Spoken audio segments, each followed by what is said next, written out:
to the Club Fillers Inc. YouTube channel tonight.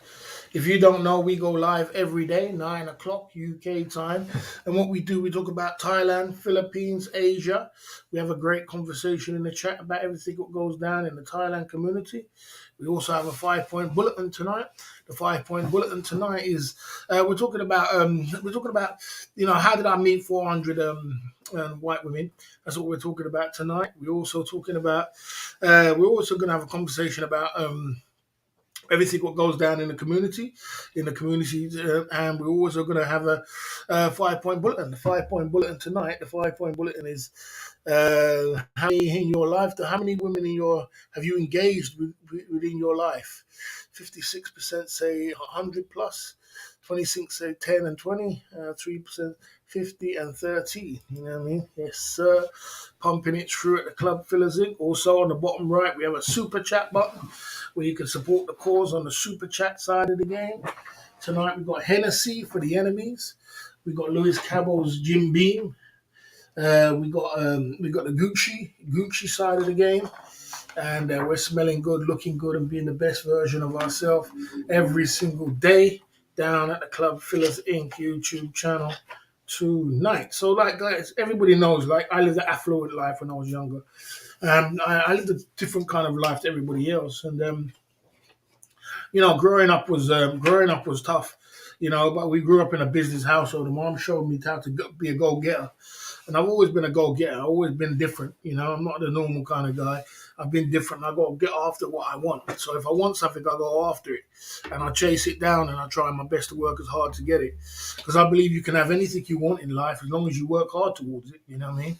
If you work hard towards your goals, you can have it. But you got to work hard. You know what I mean? You got to focus and, you got to work harder. You got to focus and you got to know what you're doing. You know what I mean? You got to be able to, just knuckle down and put your head down and work hard.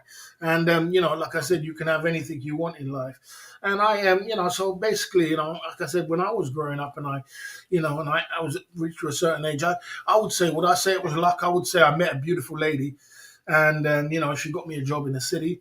And, I turned my job into a business, to my own business. And I was very, very skilled for it. And I made a lot of money from it. And, that propelled me into a different kind of level, showed me a different kind of way of living in life. When you're living on the top and you're on top and you're in you can say it anyway. We talk about in the hype or high life. Just say a high life. When you live in the high life, high life is is living the high life. That goes from, I used to have a swanky flat in the Docklands. I used to have a Mercedes Benz, brand new. I used to have, everything I want, jewelry, clothes, so I used to only designer clothes. And it was brilliant. It was a brilliant life. But when you're up on that high, it's like you're on a high. I was young, young, fit, and handsome. And when you're that high up on top of your game, you feel invincible. I felt bulletproof. I felt invincible. I felt like there was nothing I couldn't do. You know what I'm saying?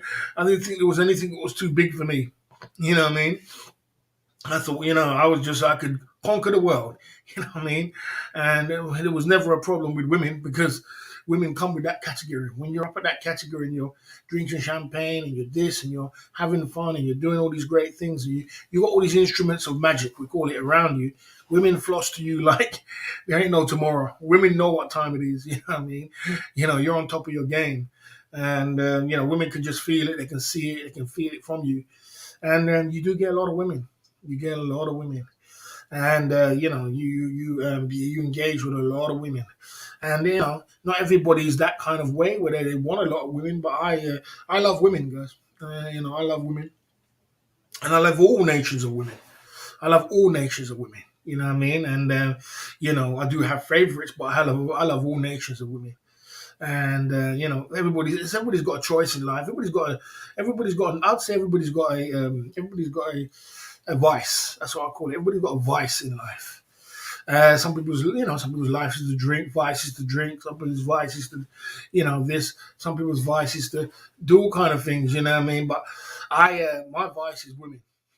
That's my vice. That's what I love. That's what I enjoy.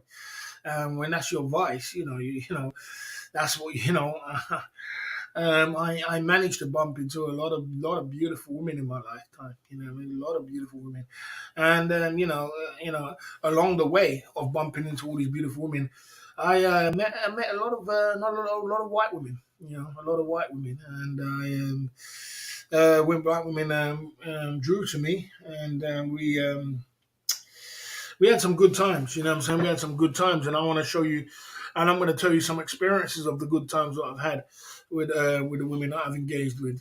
I want to tell you about some of the good times, some of the yeah, I want to engage with you some of the good times. Like I did say, I've had expressed to you lot the women I've been with and what kind of women I've been with and what nationalities and different things. I have that expressed that to you, and I've expressed that to you guys, and I've been open about it. So, we're going to indulge a little bit more about it because a lot of people seem to be they seem to be inquisitive about this number 400. You know what I mean? They seem to be inquisitive, so we're going to talk about it tonight, and we're going to talk about we're going to talk about it. Hopefully, you can keep up because when we talk and when I talk, I try to keep it as cold as I can because we are on YouTube. And I don't, I want to keep it as cold as I can. I don't want to. I want to keep my channel at the end of the day. But we can still talk about it. We still can, I hope you can understand S.M.S.O.T.G single man side of the game. I hope you can understand, I hope you can understand these things. You know what I'm saying? And like I said, I have had 1,500 women in my life plus, and that breaks down to like 400 white women, 400 black women, no, 400 white women, 400 mixed race women, 200 black women, and about 500 Asian women, wherever way you want to put it. Yeah, about 500 or 500 Thai women. You know what I mean? And then the rest of it's mixed up, in the plus with whatever comes with it. I've also had Indian women. I've also mixed it up with every kind of nation, Greek, Indian, name it. I've had it. You know what I'm saying? That's my forte.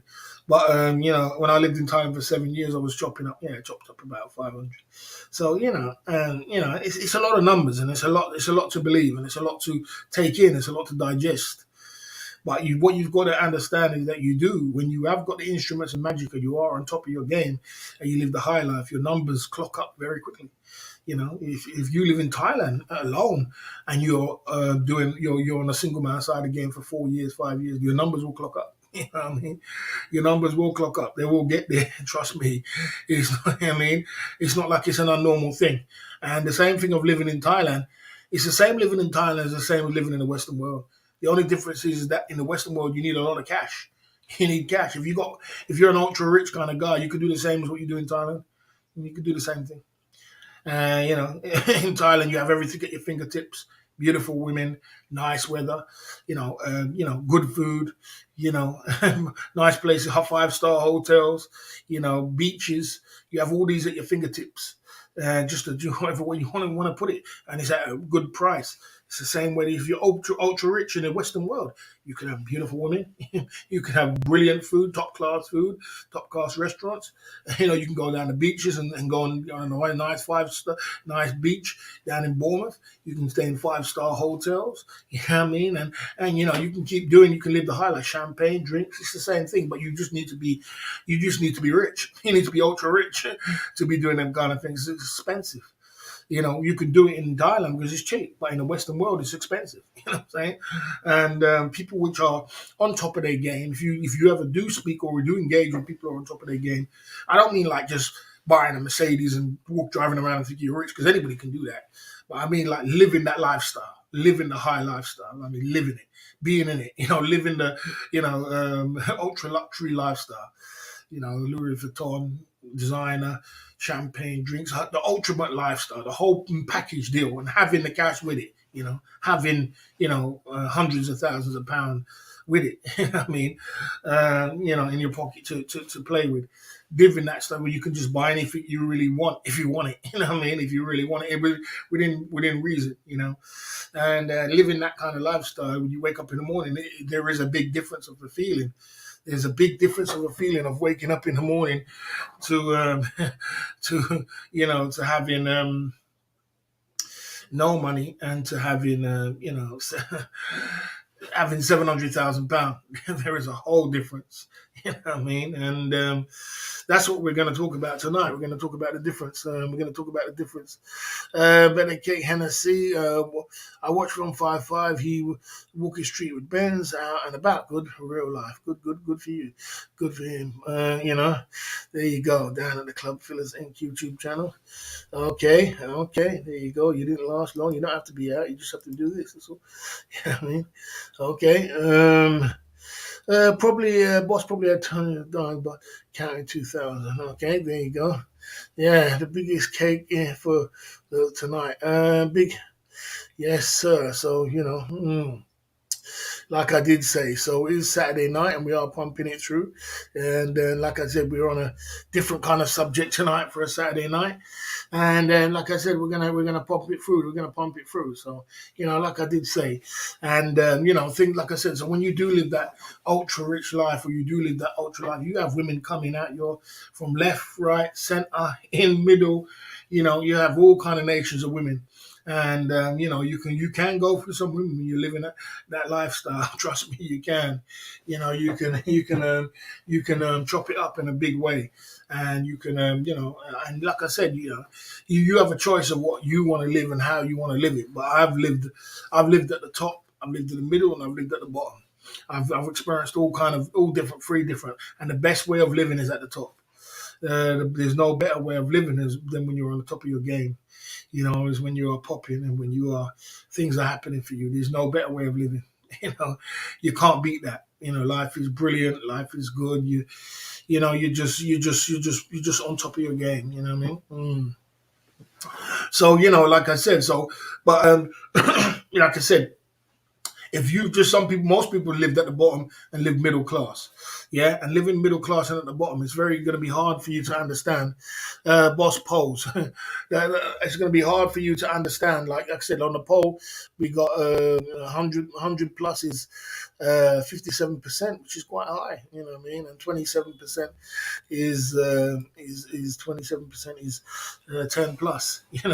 So like I said, it depends on what kind of lifestyle you live. How many of the 1,500 are classified as financially transaction? If you want me to be honest, if you want me to be honest with you, it's a good question. It's a good question. I'm going to put that question up there. If you want me to be totally honest with you, I didn't start doing transactions till I was like 38, really, till I was like 38, to be honest with you, when I started traveling to Thailand. Before that, it was, my first G was all clean cut. You know what I'm saying? I would say, more or less, you know what I mean? It was more or less clean cut. You know what I mean? More or less clean cut. You know what I'm saying? So that was the first G. And then after, when I started going to Thailand, that's when the numbers started. Then I started getting involved with the transactional side of the game. You know what I mean? Because I didn't really know about no transactional. I did know. I did know, but I never really was into it. If you want me to be honest, I had a guy. There was a guy in my neighborhood who was always he was a jailbird, and he was always in and out of jail. You just have these guys in the neighborhood. They're always in and out of jail. And he was always in and out of jail, and he used to get day release from jail. And when he used to get the day release from jail, he never had enough time to start find a girlfriend, all kind of thing. So he introduced me to a single man side of the game place, and he took me there, and he actually paid as well because he was making a lot of money. He paid it as well. That was the first time I ever done it in the UK, single man side of the game.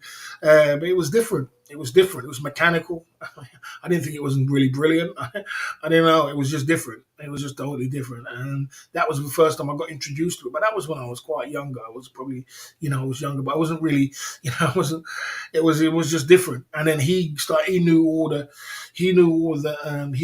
people, he knew all the girls in this whole building, the single transactional side of the game. And one day, he told them about me. They said, yeah, I've got this friend.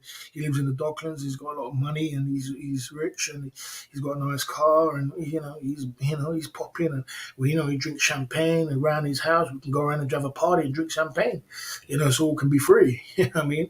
And the girls were well up for it, and they all came. came down. They came down when the thing finished, when the whole, single man side of the game thing finished. know, they came down. They all came down. I remember they were at the door, and I said to them, bro, and I said, hold on. Everybody can come in, but there's only one rule. You have to give me S.M.S.O.T.G. You understand? You know what I'm saying? And they were like, yes. You know what I'm saying? So, there was about, I don't know, 15, 20 of them. I don't know, a lot of them. You know what I mean? We had a great time. We had a great time. So, we had a great time, without a doubt. So, yeah, like I said, how many women in total, boss man? Yeah, I mean 1,500. Yeah, I mean 1,500. 1,500 is in total. Like I did break it down. I told you it was like 400 white women, mixed race women 400, 200 black women, and when I went to Thailand, I had 500 Thai women. And then I would say plus, but I can't remember because I've also had Indian women, I've had Greek women, I've had Chinese women, I've had this, I've had that. It could add up to, I could keep going to 15 plus.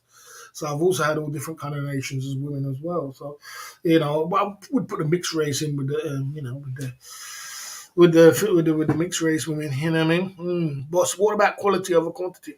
Well, to me, listen. In life, you have to kiss a few, kiss a few frogs before you get your princess. You know what I'm saying? And I've always had top notch women, man. From day one, and you can ask my brothers. My brothers will tell you, Barry's quality in women are second to none, bro. You know what I mean? Consistently from when I was 16, consistently from when I was 20. Bang, bang, bang, bang, bang, bang, to my baby mother, to this, to that, My friends, everybody can tell you. Barry's consistently had nines, tens, consistently before I even went to Thailand, before I even traveled, before I was even a traveler. I was in the UK. I've had that consistently. You know what I'm saying? So it was a natural thing when I settled down with my 9, 10 beautiful lady with green eyes, and my baby mother, green eyes, beautiful light skin, cocoa brown skin, beautiful. And it was a natural thing because people were like, yeah, that's Barry. That's all Barry all over. That's the boss all over. They used to call me Boom. And so I've got it consistently. But don't say I haven't kissed no frogs. I've kissed some frogs. I kissed some frogs. I've kissed some frogs. I've kissed some. I've had my days, bruv. You know what I mean? I've had my days, and that's the way it goes. That's the way it goes on the single man side of the game. You don't expect to have nines, 10 all the way through for 1,500. That's impossible. You know what I mean? That's impossible. I'm not sitting there saying, yeah, all of the girls were nines and tens and they were beautiful. Man, come on. You're going to get, the numbers are going to add up to be some twos and threes and, I'm saying, and throw them in the pies or fours and, you know what I mean? And you look back and you think, God damn, that girl was fast, that girl was bad. And, you know what I mean? But that's what comes with the territory. Sometimes you just have one of them nights where, you have one of them nights where you just got to get it out. Gotta get it out, and boy, you know what I mean. It is what it is, you know what I mean. Barry have 7 million girls. You absolutely are. So much. Okay. So much better than us. I never had. I never had. Okay, okay, like I said, I never had £7 million. All I say is that I've had 3 millions come through my hands before. I see the SOS Chris coming to it, Club Philistine. I say I've had 3 million come through my hands. 3 million has passed through his hands, but I'm sure that any man was in their 50s in his chat has had more, got that, or probably got that. Probably had that, has gone through their hands too. In their lifetime. From buying houses to do this to do that. Some people's had more. You know what I mean? What's going on? Some people's got that toilet money to them. They got it now. You know what I mean? So it's not like in my whole lifetime. That's not a heck of a lot of money. If you're talking about a person who's always grinding, and I've been grinding from when I was 20. 30 years. I've been putting the work in every day, focusing, every day for 30 years. I mean, come on, man. I should be a multi-millionaire. I should be rich. If you're focused for 30 years, I should be. I should be in a better space, if you want me to be honest. You know what I mean? It's just that when I was young, I was, you can't give a 22-year-old £700,000. You just can't do that. You just can't do that. You know that he's going to blow that money. You know he's going to blow it. know he's gonna go, partying in Ibiza, partying in Iron Apple. You know he's gonna take his girl to Barbados and go up in a helicopter. You know he's gonna have £100 meals and look back at. You know he's gonna go to parties and spend £1,200 in the party on Cristal. You know he's gonna wear diamonds and jewelry and he's thousands of pounds. You know he's gonna buy the best car on the block. You know what I mean? Where everybody's like, God damn, do you see Boom's car? You know what I mean? And consistently kept that going. You know what I mean? That's high spending money on cars, which is silly. You know you're gonna have that swanky flat. You know you're gonna have that swanky flat because you can't give a young guy that because he wants it all. You know what I mean?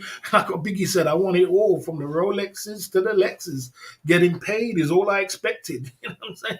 You can't do that. You're gonna have to give them. They're gonna want something. You can't do that to a young guy because he's young and he's ready to explore the world. And he's on top of his world, and you give cash on top of that. He's got all the energy in the world. You know what I mean? He's young, rich, and handsome.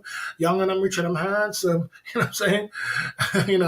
And know that, and women are going to floss to him, and he's going to do all these things. And So, like I said, I had a misspent youth, but I don't regret anything I've done. I don't regret because the reason why I don't live in regret is because, look, I'm still alive today. I'm healthy. I've got gout, but, that can lose weight and that can go away. I've got gout. My health is reasonably good. I am, I am still alive. My mind's intact. I'm still kicking. I'm still here and I'm still here to fight another day. And, I'm a couple bands down, but I'm on my way back.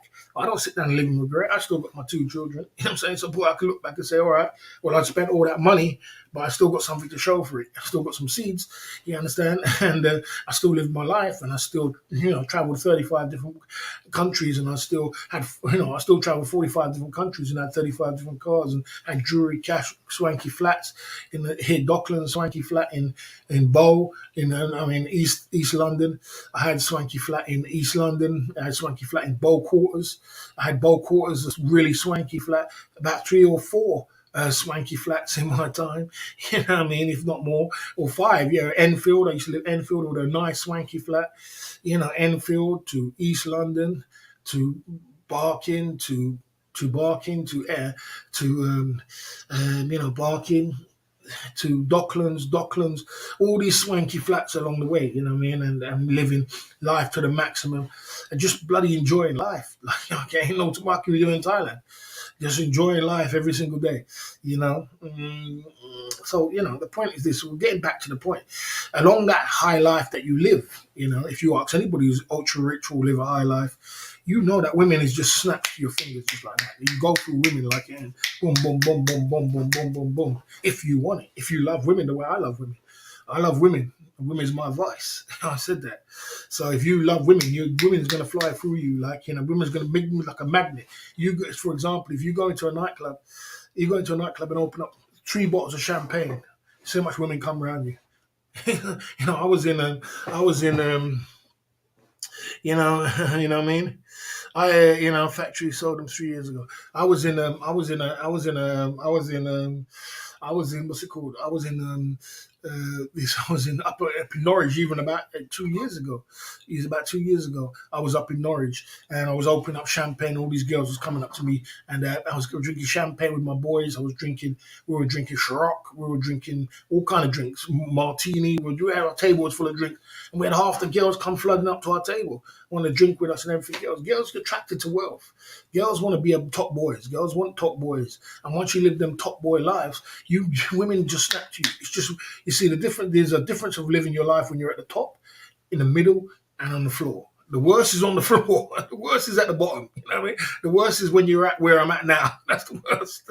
That's the worst because, you look back on it and you think, boy, God damn, it was so easy back then when you're on top of your game to get girls. It was so easy when you pull up and you know what I mean? And you got your diamonds on your jewelry and your champagne, a brand new car, and you pull up, you drop lyrics and it just comes out like that. It was so easy to get a dime piece back then. But when you're on the floor now and you ain't got no car and you ain't got nothing, you're just walking around and you don't know who you are, they don't know you're a top boy or not. It's like, God damn, you're coming like you're a loser, you know what I'm saying? Coming like you're a loser, you know what I mean? So it's like, man, them days is tough. Now when you're on the floor, it's tough. You know what I mean? It's tough. It brings me to reality. Like, well, I got no pulling power. I got no pulling power. You know what I mean? All these things are pulling power. When you got a brand new car, when you're slim and fit, when you're handsome, when you got designer stuff, when you got jewelry, when you got all these things, these I don't make the rules up. You know, I don't make the rules of the game. I don't hate the player, hate the game. I don't make the rules up. All I know is that when you got them things, women swarm to you. You know what I'm saying? And you say, oh, that's not the right women you want. Well, boy, listen, you get all women. You get good women, bad women, this women, party girls, normal girls, because women like successful men. Most women, 80% of women, I would say 70, 80% of women like successful men. Yeah, you might get the other one will say, yeah, I mean, I don't care about what a man's got. I'll pick him up even if he's sitting in the city centre or outside a shop. I'll pick him up and make him my boyfriend. I mean, you might get that. You know what I mean? You might still get that, but come on, let's be real. You know what I'm saying? Let's be real. Let's get it real. Women don't want bums. You know that. Women don't want bums, and especially top women. Top women on top of their game, they're definitely not going to pick up no bum. It just doesn't make no sense, does it? If you can have steak every day, you're not going to pick up baked bacon. I mean, you can have steak at the click of your fingers. You got steak, so they're not going to just pick up anybody. They want to pick up someone who's flossing because they're like, okay, I'm beautiful and every man wants me. I'm sexy, I'm handsome, I'm beautiful, but every man wants me. But I just want a man with money. That's all. I want a man with money. You know what I mean? I can have everything I want, but I want a man with money. You know what I mean? So that's the way the game is. Don't hate the game. Don't hate the player. Hate the game. You know what I mean? Okay. See? Oh, that's good. You had two flats in the dot in there. You go. Okay. Okay, someone says, boss, do you think you have failed financially? No, it's not such thing as failing financially. There's a thing called be having a couple bands down and getting back to your situation. You're always, like you never. There's not such thing as failing direct financially unless you're sitting down feeling sorry for yourself.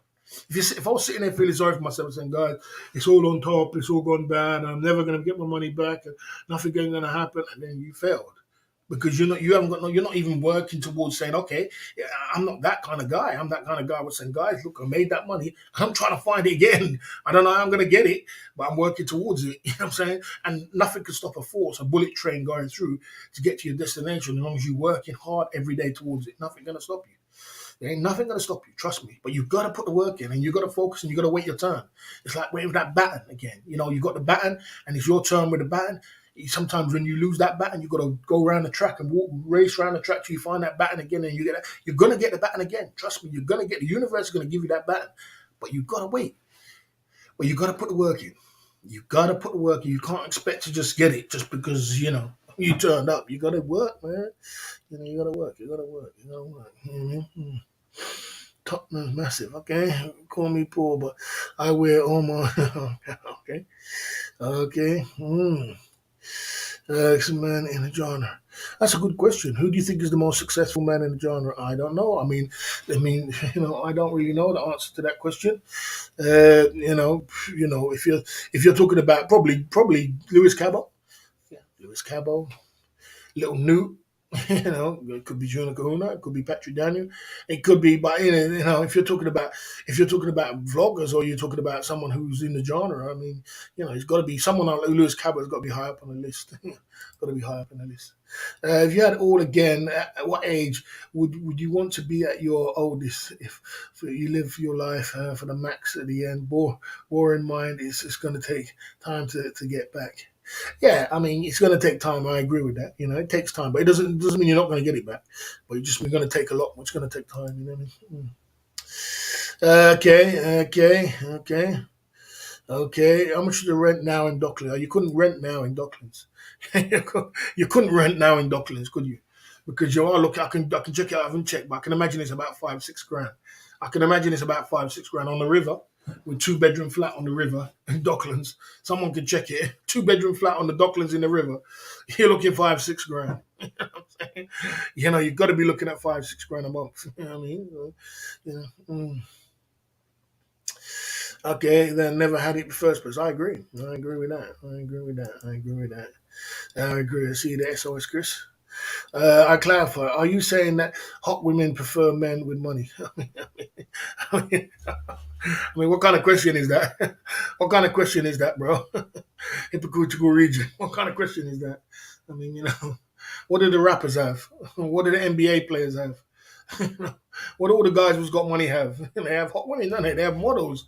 They have top class women, bro. You know what I'm saying? I mean, you know, you know. That's not true. That's not true. That's not true. All women. That's not true. It's nothing to do with that. You got to take a delete comment. That's not true. That's not true, bro. All women, because what you're trying to say then, what you're trying to say, fist of mortuary, is that all the girls we're seeing in Hollywood, all them girls was with rich men, they're that way. They're not that way. They're just normal women, but they just want top men. That's what you're saying. All the men, all the ones who's got all of them, they're not all like that. All the girl guys who's got all the NBA players and them got hot women, all the footballers in the UK who's got hot women. Are they like that? They're not like that. They're just normal women, but they just want top men. So you can't say that. You can't say they like that because they like that. No, they're just they're just hot, but they're hot women. Like I said, they're hot women. That understand hot women are hot, and they think I can get any man I want. So I want a man with money because what do women love? They love money. You know what I'm saying? They love money more than they love the man. You know what I'm saying? You gotta understand that. Women are the same as Thai women all over the world are the same as Thai women. But Thai women are just amplified version of it. That's all it is. Women all over the world are the same as Thai women, but they're just amplified in Thailand. You just see the amplified version where you look at Thai and you think, God damn, these women just want my money. But it's the same all over the world, but it's just smaller version. They just do it in a smaller way. But the Thailand is all in your face. They blatantly say, yeah, I'm this and that, and you see it all. You just can't run away from it. All over the world, it's the same thing. You just ain't picking up no bum. That's all it is. And you might feel, oh, well, so, you know.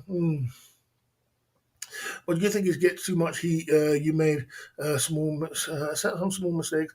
There's a guy who scammed money for over his scooter. Okay, okay. Okay, thanks for clearing it up. Always good to learn something new. Yeah, but now you can make more money as a promoter in London, Bangkok. Yeah, yeah, yes, sir. Yeah, we hope we can make some money. Who's going to take my challenge and match the first down? Stay in your lane, bro, before you get a timeout for foolishness. Stay in your lane. You know what I'm saying? Yeah, but we have got a till on the bottom right. We have got a super chat button. Let's get the till open on a Saturday night. It's always tough on a Saturday night to open the till. We'll see who's going to open the till first. Yeah, but anyway, we have got to get into our 5-point bulletin tonight at the Club Fillers Inc. as well. Down at the Club Fillers Inc. there is 47 people in the chat. Big up to 47 people in the chat. And tonight we're going to do different things. Tonight we're going to talk about stories. We're going to have stories. I didn't see Sean the Prawn yet, but if he misses the stories, he misses the story. I'm here 9 o'clock UK time. We're going to talk about stories. We're going to talk stories, a couple of stories about my success with Caucasian women. Is anybody offended about tonight's story? If you are, it's nothing but a bit of entertainment and a bit of fun. And a little bit of dabble in my life. Maybe we can do a Thai women one. We can do a black women one. We can do a mixed race one. Nothing to be offended about. You know what I mean? 60% is over 100 women. Okay, let's keep it pumping through. Let's go into it like this down at the Club Fillers Inc. YouTube channel. Let's get into it like this.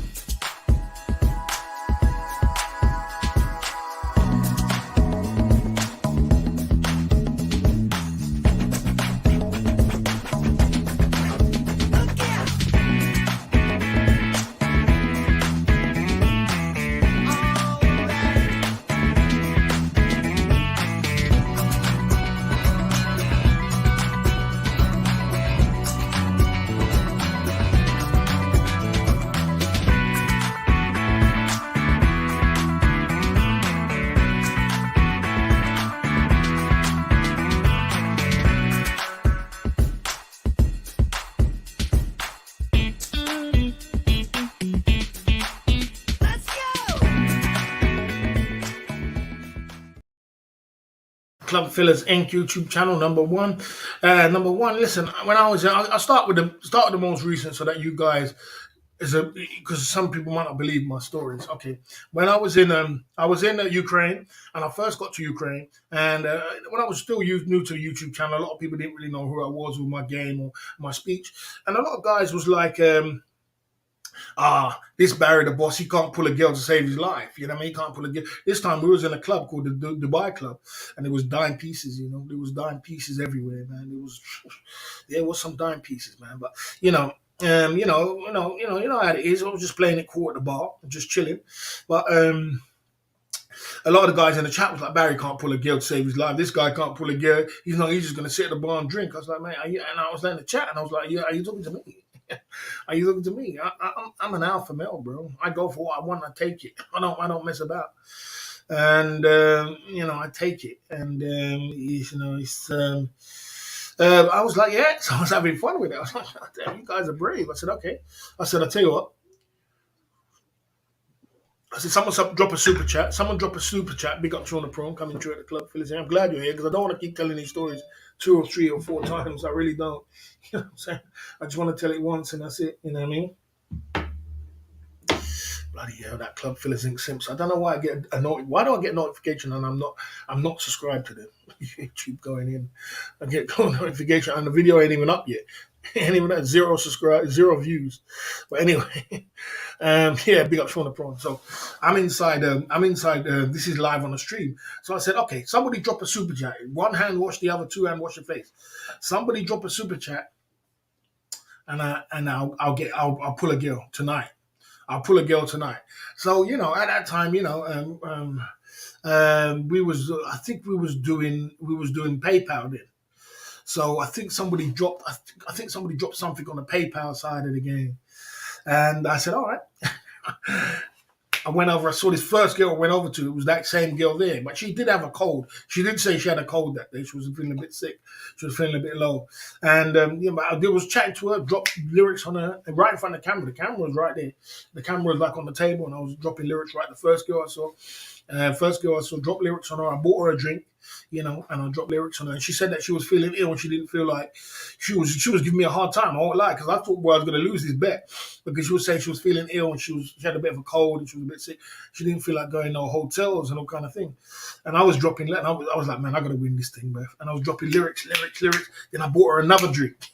When I bought the second drink, she realized, boy, this guy's playing around with some paper, or she thought that, you know what I mean? He's a foreigner, he's here, or wherever it is. I don't know. I think she was just chilling. I don't know, you know what I mean? She was just chilling. So I dropped lyrics, and then I started talking about, boy, you know what, man, I know you're not feeling well, but I got some champagne. I said I got champagne because if you see the video, which is up on I can show you videos of it. I could actually find the video. I don't know who's got the video. I've got a video somewhere, but I can't remember where it is. But yeah, you say there is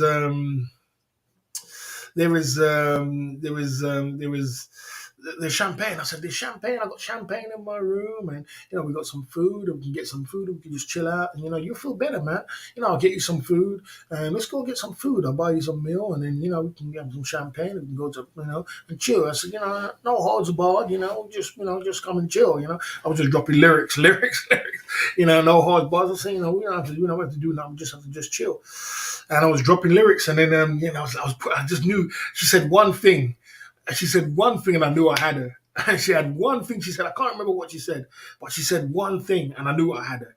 And it was right in front of the camera. It was right in front of the camera. And then she was dropping, and we was drinking. She was on her second drink, and then she was talking. We was talking, and then she said, "Okay, then let's go." I grabbed the camera, and I said to her, this was a live stream. And I said, "See, guys, don't play with me. I'll see you at the hotel." Bang! Closed the live stream. Got in the car. We grabbed something to eat. I think it was a kebab or some shit. We grabbed some food. Bang! Wait to my apartment. I was at an apartment for £300 for the month. Nice apartment as well. If you ever saw it, it had 2 different sections. Big as well. So I went to my apartment. Bang! And had some champagne waiting in the apartment. Chilled it. Put it on the chill. Bang! Everything was in flight. We had some food. We had some kebab. Bang! Turned on the live stream. And the live stream was packed. Packed. Like everybody was waiting for me to come on the live stream. So we were drinking champagne on the live stream. We was drinking, and we was, and she still had a cold. And what people perceived of her being like something like a junkie. She wasn't no junkie. She just had a little bit of a cold. So she said she was sick. She said she didn't feel, but she was still pumping it through. And and then we was on the live stream for about half an hour, and then after that, I closed the live stream, and then I got my single man side of the game. You know how the game is, you know what I mean? The race is not for the swift, it's for those who can endure it. One story down, you know what I'm saying? So that was one story which no one can run away from because, no one can run away from that story because let's get somebody a time now. Nobody can run away from that story because it wasn't definitely a him. I mean, has anybody not seen the video? Let's see if I can find the video because I know you guys go in. You can find the video. It's all over the internet somewhere. I want to see if I can find it quickly. But I think everybody knew that story. That was a undeniable story. That's not like there's some stories you tell, and you know what I mean. You think, oh well, but that story was an undeniable story. So that's what I'm telling you. I don't want to tell you a lot of stories and you think I'm just telling porkies. You know what I'm saying? I want to tell you factual stories from what's happened in the genre, what's happening in the genre to, you know what I mean? Okay. Drinking. See if I can find it and put it in the chat. Club fillers in drinking champagne with a dime piece. Champagne with a girl. I'm gonna see if I can find it because the thing is, as I said, my stories are elaborate, and sometimes some people are like, I don't believe all them stories. There you go. We found it. There we go. I'm just gonna put it in the chat. See, you know what I'm saying? Bang. You know what I'm saying? Because some of my stories are elaborate and some people think I'm lying, but you can't lie. That's why I started the story off with things you cannot deny. You can't deny the truth. You know what I'm saying? It's there right in front of your face. You know what I'm saying? Okay, right. So that's one story down. We're on facts. Well, this is the story there. That is the story there. We're pumping it through. 45 in the chat. If you don't believe the story and you want receipts, there's the receipt right there, side of the game. You know what I'm saying? Of me in the hotel. You know what I mean? I never said she was a dime piece. I never mentioned dime piece today. All I know, somebody said I couldn't pull a woman. That's all I know. And I pulled a woman. You know what I'm saying? Someone said I could in Ukraine. And I was in Ukraine. Remember that. I'm in Ukraine. And you know what I mean? And this girl wasn't even a working girl. It was a Ukrainian girl. You know what I'm saying? So remember that she was not dressed up to be no working girl. She was in jumper and everything else like that because she was sick. You know what I'm saying? So the whole point was that the woman said that, man, I couldn't pull a woman. And I had to show you that, boy, I don't play games. So that was a white woman. So that was one white woman down. You know what I'm saying? So you look and watch the video as well. That's one white woman down at the Club Fillers Inc. YouTube channel tonight. You know what I mean? Because you can't make this stuff up. Oh dear, my gosh. We at the Club Fillers Inc. YouTube channel. You know what I'm saying? Yes, sir. Let's go to number 2 and take a little commercial break. I know you guys are going to be watching that video, so let's take a little bit of a commercial break and then come back. You know what I mean? And then come back into it. Let's take a commercial break. We got some time.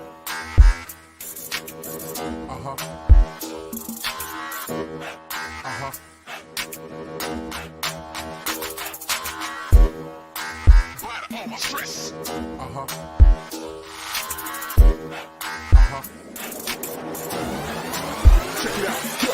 Feel the rhythm on the bass mark, man. I feel the rhythm on the bass mark. Hit me, come and come around, run, test me. Come it up, it up.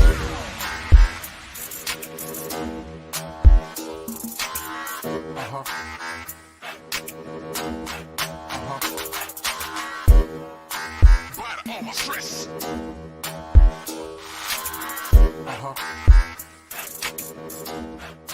Temperature is right.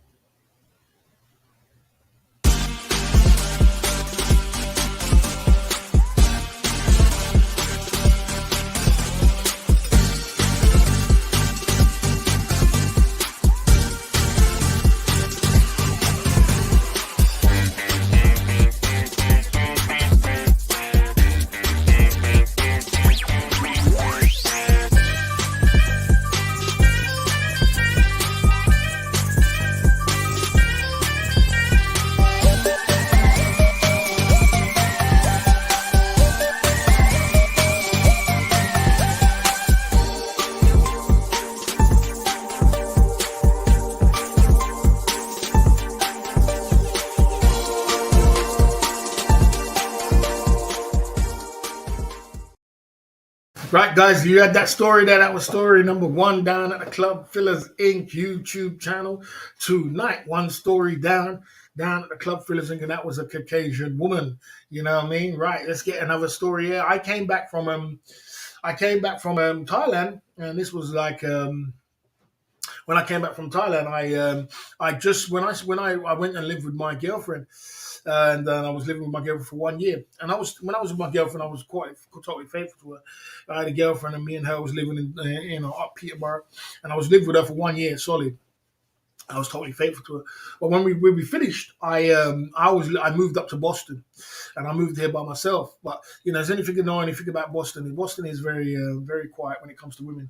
So I heard about this place called the Mojo Club in Norwich, the Mojo Club.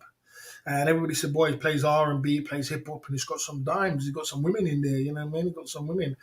And I heard about it, and I had a friend what lived in Lowesoft. It's not too far from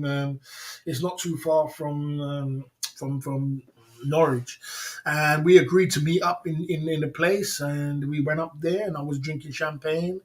I was drinking champagne, and we bought cases of champagne, and I think I've seen one of these pictures where you see me with a load of cases of champagne. That was the nightclub where you saw me cases of champagne. That was the nightclub. It was called Mojo's. So I had about 3 or 4 bottles of champagne, 3 bottles of champagne, I think it was, yeah. And we was up there, and I was talking to loads of women. There was loads of different kind of women there, a lot of white women, a lot of different kind of women, mixed race, a couple mixed race. But it was good. It was a good party, you know what I mean. But there was a lot of women. Was really, the women was on to man a lot, and I think it was a place where a lot of white women go to check black guys. And I think it was like that.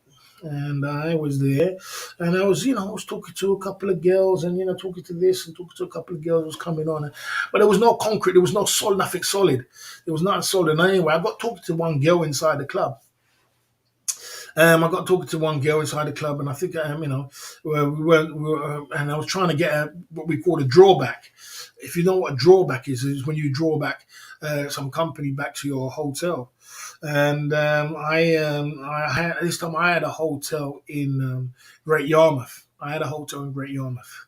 I remember the hotel, and I was just basically the night was good. It was a good night. We had a party with my friends, and I was chilling. And then come the end of the night, I was like, God damn, bro, I'm lacking. There ain't nothing going on. It looks like I'm not getting a drawback tonight. You know what I mean? And we came outside, and I saw this one lady looking at me, this white lady looking at me, and she was looking. I was like, man, I'm going to draw to this. I was with my friend, so I'm going to go and talk to this girl. So I went and dropped lyrics, and I was telling her, yeah, man. She was with 3 girls. And I was trying to get all the 3 girls to come back to the hotel. The 2 of them didn't want to come. You know what I'm saying? And the 2 of them was like, well, but one of them was cool. She was talking to me cool. And I was like, yeah, she was talking to me and was dropping lyrics. And she was from Poland. But she was nice lady, man. You know what I mean? She was from Poland. I was dropping lyrics. I just wanted to get a drawback that night. I just wanted to get a drawback. And I had my Mercedes. I had my, I had my hotel. And I was dropping lyrics. And she was like, oh, I don't know you. And, I don't know if I can come with you or not. And she was like, I don't know. And I was just dropping lyrics. I said, I could tell you what, come to my car. I got a Mercedes. Come to my car. We can talk about it. And then her friends were like, yeah, go with him. Her friends were like, you go with him. You know what I'm saying? Her friends were pushing her off on me. And I was like, all right, well, cool. There's this white woman from Poland, and she came with me. Said, okay, let's go. We went off hand in hand to my car, my Mercedes. When we got in my Mercedes car, that was it. That was it. We got to the Mercedes, was in the car park. That was it. We were kissing the Mercedes. We was kissing, and we was having a nice time in the Mercedes. You know what I'm saying? I was like, man, you know what? I was like, man, you want to come back and chill? She said, come here, let's go. So I drove from there, and I drove all the way to Great Yarmouth. And as soon as I got in the hotel, sing S.M.S.O.T.G Lifestyle, straight up and down. And it was wonderful. It was nice. You know what I'm saying? So that was a story there. That was a closure. That was a quick closure. Quick closure from there to there to there. Bang, bang, bang, bang, bang. All out the way. But I remember I had to drop her back to some place because she had to go and pick up her son in the morning. Another story, another one down, another one down, another one bites the dust. You know what I'm saying? Another one bites the dust. You know what I mean? Let's see. Gold is in the building. Uh, was you drinking and driving inside the game? No, I wasn't. I'm drinking champagne. Champagne is not drinking. Champagne is grapes. You know what I'm saying? You only take a couple sips and give the rest to girls. You know what I mean?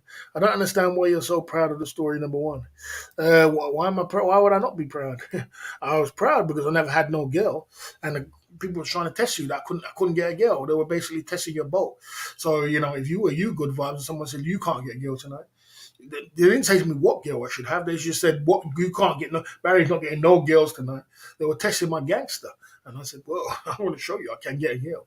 You never said about a dime piece, but I can get a girl. Saying I'm in Ukraine. I'm in Ukraine. I'm in Ukraine by myself. Yeah, I've never been to Ukraine before. I'm by myself. First time I've been there. The first night I turned on my live stream. I mean, who am I going to talk? Could you do that? Could you come out your box, go from UK, go to Ukraine? You've never been to Ukraine. All the people tell me about Ukraine. You're going to get chased down the street by guys, and this is going to happen. All these scary stories where people tell me stupidness. Your first time in Ukraine by yourself, sitting. You go to a bar, and you're on a live stream. Sitting off, and people are telling you you're not getting no girls. And like Barry's going to go home alone. He's a lonely guy. He can't pull a woman to save his life. And you do that, you show them that you have got pulling power. Of course, you got to be proud of that. You're a puller. You're an alpha. You can do it. You can pull a woman. You can pull her back to your room and pull her back and draw her down and get single man side again. You can't be proud of that. You got to be proud of that because that makes you that you are. That's what that's what you're supposed to do. We're on a single man's travel channel, so there we go. You know what I mean? You ready for some stories? You know what I mean? Yes, sir. Have any questions? Put it in the chat, guys. I know this is an intense one, but you know what I mean. Here we go. This is the way it is. I remember a girl got booted out the Coyote Club. I remember a girl who got booted out the Beauty Club. She knew what she wanted from the boss. Yeah, that was funny, bro. That was funny. I remember that story. I remember that story. I remember that story. But I think that was the right thing. I think that girl was a little bit of a crazy girl. And I think they knew that she was probably going to just dip me or rob me or something. So they just wanted to get rid of her.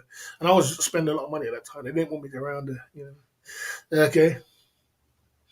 Do you have that live stream on my channel? No, I deleted that live stream. I deleted most of these live streams. I delete up live stream, but other troll channels have them. You know what I mean? Okay. Yes, boss. You and Thailand. She was on the phone to her foreign support. Yeah, I mean we're talking about Thai women today, so we can't talk about Thai women another day. But yeah, that did happen. No doubt about it. No doubt about it. That's a normal story to me, innit? I mean, that's just normal.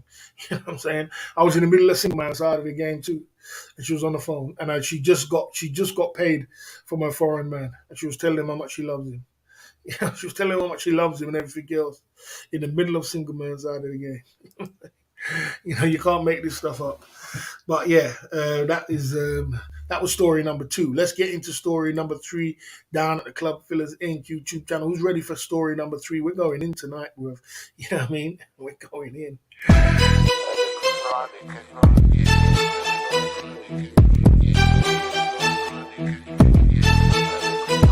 Yeah. Uh-huh.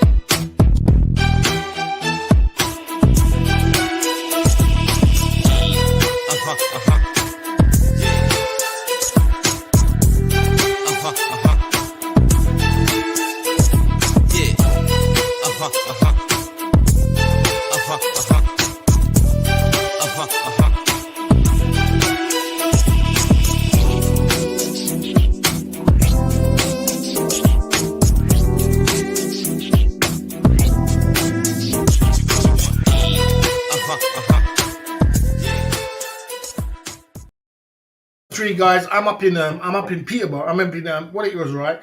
I used to travel all around the country, and I've been in every city in the UK. One day, I ended up in Liverpool doing business in Manchester, and I ended up in Liverpool doing business in Liverpool. And I had a nice Mercedes, I had a nice car, I had the money, and I think I was in a Britannia hotel, a nice hotel. But anyway, sometimes after work, I get a little bit bored, guys. Sometimes when you finish your work, you're up north, you finish at 5 o'clock in the evening, and you just got to sit in your hotel. Ain't nothing going on, you know what I mean? I think it was a Friday night. And then I was ready to get, because I don't usually go down on a Friday, I go down on a Saturday. And it was a Friday night, and I was in Manchester. I was in Liverpool, and someone told me, Barry, you need to go to this club called the Kirkland's Club. It was called Kirkland's in Liverpool, and I I decided that I was going to go to this Kirkland's Club. Yeah, I decided I'm going to go by myself again, by myself to this Kirkland Club. I went in this Kirkland's Club, guys, and the club was full of mixed race women. It was unbelievable, and I was pulling women like I was in Thailand. I was squeezed up with all kind of women. Couldn't believe how much women. I felt like I was in Thailand again. And the next week, I told all my friends about this club, and I told them the mixed race women. They didn't really, they believed me because they knew I was a baller. And I took all my friends with a whole bloody truckload of guys. I mean, it was like a space van full of guys, and we went up to Liverpool, this place, and we just checked so many women, 10, 15 women. And I was coming out the club, and this woman said, "Yeah, you're the guy with all the guys and drinking champagne and the drinks and everything else." This woman said to me, I said, "Yeah, that's me. We're balling with this and that." I said, "Yeah," and I dropped lyrics. I said, "Yeah, man, we're going back. I'm gonna go back to my hotel. We're gonna have some fun. We're gonna drink some more champagne, and we're gonna have some chill. You know, why you don't come with us?" And she was down. You know, I mean, her friend wasn't down. She was down, and I was with my friend. I was like, "Boy, well, the other friend ain't down." I mean, I'm down. She's down. And you know, so we went back to my hotel, and you know, like I said, I always have my secret recipe, and that is high drinks and you know, car, nice champagne in the room. Always that's the recipe, you know. And we went back to my hotel. My friend was next door, and he was pissed off. I remember he was banging on the door like, "Barry, what's going on over there?" I kept banging on the door. I was like, "Man, go get out of here, man!" This time we're drinking champagne, chilling, and. Anyway, to cut a long story short, I got my single man side again. That's another white woman, and yeah, it was good. Yeah, it was good, wonderful, and you know that was straight from pulling from being in the club, being there, boom, straight to the hotel, bang. Story number three. My friend kept banging on the door, man. Come on, give me some, give me some. I was like, get out of here, bro. I mean, I got my girlfriend. You know, and that was hilarious. Yeah, this is hilarious. Yeah, it is hilarious because it's funny. Why do you go to clubs on your own? You look, man. Look, at the end of the day, you can't. Don't wait for no one to do anything in life. Don't wait for man to travel. Don't wait for man to go clubbing. Don't wait for man for nothing. I discovered so much things with my friends. You know, I discovered so much friends. My friend. That's why my friends believe in me and think that I'm so much of a don. That is unbelievable. They're like this. You know, they you know they believe in me so much because I discovered so many places. And you know how much people when I discovered Liverpool, and actually my baby mum was from Liverpool, but there's about four of my friends have got kids from girls from Liverpool because I was the first one to bring them up there to show them, you know, Liverpool. I showed my friends Thailand. I brought my friends to Thailand. I brought my friends to Liverpool. I brought my friends to Birmingham. I brought my friends to Bournemouth. I brought my friends all over the country, all over Ipswich. I brought my friends and they've had girls, you know what I'm saying? You know, Manchester. Manchester. I was the one who brought my friends to Manchester, and they, you know, because my friends was a London man, and I was talking about always going out of London. Come out of London, you know, London is hard. Come out of London. I took my friends to Bristol. I was all over the place. You know what I'm saying? So you know, you got to go on your own, bro. You don't miss no play no games. You know? Champagne seems to be important, but it goes with the lifestyle. It goes with the high lifestyle, bro. You know, and the funny thing is, every woman drinks champagne. They might not drink anything else, but they drink champagne. You know what I'm saying? You think about every woman drink champagne. It could be a good woman, bad woman. They all drink champagne. You know what I'm saying? I realized that. It could have any other drink, vodka, this, that. You know, they don't drink it, but they'll drink champagne. They all drink champagne. You know what I'm saying? And so, you know, it goes with the makeup. It goes with the makeup. You know what I mean? Yeah. Right? Bournemouth White. Bournemouth has got the most beautiful white women in the whole of the UK. Bournemouth has got the most beautiful white women you're ever gonna see in the whole of the UK. You cannot touch no woman. No woman is more beautiful than in Bournemouth. If you've ever been to Bournemouth, you would know. Yeah, they've got dime pieces left, right, and center. You go down there in the summertime and you're gonna see some dime pieces. You're gonna say, "God damn, bro!" And it's a whole country, and I've been all over the country. There's no one place in the city, which in country I haven't been. Bournemouth wins for white women. Trust me. I'm saying it does. All right, okay. I can only afford Baby Champ. Did your friends call you a 21st century James Cook? They used to call me Boom, Boom, Boom, because I was always The boom. Right. Okay. Right. Let's go to story number four. Are you? Okay. Let's go to number four down at the club. Phyllis Inc. You two ready? She was ready for number four story. We're going in tonight, bro. We're going in with these stories. Okay. Let's do it like this.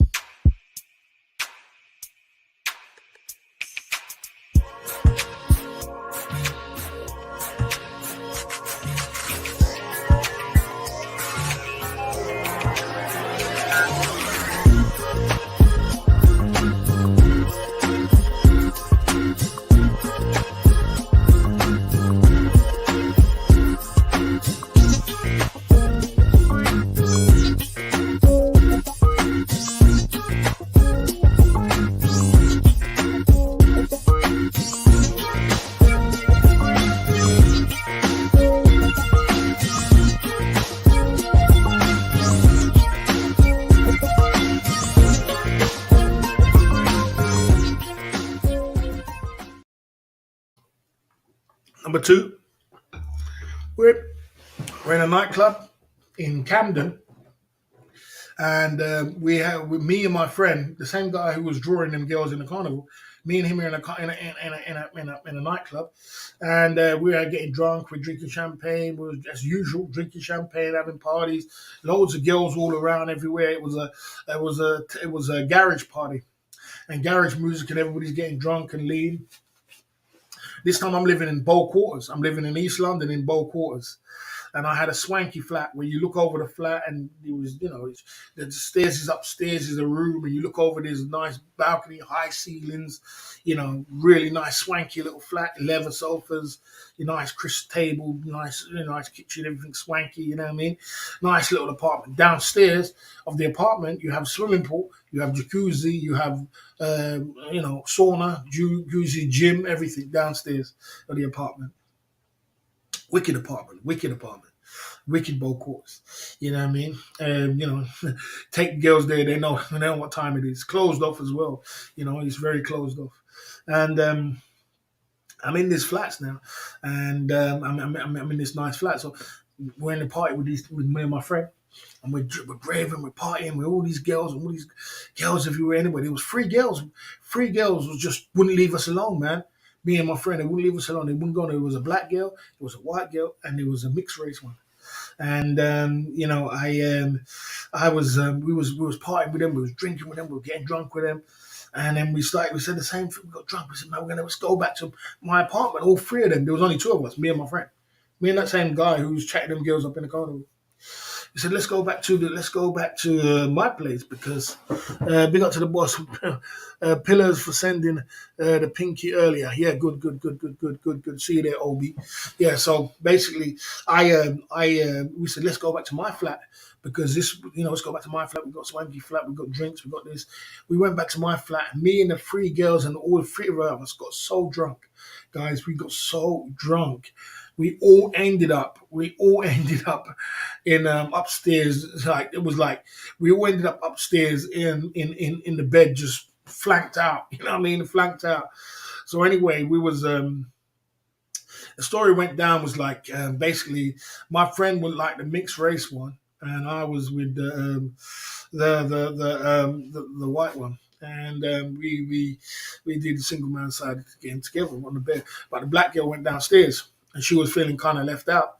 So what it was, because we was upstairs and then the black one left out. So we was having a lot of fun and we was me and my friend was was calling this thing called switch. I mean, when you switch from one to another, we were switching from one to another, having a whole bunch of fun. You know what I mean? That was a white one and the mixed race one. Anyway, we came back. I came back downstairs, and then I kind of felt sorry. I kind of felt sorry for the black one, so I was talking to the black one. She drew me inside the toilet, and I got my single man side of the game of her as well. So that was 3 in one night. See, I did all these things what you lot do in Thailand this was when I was like 24, 25. I did all these things. All the things were crazy things what you do in Thailand. I did this when I was young. You know what I'm saying? It was like normal to me. You know what I mean? And then at the end of the night, all three of us ended up sleeping for the whole day in the bed.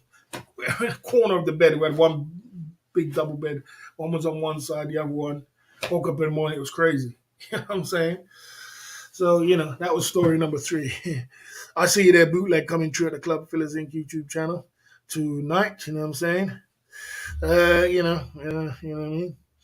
Mm. Down at the Club Fillers Inc. YouTube channel. You know what I mean? Yes, sir. So that was story number 2 down at the Club Fillers Inc. YouTube channel. I see you there, bootleg. Yeah, you're gonna have to rewind the tape, bro, because I can't be telling these stories. You know what I mean? So drunk, that the real story might slightly different. There was no real story. That was a story, boy. You know what I mean? We didn't break the bed. It was a wonderful time. But have you ever met Peter Stringfellow in London days? Yes, I did. I did a promotion for him, me and my friend. We did a promotion together. Me and my friends, we did promotions for Peter Stringfellow to promote for his club. And I went to his club back in the day when you used to go. That was first when you used to go to a club and see girls with single man side the game chest out. You're like, oh, damn, that was amazing. Them days that never happened. Who's opening the till at the Club Fillers Inc. YouTube channel? Big up for the 3 soldiers. I appreciate that for opening the till. If you had another 2 soldiers, you'll be able to yourself a Hennessy shot. You know what I mean? On that, we're going to be doing some shots. We're going to be doing some shots. You know what I mean? Big up for the soldiers there for opening the till at the Club Fillers Inc. YouTube channel tonight. You know what I'm saying? So that was I have a story like that. It involves 2 birds and a white supplements. You go on. What supplements were you on? I wasn't on supplements at that time, bro. At that time, I was 24, 25, and I was Superman, bro. And I was drinking drunk, and we had fun like crazy. I didn't even know about no supplements back then, bro. It's only when you get old when you have them kind of things. I was on no supplements. I was high on life, on champagne and drinks, bro. You know what I mean? I was on champagne and drinks. Righty ho. So we are going to get into number 1 story, and these are only 5 of the 5 stories, guys. If you got to number 2 story, and let's get into to number 1 story down at the Club Fillers Inc. YouTube channel tonight. Who's ready for number 1 story? I don't think you're not going to hear this story already. So if you're ready for number 1 story, drop a super chat. Let's keep it going like this at number 1.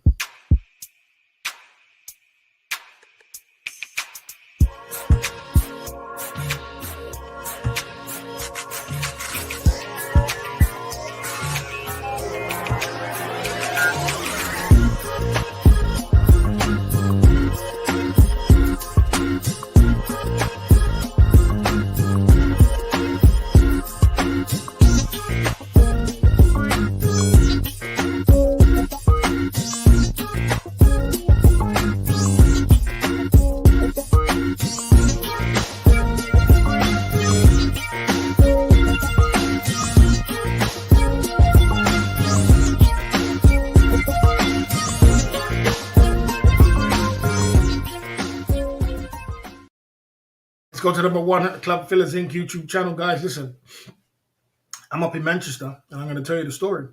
We're going to start the story from 1 because you're going to say this is a story again. But listen, I'm going to have to tell you the story from the beginning. I'm up in Manchester, and I went to a restaurant. I wanted to get some food because I was staying in a hotel, and I wanted to get some Caribbean food. So I went to the Caribbean shop, and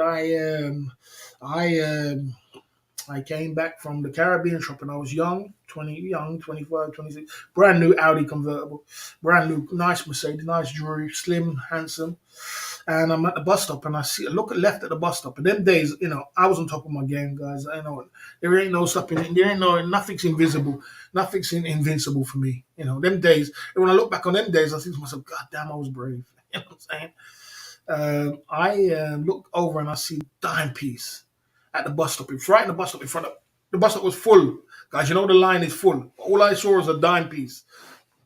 And it's not like these days I think to myself, God damn, bro. I mean, what are you doing? Be your 50. You can't do that. But then they pull over the car. Boy, it was Lulu.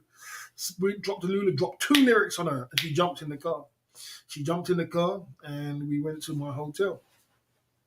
And we got single man side again. So we're going to continue that story. We're going to go on with the story because we are talking about white women today. Right, this was Manchester. Right, so that was good. And what happened from there now? Me and Lulu became very good friends, guys. She became very, very good friends, very close friends. So what I said was this: look, I'll tell you what, Lulu, we're close friends, and I had a really good pal, one of my closest buddies. He was tall, he was really handsome, dark skin, and very funny. And he reminded me of Lulu. He really did remind me of Lulu. And I told him, I said, you know what? You remind me of my friend. I got a friend called Lulu, man. And you remind me of her, man. You and her need to hook up. And he was like, and this time he was living in, he was living in Bristol. He was living near Bristol, Gloucester near Bristol, Gloucester. So, she was in Manchester. And I said, look, I said, Lulu, you know we're friends, and you know it is what it is. You know what I'm saying? It is what it is. You know what I'm saying? You know we're young, we're all both young, we're everything else. I said, but I got a friend, well, he's just like you. I'm telling you, he's just like you. And I want you to meet him. And she was like, yeah, cool, no problem. I said, I'll tell you what we're going to do, though. In order for you to meet him, you have to bring a lady friend with you. You know what I'm saying? Because I'm not going to be making you meet my friend and you two have hunky dories and I'm going to be sitting there alone. That's not going to happen. But Lulu was down, like, oh, of course, I got loads of friends. I got loads of friends. I got loads of friends. We can do this. When was this going to happen then? When's this going to happen? She was just down. And I said, okay, we'll do it next week. So I came down to Manchester. I picked her up, her and her white friend. And her white friend said, by the way, the white friend said to Lulu, I knew from the first day I saw Barry, I wanted to do single man side of the game with him. So anyway, I picked her up in my nice car. And we drove from Manchester all the way to Gloucester. It took about 5-6 hours all the way to Gloucester. Stopped over a few times and everything else. From when my friend saw her, he was just in love. Them two had a relationship as well, and them two had a relationship. And I was with her friend, so I was talking to her friend. But I knew her friend liked me from in the car. I knew that. You know what I'm saying? I'm flossing. And my friend had a nice flat. He had a nice house. He had a house already. He had about a 4-bedroom house in Gloucester. And we went there, and I got my single man side again. This twist doesn't go. This is a twist, guys. So I'm going to carry on this story because the story doesn't stop there. Then she was a white woman. She was a white girl. So me, my friend had her, and I had the white girl. It was cool. The twist doesn't stop there. So anyway, that was that. So basically, what it was, my friend really liked Lulu because they were just alike. They were just alike. My friend and her, I just knew they were just alike. They were just going to be compatible. So Lulu and him liked each other. So Lulu kept phoning me and saying, she liked the guy, and I said, okay, cool. I said, but when she wants to go down again, I said, you can come down again, but you're gonna have to introduce me to another one of your friends. You know what I'm saying? Let's keep pumping. And we did it again, and she brought down another one to my flat down in London. She brought down another. No, what happened after that? She brought down another one to my flat in Docklands. She came down Docklands. This was a white woman, and she was a white girl. She single man side was great. And then she kept doing it, and we had one in Manchester as well. There was another one I met up in Manchester. When a girl introduces you to another girl, you're gonna get your single man side again. It just breaks it down, just like that. Breaks it down. She gave me another one. I had 5 of her friends, one was a mixed race, one was a black one. But we're talking about white women today, and 3 white girls. So 3 white girls I've had of Lulu friends. 3 white. Just because Lulu introduced her to me. When a girl introduces you to another girl, you're going to get your single man side again. That's the way it goes down. So that was the bonus story. And that was the story of number 1 at the Club Fillers Inc. YouTube channel. Tonight, that was a story of, 395 stories, 495 stories. Jay Smith, good to see you there, coming through at the Club Fillers Inc. And we got a bonus round for just to keep it going. Good to see you there. Just to say, keep it going for the bonus round. Who's ready for the bonus round? Someone drop a super chat for the bonus round because you lot are going in today. You're getting bonus round. Let's go into the bonus round, guys. I took all my friends to Liverpool. And this guy, he was dating this girl. He found this dime piece. She was lovely. I think she was like quarter caste or something like that. But she was like quarter white, quarter black, and she was beautiful. And He was dating this girl. He found this girl when I took in the same place called Kirkland's, the same place I took all my friends. He must have went up there the next week because my friends was going up there every week, every week, and they were getting girls left, right, and center. And he bucked up with this mixed race one and this quarter caste one. She was quarter caste, beautiful. She was beautiful, and I ended up going up there, and I was going up there with him one time, and her mum, her mum had her young. Her mum had her young. I remember I was about 30 odd. I think I was under 30. I think it was about 29 or I think it was about. I don't remember how I was, but her mum was about 40, something like that. I know her mum was 40 or something like that. You know what I mean? But her mum looked good. And the mum, my friend introduced me to the mum, and to cut a long story short, me and the mum was dating for a little while. I was only young though. The mum was about 40, but she looked good.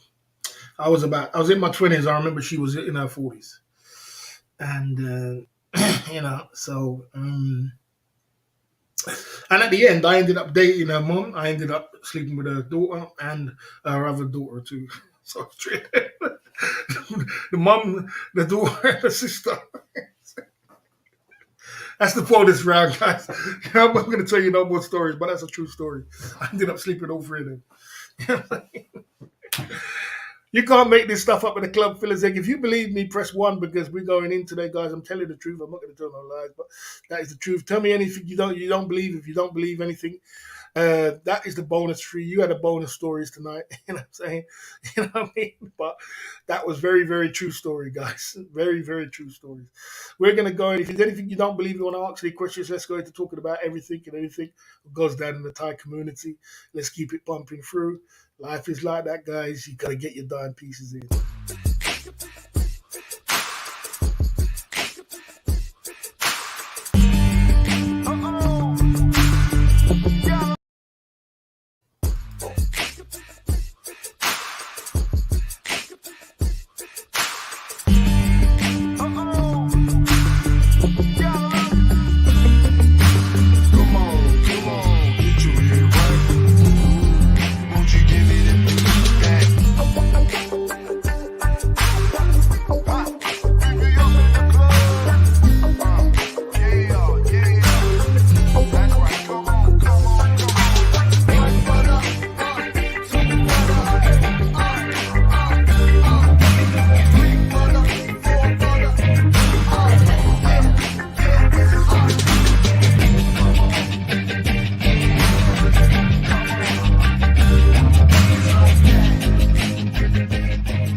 Isn't that a crazy story, guys? Because it's funny. I remember the mom said, "Oh, we've all been there, then, ain't we?" So mom said one day. Her mom said, "We've all been there, then, ain't we?" I was like, "God damn, you can't make this stuff up, bro. You can't make it up." You know what I'm saying? You know, guys, listen, I'm going to do a poll. Press one if you believe all the stories, or press two if you don't believe the stories. If you believe the stories, press one. Press two if you don't believe the stories. Let's do something like that. So if you don't believe it, press two. Press one if you do believe all the stories. Let's get a count. Press one if you press one if you if you don't believe the stories. If you don't believe the stories, press two. If you believe the stories, press one. Got a lot of ones there. Got a lot of ones who believes it. OB believes it. Dale believes it. Sean Prawn believes it. You know what I mean? Tony believes it. We got a lot of ones. Got a lot of ones. Got a lot of ones there. We got a lot of ones. We got a lot of ones. You know what I mean? We got a lot of ones. We got some doubters. We got some doubters though. We got some doubters. Two doubters. We got a lot of ones though. Guys, we got a lot of ones. We got a lot of. I'm surprised that there's a lot of ones, guys. I'm not gonna tell you no lie, guys. I'm not gonna tell you no lie. I mean, I'm not gonna find a lie detector here now. I will tell you that it was 100% true. All the stories was 100% true. 100% true. Was not the bonus round crazy though. Was not the bonus round crazy. That is crazy. I'll never forget when the mom said that. We've all been there, then ain't we? You can't make this stuff up. We've all been there, ain't we? Oh my god. Oh dear. Oh man, what a life, eh? You know what I mean? And we buy your book when it comes out. You can't make this stuff up, mate. I mean, it is. We're gonna have to do another one of these one day. We'll do another one on. I'll tell you another one I'll do one with Thai women. I'll do one with the black women. I'll do one with mixed race women. I'll do one like that. But this is a white woman one today. Guys, I would like to say that them stories is just unbelievable. I mean, what out of one? Tell me which one story do you think you like the best, guys? Let me go through. Who do you like the best? Do you like story number one? Um, that was um, that was in the story number one was in the club with the girl when in the Dubai club in the live stream where you saw the video there where you saw the number one video. You saw that one. If which one do you like the best? Tell me which one you like the best. Number two story. Do you like number three story? Do you like number four story, or do you like number five story? Or do you like the bonus round story? Tell me which story you like the most, guys. Put it in the chat. What story you like the most? What story do you like the most out of all the stories? Do you like the most? I like the bonus round actually, because the bonus round is like, God damn, bro, I can't believe me. Barry, who's the oldest lady from? Who's the old lady in the thumbnail? Did you SMS OTG? Right, the lady in who likes. Someone says they like number two and three. Two, they like two story. The girl in the thumbnail, I did not SMS OTG. I was inside Shinobi, and this lady was in another van, and she said she saw a big black guy. She wanted to come and talk to him. Basically, that was the story, and she liked me, and she came running over, and she kept talking to me, and was basically chatting me up, and we decided to take a picture together. She was actually a tour guide, but she was blatantly chatting me up. She was an old lady though, but she was blatantly chatting me up. She said she saw a big black guy outside the window. She came running over talking to him. That's what she said to me. Yeah, that was in Shinobi. Bonus round. Bonus round's got to be the best. The bonus round's got to be the best, man. The bonus round's got to be the best. I mean, that's unbelievable, man. I mean, the other stories was good. The Lulu story was good. The Lulu story at number one was good. Lulu's story with the five girls, but that's just normal, you know what I mean? But I think there was all good stories, but the bonus round was amazing. You know what I'm saying? Fourth story, the content for the year. Content for the year. What was fourth story, the day content? What was the fourth story? I can remember again. Fourth story, Jay Smith. Do you think the mother thought you were so nice to her daughter? That was an X factor. No, I just think that in Liverpool they have their daughters young. They have them at 16 and 17 and 16. They have them young. And the mothers are all young in Liverpool. So they're like 38, 36, 37, 40 and 38, 39. And they still look good. You know what I mean? Because women still look good at their ages. But the girls, the women are young. 20 odd, 22, 21, 23. And when you're like 20 odd, 27, 28, and you're picking up girls at 22 and all them kind of things, the age factor, that's what it is. So the girls 40, they're 18, you know what I'm saying? But the mum's still on the groove. The mum's still around, you know what I mean? So, yeah, but if you know anything about Liverpool is wild, bro. Liverpool's wild like Thailand. Liverpool's wild like Thailand. It's like, boy, it's just wild up there, bro. And when the mother said it to me, I had to laugh. She said, "We've all been there, then, ain't we?" I was like, "Oh my God!" I really felt like a single man side of the game that day. I thought, "Oh my gosh," it was crazy. I just can't believe I did that, but that was unbelievable. You know what I mean? Which one was the best in the family? I would say the first.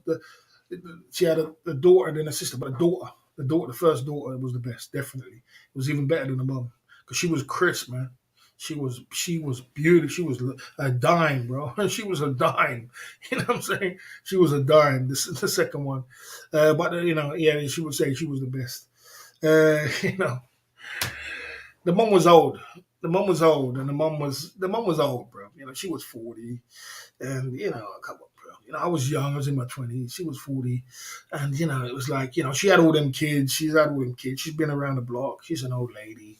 You know what I mean? But she still looked good though. She still looked good. You saw her, you would say, "Damn." You know what I'm saying?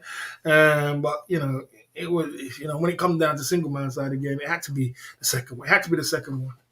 The other one was too young. She was just young. I don't know. She was young. You know what I'm saying? Washing or Curdy. Baron coming through at the club, Phil. Thank you. Good to see you. There's a good laugh today, Baron. I was only joking with you, by the way, earlier. We got Baron coming through at the club, Phil Inc. YouTube channel. The man. You know what I'm saying? Yeah, Barry, you got greedy. I'm crazy, Sean Prawn. I'm crazy. I'm crazy. I am crazy, bro. I remember Sean Prawn. I was in Liverpool one time, right? And we went up. We were going up there every week, and this girl said we was going up with groups of guys, and this girl said, yeah, this girl said to my friend, I want you to sit there with one of your guys. You know what I'm saying? And she said, everybody except Barry. He was like, why everybody except Barry? He said, he's a really bad. He's a really bad. She used the word. She said that he's a really bad slapper. He's a really, really bad slapper. That's what she said. I said, like me, bro. Yeah, I felt embarrassed for that day. She goes, he's a really, really, everybody except Barry. I said, why? My friend said, why Barry? She goes, he's a really, really bad slapper. I said, boy, God damn, you can't make this stuff up. You know what I'm saying? Oh, shit, man. You guys are unbelievable. You had to move times that slot me. Slot me.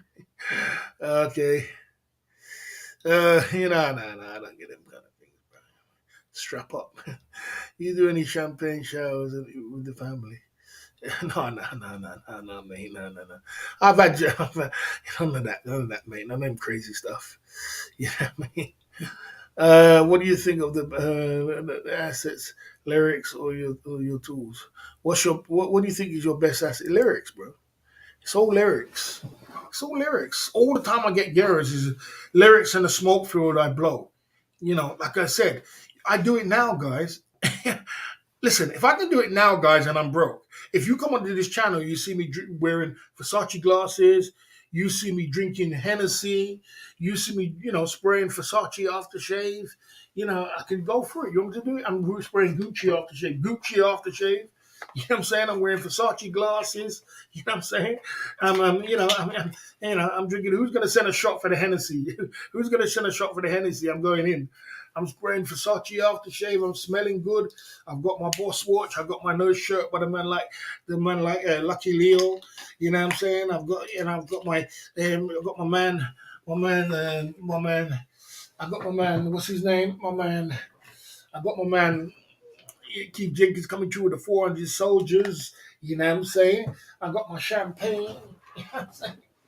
I got my champagne because I turned my pain into 2002 champagne. You understand? When I'm doing, listen, and I got my champagne, I got my drinks, I got my this, I got that. Who's gonna send a shot? Who's gonna send a shot? Who's gonna send a shot to carry out this example? What I'm trying to say, you understand? Look, the point I'm trying to make is this: if you see me doing all these things, you think to yourself, God damn, you lot didn't know me. You think this guy's got money, man. It's all a smoke field. You're just blowing a smoke field. It's all a facade. It's all a facade. You understand? It's all a facade. You understand? It's all a facade. You want me to drink a shot of Hennessy to get it going on? You mean drink a glass of Hennessy, free Hennessy. There you go. Hennessy for the enemies. It's all a smoke field. You come on to forget, man. This guy got money, man.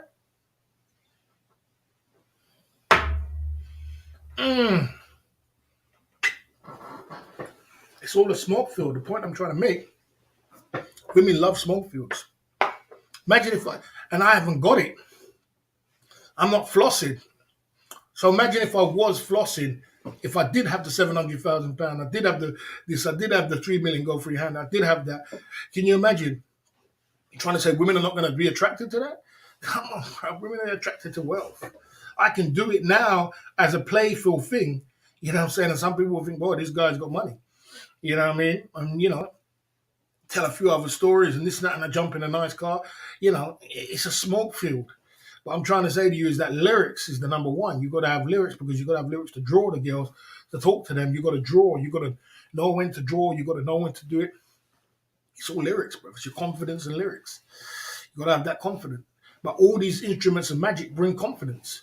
When you're on top of your game and you're drinking Hennessy, you're doing this, you're drinking this, you're having fun, you know what I mean? This is happening, it's all happening. You've got confidence. You got confidence. You know, someone said to me today, Trout 66, Trout 99, Trout 99 came through. I was in the daytime stream today, and we started our daytime stream today, and I was pumping it through, and Trout came through and dropped pinkies, 50s, was dropping 50s like it was going out of fashion today in the daytime on the live stream. And everybody said, Barry, man, when you first started the live stream, you was just like, man, you was just like so mellow. But then you just got so hyper after the pinkies started dropping. You just started to get hyper. You just started to get hyper, and you just got so much energy, you know. And he was dropping pinkies. I don't know how much money he dropped today, but it was dropping pinkies left, right, center, right, right. Now, what I'm trying to say to you, when you're on top of that game, it gives you that mojo. It gives you your mojo back. It gives you that hype back. It gives you that energy. Money brings energy. Money is just energy. All these things and all these smoke fills around you gives you confidence to talk to any woman and chop it up with any woman. You know what I'm saying? Because you're like, man, boy, what you got for me? What she really got for me? What she really got for me? You understand? I got it all. You know, when I got big bundles full of money, £100,000 in my pocket. I've got this, I've got drinks, I've got champagne, I've got these all kind of things. What she got for me? I mean, what she got for me? You know what I mean? And you realize, man, draw the girl, talk to the girl. So it's all lyrics, bro. It's all lyrics. It's all lyrics.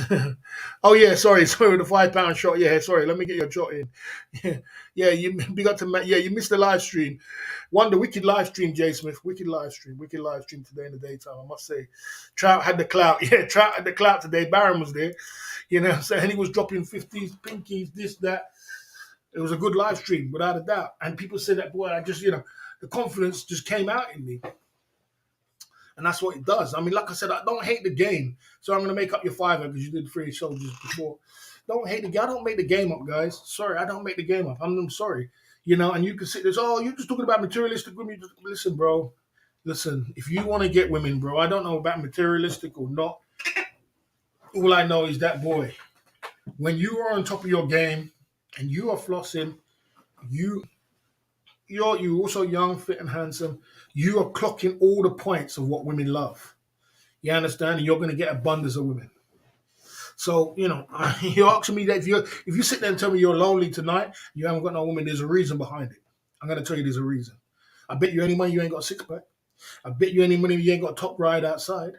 I bet you any money you're not flashing your cash. I bet you any money you're not going out to showing money and you bet you any money you ain't dropping lyrics or no girl. There's a reason behind why you're going to your bed lonely tonight. There's a reason.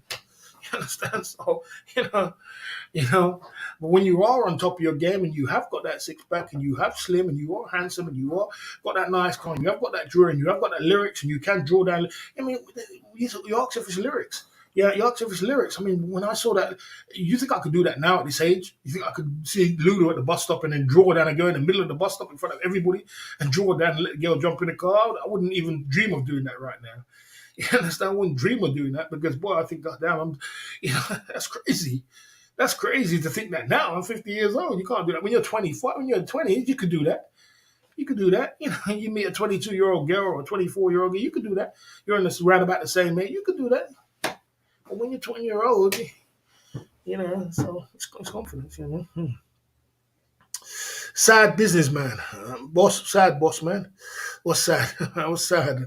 I'm doing good. You know what I mean? Big up, man. Big up, mystery. Got misery guts. Misery guts. Big up wherever your name is. For the 5 soldiers at the Club Fillers Inc. YouTube channel tonight. Yeah. Trout went in today, boy. He went in without a doubt.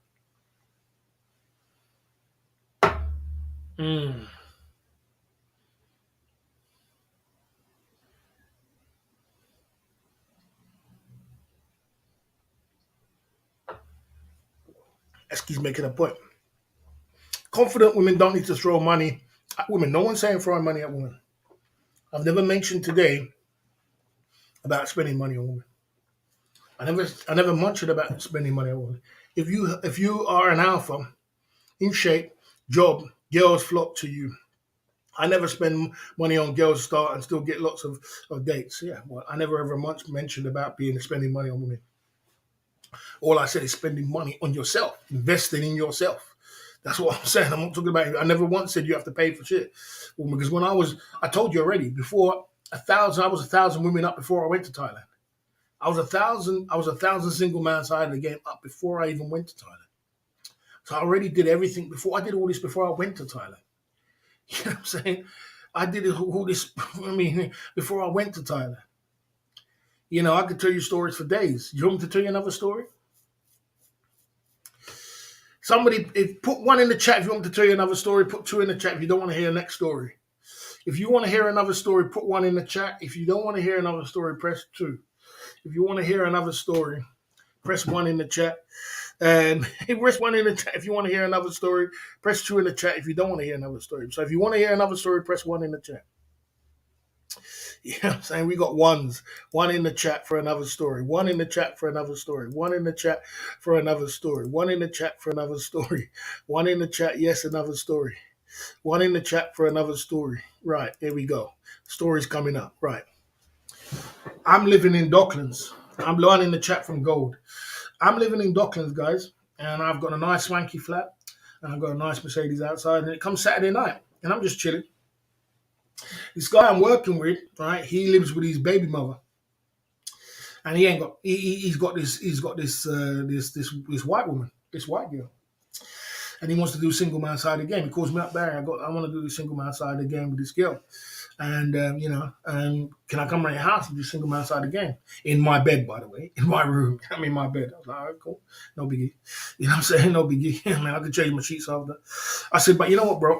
My friend, it was the same guy I saw in the carnival, the same guy in the carnival, because me and him used to roll together. That was when we grew up together. Did you rent? I rented a flat. I rented the flat for about £1,500, something like that. £1,500 a month. Now it'd probably be about £6,000. So I'm in Docklands now, and I said, look, I'm going up to Ipswich to meet a couple girls in Ipswich. I remember meeting my friend. My friend had there was a black one and there was a mixed race one. I had one and he had another one. We were going up to Manchester. We were going up to Ipswich to meet these two girls. So I said, my man, I'm with me and my friend, the same guy there. I said, we're going up to Ipswich to meet these girls. But what I'm going to do for you, my man Christopher Fury coming through with the cake side of the game, Big up for the cake side of the game. Let's take the shot there. And I carry on the story. I said, listen, me and my friend are going up to Ipswich. What I do as what I usually do, because I'm a man's man, I expect every man to be, responsible. So you can keep the flat, do your single man side of the game with the girl, and we're going to be up there and just call me if anything happens. You know what I'm saying? He comes round with a white girl. She's an average kind of white girl, but she was all right. You know what I mean? She was not bad. Slim, sexy. We see the girl. We was talking. We just have a little bit of fun, have a little bit of jokes. She was asking, who's the owner of the house? I said, me. I was with my friend. We was having some jokes. He comes round with the girl. We decide we're going up to Ipswich because we're going to meet these couple of girls in Ipswich. So we jump in the car, driving up to Ipswich. We're halfway through Ipswich. We're like, yeah, we're eating up track, you know what I mean? Eating up track to get to Ipswich because we're going to meet these couple of girls. Eating up track. Phone call rings. Barry, the girl said she wants to do single man side again with all three of us. I said, God damn, you can't make this stuff up. I'm halfway up to bloody Ipswich. I said, bro, the girl said I told my friend, bro, she wants to do a single man side again with all three of us. What are you going to do? I said, bro. He said, you know what we're going to do? I said, I know what I'm going to do. Boop, next injunction, turned off, boom, boom, come back, spin the car all the way down, bombing it down the motorway, all the way down to Docklands, bombing it all the way down, back down to Docklands, as fast as I could, back down to Docklands, boom, get into Docklands, boom, get into my flat, boom, boom. Single man side of the game with one after the other, bang, bang, bang, jump back in the car, back up to Ipswich again. Like, God damn, in the middle of Ipswich, I'm like, God damn, when I get old, I got a story to tell. We're laughing. Like, I got a story to tell my grandkids when I get older, bro. You know what I'm saying? I got a story to tell my grandkids when I get older. Big up to Fist of Fury coming through at the Club Fillers YouTube channel tonight.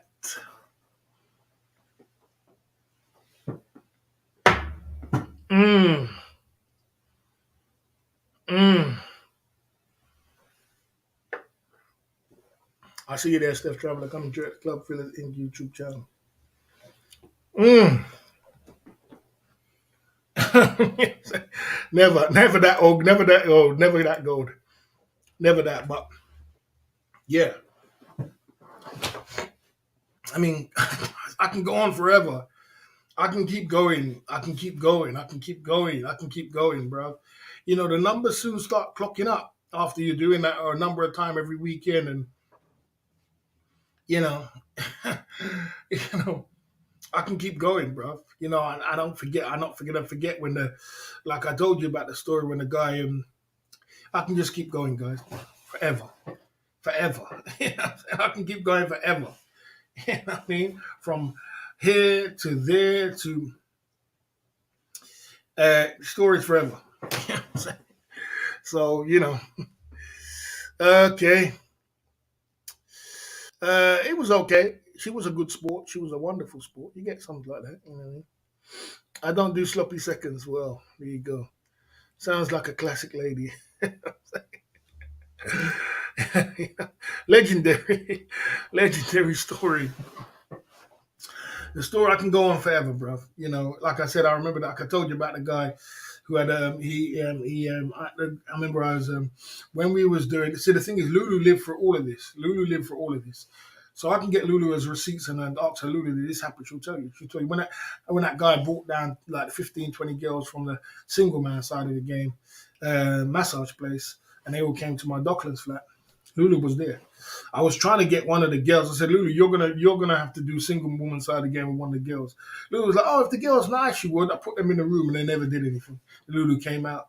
You know, um, it was it's just so many guys. So when I say 400, 400 women, they guys, it adds up. It does add up after a while when you've been doing that for like 30 years. I've been doing it for 30 years. You know, it adds up. It keeps going. And, you know, you're going hard, you're going hard, you're going hard. You know, there's so many. I remember, you know, we started doing, but was you the first lady you had single months out again after you got out of jail? No, no, no, no. Who was the first? Sorry, who was the first? God, can I remember that, Shauna Prawn? Come on, bro. I'm not gonna remember. I'm not gonna remember that, bro. I'm not gonna remember that. Come on, I'm not gonna remember that. I'm not gonna lie. I think that, to be honest with you, I can remember that. I can remember. I was with the same girl I was with 5 years ago. She was in court with me, and when I got out of jail, she was there. She was always been there. The same girl that lived up in Peterborough now with her flat. Everything girl. I think it was her. I just remember that when I got out of jail, she was there. She always wanted to be with me. That woman. You know what I'm saying, she's beautiful, but she always wanted to be with me, man. I think it was that girl. I can't remember, but I think it was that girl. I think I was with her. You know what I'm saying? You know, there's so much stories, Sean. I mean, where do I begin? You know, I just forgot another story because I was going to tell another story, and you know, I forgot. I tell you, when we started doing things like when I was younger, who could do it the quickest? Oh, you should ask me, Sean, what's the quickest girl I've ever had? I tell you, the quickest white woman I've ever had, and this is a white girl too. I'm living in my mom's house. I don't remember how old I was. I think I must have been about, I don't know. I think I must have been young. I was in my mom's house. And I looked out the window and I saw a white girl. And I told her, come upstairs. And came upstairs, came up to my room, bang, single man side of the game. Straight. Straight in, straight out. No big deal. Nothing. No speech, no nothing. You know what I'm saying? You know, the story, you know, I've got stories for days, bro. Yeah, man, I got stories for days. So, you know, that's why I said I never really when I meant I never said that I never meant to say that white women are easy. What I was saying is that white women were easy for me because they just like me. That's when I like them. That's all. You know what I'm saying? You know, I can tell you stories for days, bro. They keep going, keep going. You know, and me and my friend, we used to share a lot too. That same guy. You know, you see, the thing is, right, guys, let me tell you something, right, guys. That guy was in the carnival. What he used to do, I used to do. But what made me laugh about him, we was what we said in the carnival, when we went to the carnival and we saw him in the carnival doing them things what we were showing you doing. I said in the carnival, we'll see if my clout can get more girls than him because he's known to get a lot of women. Guys, he gets a lot of women, no doubt about it. From day one, he was our front man. He gets all women and dime pieces too. Now he's still got his confidence. He's still got his confidence, and you saw it there. You saw it. He's still got that. He's still got the swag. He still parties. He still goes clubbing. He still goes out. He's still got. He's still quite a pretty boy. He's still got it. I lost it because I put on weight and I moved up north. He's still got it. He's still doing the same thing. He can still pull in a carnival. Them girls like that. I can't. I lost it. You know what I'm saying? He can still pull like that. He's 50 years old, but he could have pulled any of them girls what he was talking to there. You saw how much they were into them, and they were saying, "Oh, he looks good, and I want your number anyway." Kind of thing. He's still got it. He's still got that swag. I was telling him the other day. I was thinking, God, I said, "Bro, you still got it, bro." I lost it, bro. I said I lost it by living up north and putting on weight and feeling old. And I said to him, bro, can you still get women from car? He goes, of course you can. You just lost your mojo. That's what he said to me. You just lost your mojo. I said, boy, I have. I lost my mojo. Hands up, I lost my mojo. I said, I'm not gonna lie to you. I still got it, but I haven't got it like the way you got it. You know what I mean? You got it, and you still got it from when we was 19. No, I know that guy from when I was 14, 15. We grew up together. And we lived in Docklands together. We did this. We'd been all through the trenches and everything else together. That same guy, and we did everything together. We had one time we went to Harlow. Harlow used to have a load of women, but it was always single man side again. We went to Harlow and we met this white woman, took her back to our place, and we both did single man side again. It was always a double up with that guy. It was always a double up. You know what I'm saying? And it was always a double up with him. It was either me pulling or him pulling, or me pulling or him pulling. It was always some shit. You know what I'm saying? So I don't know. Yeah. So that was 7 years, and Putty does that to a man. Yeah, it might be. I lost my mojo. I'm not gonna lie to you. It is. But he's flapping gums. He's sexy, but he's flapping guns. He's not flapping gums. He could have pulled them. He could have pulled them girls. He could have pulled them girls in the carnival. I know him. They were down like there was no. You could see in their eyes that they were down. Anybody could see they were down. They were ready to go. You know what I'm saying? And then girls were saying he's hot. All the girls was there saying he's hot. He's always been a. He's always been a pretty boy. But what I'm surprised at is that he's still got his mojo. Because it doesn't mean because you're a pretty boy you lose. You still got the mojo, but he's still got his mojo. The mojo to still pull women. He still got it. I haven't got it. I haven't got that no more. That's the thing. I haven't got it. I'll just feel, what he did if I was by myself. I mean, put it this way. When I'm on a live stream, I make that as an excuse to get to women. But I don't pull them. I just engage with them. Like on a live stream, I do it for an excuse. Hey, I'm live streaming. You come on the phone. But you never you give them my card. They don't call you. You're an old boy. You don't get no phone calls. You know what I'm saying? You know what I mean? You're old. But they have fun. They take your card and everything. They don't call you. You know what I'm saying? But he can do it and he can still pull it. So it's like, man, it made me really think to myself, God damn, bro, you still got it. I said to him, at the end of the carnival, I said, bro, you still got it, man. I can't believe you still got it, man. And he was like, man, of course I got it, man. Of course I got it, man. I was like, man, I was feeling kind of a way after carnival, like to say, God damn, because we were saying who could pull the most girls. I want to see if my clout can pull it with my YouTube channel, or he can pull it with his looks. But he pulled away he made me feel like I was, he pulled away from me like I was just, I still pulled a couple of girls, but it was nowhere near what he was pulling. It was like, man, and it made me feel like, God damn, I really have lost it, bro. I really lost it. It made me sit down and think to myself, shit, man, I've lost it. I feel old. I feel old, bro. So, Mr. Fury coming through, shot for the pumping it through side of the game. Yeah. Another shot. Yeah. Keith Jenkins coming through. Salute. Is that Keith Jenkins I see there? Did you come through already and I didn't see you? Salute, man. Salute. Keith Jenkins coming through at the club. Filler Zinc YouTube channel, my man, pumping it through. We got some crazy stories today, bro. It's a crazy one. Salute, Keith Jenkins. Who's the MVP tonight? Hennessy MVP tonight. Coming through at the club. Fillers Inc. YouTube channel. Tonight. Yeah, so guys, that guy made me think to myself, after the carnival, I said, I was feeling like, God damn, bro, you lost it, bro. You lost it, bro. If it was younger, when I was younger, that's what I was like when I was younger, guys. And we'd be pulling them girls. You know, we'd be like, man, what are you doing after, man? Come and meet us later, man. Let's have a drink later. Let's have some drinks later. Come around, we got a flat, man. And they would have come. They would have come. You know, they would have came. This is in the UK, and he's not paying nothing. You're not paying nothing. Them girls are just normal girls, normal women. But you know, it made me really sit down and think to myself, Barry, you really lost it. You lost your mojo. You know, I think I still got it, and I think I can get it back. But I know I gotta lose the weight, and I know I gotta get my instruments of magic back, and I gotta get comfortable and get some money back again. But you know, I don't know, man. I think to myself, that really made me, when I saw them carnival things, the way the guy was pulling, I was like, God damn, bro. That was me when I was younger, guys. That was me. You know, I was pulling left, right, and center, no, ruthlessly, you know, and you know, and that's the way you get through. Uh, that's the way it goes. You get older after a while, and boy, you lose your mojo.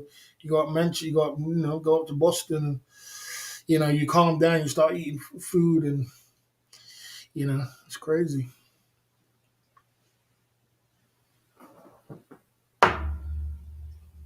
Mm, mm. Big up to Fist and Fury coming through with MVP tonight. Couple shots, you're going in tonight, man. You're doing good. You're in your lane tonight. Big up for that. MVP tonight of the Hennessy side of the game, man. Hennessy competition. Uh, Barry, when was the last single man side of the game? Single man side of the game was August, isn't it? When I went down to London. When I went to London, I got single man side of the game. Carnival times. So that's August. What, September, October now. Like 6 weeks. 5 weeks, 6 weeks.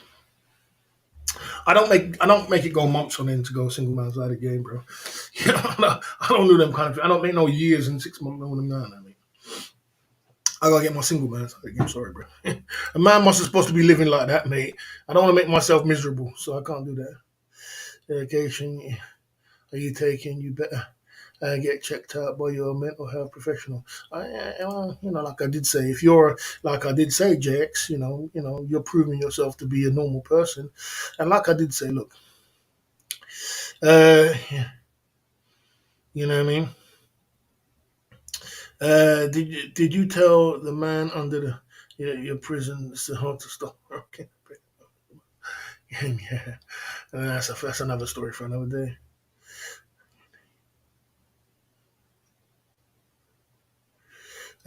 Bragging that you look younger at 50 is not cool. Of course, it is cool. I mean, it's not bragging. Look, it's like this. SOS Chris. Look, if you do look young and you do look handsome, and you do look good at 50 years old, do you think women don't do that? You think women don't walk around saying, "Look, man, I'm old as hell," but I see women on Facebook all the time. I see women on Facebook, I'm old as hell, and they're 38. I think the other day I saw a girl 38. She said, "I'm old as hell, but looking young and fresh as ever." They do it all the time. Women do it all the time. Oh, I'm 50 years old, but look at me. I'm getting men left, right, and center. You know what I'm saying? Women do it all the time. You know what I mean? There ain't nothing wrong with you if you do look good. If you do look good at them age, if you look old, if you look old like me and an old bag trying to be young, that's different. But if you do look good at 50, if you do blessed enough to look like you're 30, and like the girls were saying 31, 32, 34, if you're blessed, why would you not embrace? And you're at the Notting Carnival having fun. I've used the thing about us when you get older, SOS, because you stop the ability of having fun. That's the problem when you lose your mojo, when you forget to have fun. And that's what happens to a man over 40 and 50. They forget to have fun. They just think about money and working and trying to get the next dollar and trying to do this, and they forget about the fun part. They're like, okay, right, okay, there is one thing making money. Yes, it's important. It's one thing paying for your house, but you need to have that fun. A man has to have fun. You know what I mean? And once you lose that fun, you lose your mojo. And once you lose your mojo, what's the use of making all that money if you're not going to enjoy it? You can't take it with you to the grave. You know what I mean? You're in Notting Hill Carnival. Everybody's having fun. Everybody's enjoying themselves. Everybody's partying. Everybody's doing crazy stuff at Notting Hill Carnival. You're not on the middle of the street doing all that. You're in the Notting Hill Carnival. There's nothing wrong with that, bro. Come on. Get serious. I know SOS Chris. Ain't nothing wrong with that. You're having fun. You know what I'm saying? I mean, you know, you guys ended up pulling. No, I didn't end up. I did good down there. He did good. You know what I mean? So yeah, that guy who said about mental health, keep watch. Keep watching out, boss. Salute. Keep working out. No doubt, bro. No doubt. No doubt. Yeah, like I said, that guy who was talking that thing there. Let me just get onto this other guy. Yeah, this guy who's talking like this. Listen, I get it. I get it. Look, I get it, Jakes. If you're, and I said this from a long time on my channel, and I said this all the time. I said, guys, if you're a normal kind of person, right, you are gonna think these stories are lies. You are going to think these stories are not true. You are going to think he's crazy. You are going to think he's got mental problems. But, bro, you know, what I'm trying to say to you, this is why I started the first one off by showing a video, so you can't deny it. You saw the video, didn't you? I put the video in the comment section. You saw it. You can't deny it. So, yes, I understand that. You know, you're going to think, oh, this guy's got mental issues, there's something wrong. You know what I'm saying? Because you're just normal. You just show me that you're a normal person. And you just show me that you've never lived a high life. If you lived a high life, if I spoke to a man like Andrew Tate, or I spoke to a guy which is rich, or I spoke to a guy who's had money, they would say, oh, that's normal to me. Sounds like right to me. That's what I'm living right through right now. You know what I mean? You're living through a rapper. Same thing I do every day. I do that all the time. It's normal. You know what I mean? You say someone who's an NBA man, it's a normal thing to me. Go out to a club, put dime pieces, this, that, same thing. Take them back, chill. Same thing. What's normal? What's so big deal about that? I do that all the time. I'm doing that right now. You know what I'm saying? It's normal. Footballers, same thing. But if you're a normal kind of guy, you're gonna think, oh no, these stories, no, you're mentally health, you're this, you're crazy, you're not telling the truth because you're normal. You know? Yeah, keep working out. Yeah, so definitely keep working out. You have plenty of fun at 50, but you need plenty of cash to make it happen. 100%. I agree. If you look 50, but like that guy, so for example, that guy at the carnival guy, he looks young, and everybody was saying he was 30 old, he was saying he was this, he was saying that. And if you look young, you still can have fun. He still goes out, he still clubs, he still parties, he doesn't look his age, and he still clubs. You know, he's got a white woman lives in Southampton with his white woman in Southampton, but he still goes out and have fun. You know what I'm saying? So it doesn't mean, but you are right, Jay Smith. Cash is what does it, but just don't forget to have fun. Don't get to the point. You know, let's not get to the point. What it is, men get to the point where they boss. The way you're telling stories is obviously it's not a lie. It would come through as a lie. Yeah, I agree. I agree with you. I agree with you. Big up for that, SKP. You know, the thing about older men is this: older men get to a certain age where they forget to have fun in their life. There's only a few things you can do with money. One of them is save it. One of them is invest it, and then one of them is have fun with it. You understand? Or give it away. You know what I mean? There's only a few things you can do with life, but people forget to do the third one, and that's have fun with the money. You got to have fun, money. F off money. You got to have fun with it. Now, one thing I say about Thailand, and this is where Thailand comes in. This is what I give to Thailand. Thailand brings out the mojo in men again. Men start thinking, men which are 56, men which are 50, 58, men which are 54, men who are 50 over 50, which, you know, they've grown up their kids, they've did this, they've done everything right, they've really put on weight now, they're a little bit overweight, their confidence is down, they've broken up with a girlfriend or their wife, or they're this and that, and they by themselves, and they got no options and that are going on, and their mojo is low. They've got no attention on in walking down the street, they've got no attention in the club, they're just done. You understand what Thailand does, and what I do give to Thailand, it brings back their mojo. You know, because the women have got their lyrics, and women will say, "Oh, you're a handsome man, and you're this, and you're a kind man, you're this," and some men do believe that, and it brings back their mojo. And what it does, Thailand makes you have fun again. It makes you have fun because you see on a Saturday night, you wouldn't be here sitting here on the street. This old boys was older than me, was 65 years old, 60 years old, will look slim, handsome, and look good. And they're in clubs now. They're in bars in Soya Bacau, having a drink, chilling out with beautiful girls and having fun. And they're 50 and 60 years old. You know, even Jay Smith is young for them, 55 years old. And they're having fun in Thailand, and it brings it out in them, and that's what it does for you. It brings you out of the mojo. It brings you out. It's just sad to say, the Western world, by the time you reach 50 years old, you expect to just, that's it. There is nothing, there's no activities for you. There's no activities at nighttime for you. It's go to work, make money, pay your bills, or pay this, or if you've paid off your mortgage, work some more, or you know what I'm saying, or go down to bingo, or do some other thing. And there's not much activities, or go join another old woman. And I don't know what you're going to do at 50 years old, but boy, if you're not traveling, I don't know what you do when you're in the West. What do you do at the Western world, guys, when you're over 50 years old?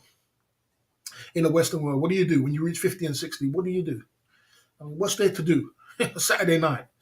You know, can somebody tell me? Yeah, I'm talking about having fun. I mean, there's a time to make money, there's a time to save money, there's a time to invest money, and there's a time to have fun. You need to have that fun in your life. You need fun. You understand? And what do you do? What do you do? You know what I mean? You know, you know what I mean? Okay. There's no doubt in your mother and two daughters story. Absolutely gold, I reckon, to be a genius book of records. Yeah. Did you watch the fabulous type news? They're showing the police cracking down on bar owners for emptying under the. Oh, okay, okay, okay, okay, okay. All right, right. Let's see if I've got any comments. Okay. Hmm. Barry, when the 3 million got down to about 1 million, don't you consider putting brakes on the consider? Look, Brett J. Smith, I never had £3 million in my hand at one time. I never had 3 million. I said it went through my hands. I said it went through. So you've in your lifetime, J. Smith, I'm sure you've been through. You could say you've been through more than 3 million. I think you have. I think 3 million has passed through your hands more than 3 million, more than me. In your whole lifetime, you're 55 years old. As you tell me how much you must be, can tell me you passed through your hands. I mean, come and gone. So I'm not saying I had it once at one time, but it's come and gone. You know. So you know. Yeah, yeah. I mean, sure, Sean the Prawn, that should go down in history, shouldn't it? That would go down in history. That will go down in history. You know, it's classic. It's a classic. Okay, Saturday night listening to the boss. Someone said, my point is, if you look young and keep to yourself, you look when you let the cat out of the bag, the pussy will run unless you got plenty of money. I agree. I agree with what you're saying. No, I agree with what you're saying there, SOS Chris. I get your point now. Yeah, but that was just fun. He was doing that for YouTube, for YouTube, YouTube fun. That's all it was. It was just YouTube fun. He wasn't being serious. He was just having fun. He was just having jokes, having a laugh. That's why he walked away after. Just for you, just to get like challenges on YouTube and things like that. That's what he was doing it for. He wasn't doing it for serious. So you know what I mean. There you go. Yeah. 40-year-old Western world supposed to be raise a family, your life. It's supposed to revolve from my mind supporting them. Anything you want is secondary important. Okay, there you go. There you go. See, that's what I'm trying to say. What you think here? There is more doors or wheels in the world. Barry, when the 700,000 got down to about 200,000, did you consider putting the brakes on the spanking? Yeah, well, now you're talking. Look, man, I was caught up in the hype. Now you're talking. I was caught up in the hype by then. My head was too much in the clouds. You couldn't tell me nothing. I was too much in the clouds. I was too much in the high life. Listen, man. Look, I don't like anything. I don't like much things in life. I only like two things. I like the finer things in life, and I like beautiful women. That's the things I love in life. And it can be worse. It can be worse to be like that than being an addict. Because when you're an addict, okay, you sell everything you got for the addict or whatever for your addiction. But when you live that kind of life, you burn through cash, bro. You burn through cash. And you never want to live no other way. You always think you're going to figure it out. You know what I'm saying? You think, I'll figure it out. I'll figure it out. I'll figure it out. It's a bit like people in Thailand, they get down to their last bloody, 10 grand and they say, I'll figure it out. And then they get down to zero and then they end up overstaying and living on the streets because it doesn't figure out. It doesn't work out, And so, at that time, I was young. I thought I was invincible. I thought I was bulletproof. I didn't want to live no other way. I was ignorant. I was silly. I wasn't ignorant. I was just young and dumb. You know, young, dumb, and now broke. You know, young, dumb, and broke. You know, yeah. You know, so you know, what can I say? What can I say? Okay. Uh,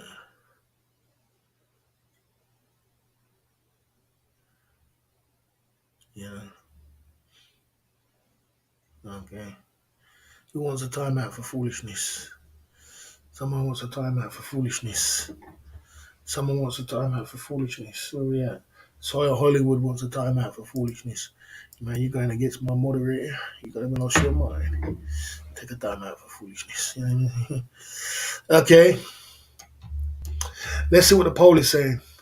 The poll is right. The poll is saying how many women did you engage with in your life? 60%, 100 to 1,000 women. I mean, you know, I mean, hey, hey, you know, who am I to say? 10 to 20 is 20%.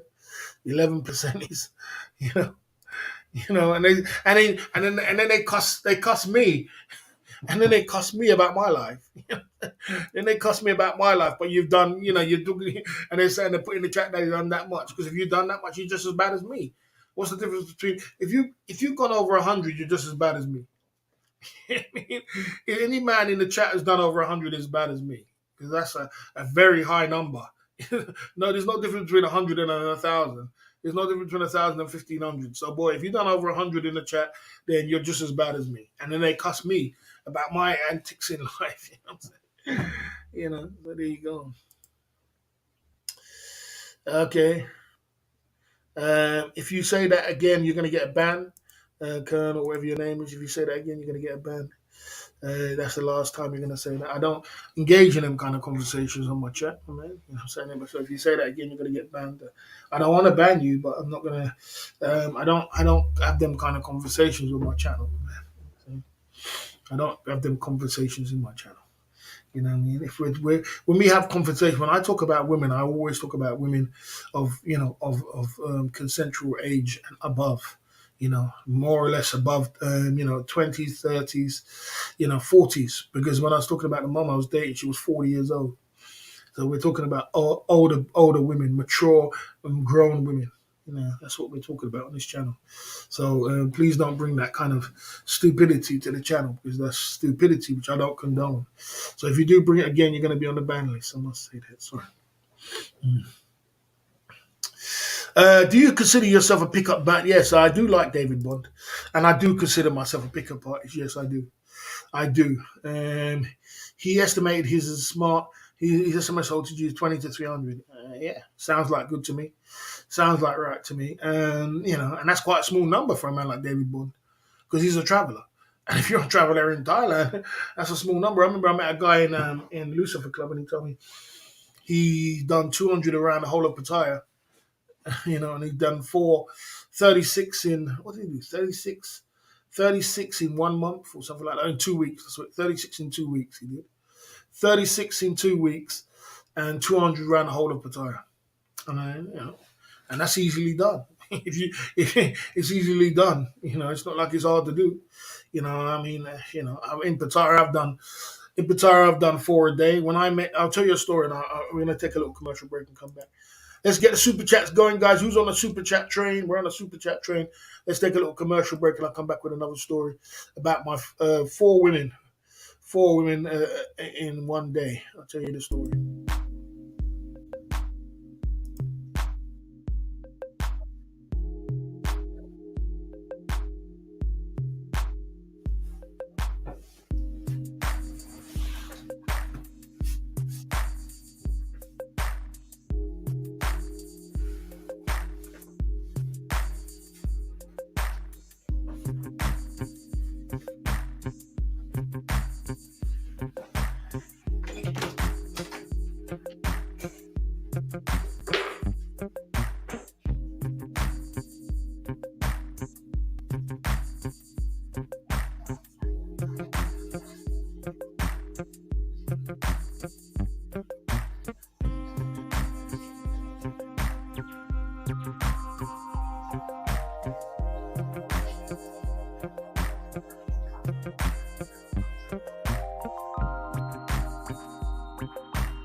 T-Ho, let's get the stories going on with the, let's keep it pumping with the Hennessy side of the game for the enemies. Let's keep it pumping.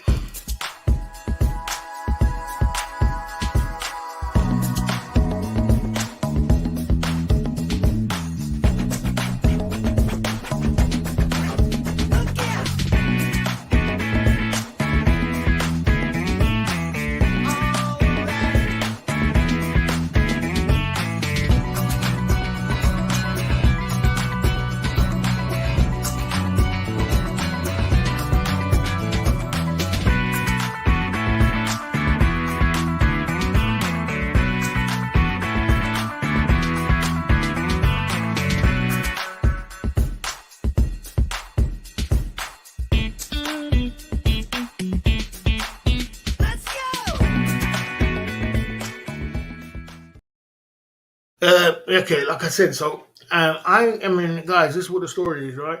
I'm in. We're switching the story now from to Pattaya again. I get to Pattaya the first time I've been in Pattaya ever. First time I ever been to Pattaya. Boss, what's the best Roman food regime you would recommend? The energy fat for ladies. I know, bro. Come on, you want to point? Anyway, I'm in Pattaya. The first time I've ever been to Pattaya. First time. And I staying in the Diamond Beach Hotel. It's in Sawyer Diamond. You go down Sawyer Diamond. It's a Sawyer. It's the hotel there. First time I get there, and that's when I saw heaven above. It's right above it, heaven above, and there's loads and loads of beautiful girls everywhere. Unbelievable. I remember going there. And it was the first time I've ever been there. And then I'm walking around. I'm a bit lost and everything. I don't know what's going on, but I meet this guy. I go in the mall and I meet this guy and he's chatting. He's cool. He's a black guy from America, and he's real cool. But he was just crazy. He was crazy, and he used to be up and down. He never used to go clubs. He used to be up and down. And those are the days when he was a man. You throw up 300, and like this 300, and he was going single man side of the game for $300. I never couldn't believe the guy was doing single man side of the game for $300. This was like this must have been years ago, and he was getting it. And he told me when I first met him, yeah, man, roll with me. He said, where you staying? I said, I'm staying in the bit at Diamond Beach, but the beds are a bit got bed bugs and things like that. He said, move to with me in Sawyer Yensabai to Sawyer Yensabai, White Rose Mansion. That's what it was. We moved to White Rose Mansion. I moved to White Rose Mansion where he was staying. And I had a room and everything. It was cool, and we was rolling together. And then he used to tell me, yeah, man, I chop up 4 single man side game a day. And I first got to Pattaya and I was like, I don't believe you. I didn't believe it. I didn't believe him because the camera was normal. I wasn't normal, but I still already had. But I didn't believe that any man could really. I'm like, I was like, I was like in my mind, I don't believe it, man. When I was rolling with him, and he did. He was always going back to the hotel every minute, and he did 4 in one day. And he said, yeah, you should try it one day. And I tried it, and I did it, and I never felt so knackered after, guys. I never felt so knackered. I felt like a part of my flesh had left me. You know what I'm saying? I did it, and I said, God damn, this place is off the chain. You know what I'm saying? And then I was only paying like 500 soldiers, but I did it. I was like, God damn, And I met this guy, this white guy in Lucifer Club. He said, yeah, I did 36 in 2 weeks. I've done 200 over the whole of these islands of Pattaya. He's been Bangkok. He's been Phuket. He's been here. And so you can get numbers up in Thailand, man. You can get numbers up. Your numbers can fly. I can't remember the age when I was. I can't remember the age. I really can't remember the age I was when I first went to Pattaya. I really can't. You know what I'm saying? It was a number of years ago. You know what I mean? Yeah. So, yeah, 300 bed bugs in a hotel class. No, I went to the Diamond Beach Hotel because I didn't know where I was. I just wanted to. I heard this place about Pattaya and I heard all these things, and I wanted to go. And I just went to the Diamond Beach just to see what. It was a terrible hotel, really.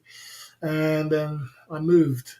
But this guy was throwing up $300 and getting it. I was like, God damn, you really getting $300? And them days it was like, I was getting 70 to the pound. Them days, I was getting $75 to the pound. So I was like, God damn, this place is amazing. And I was doing 500. Them days 500 was good. You know, so long time done changed by then, boy. But I tell you, man, I was blown away with this place. I was like, this place is off the chain. I said, man, I've done some crazy stuff in my life, and but I never seen a place like this. And I went home and I told my friends about it, and I did because I always bring my friends. I brought my friends to all these places I've been. When I went to Bournemouth, and I saw the beautiful white woman, I took them to Bournemouth. When I went to Bristol, I took them to Bristol. When I took them to Ipswich, I took them to Manchester. I took them to Liverpool. I've always taken my. I had a big crew of friends. Always taken me. And I said, look, the next one, guys, is not about London and England no more, man. This is Thailand. You guys need to come to Thailand. I took one of my homies, the guy I set the guy up with Lulu up with, and I took him to Thailand. he was like, this place is crazy. And he was into it, and we had fun. We had a lot of fun. We was there for 2 weeks. We had a bike. We was playing pool. We was chopping it up. We were having fun.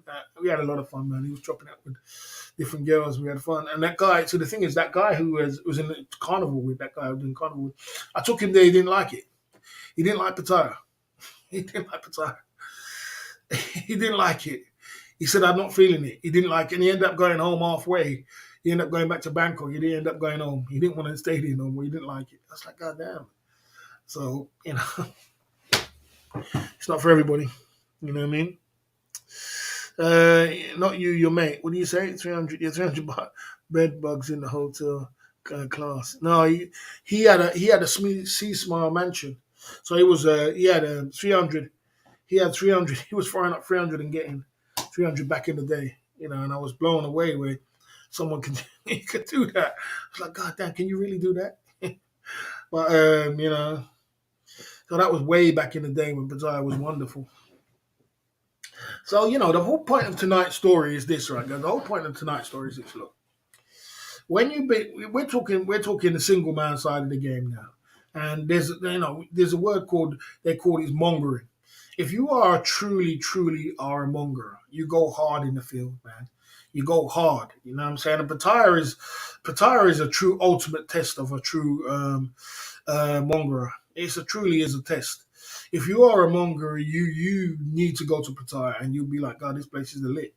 You know what I mean? Because you can fit in anywhere you get in. You know what I mean? But the whole point of tonight's story is this. Look, I am an extreme single man. I am an extreme whoremonger, bro. That's just the reality of it. I'm an extreme whoremonger. That's just a reality of the situation. If you want to get down to the nitty gritty of it, you know what I'm saying? And I've been like that all my life. You understand? But you don't have to be that extreme. You don't have to do things in the extreme. You know what I'm saying? You can do things, and I've gained a lot of experience from that kind of situations. You know what I'm saying? So, but you don't have to be that hardcore. Where did the lifestyle come from, Barry? It came from you. It didn't actually come from you, but what it was that the S.M.S.O.T.G. lady had her channel called S.M.S.O.T.G. It wasn't a lady. I don't know if it's a lady, it's a man, or whatever it is. But it's named S.M.S.O.T.G. But when you came along and you put lifestyle, she put lifestyle, S.M.S.O.T.G. lifestyle. And that's where it came from. It came from you. She copied your lifestyle. She said S.M.S.O.T.G. lifestyle. And that's where it came from. You got DP Explore, DYP lifestyle. DYB lifestyle, you know what I mean? So Mr. Dumpy's name on so there you go. That's where the S.M.S.O.T.G. lifestyle came from. Buy an S.M.S.O.T.G. lifestyle t-shirt. See, that's what I'm trying to say, Okay. Yeah, I'm not an LT mong. I'm not an LT. I'm an ST, definitely. I'm an ST. I'm an ST, mate. I'm not an LT. I'm Oxen. Yeah, so there you go. That is where it came from, bro. That's how the story came. That's the way it goes on YouTube. But I thought it was a dope name. I thought it was dope. I thought it was dope. S.M.S.O.T.G. I thought that was dope. Sometimes some things just go together like that. It's the same with the Club Fillers Inc. When I was trying to find my name brand, we was trying forever. What was I going to call it? What was I going to call my channel? What was I going to call my company? Me and my graphic designer were like, what am I going to call it? Oh, man, I don't know.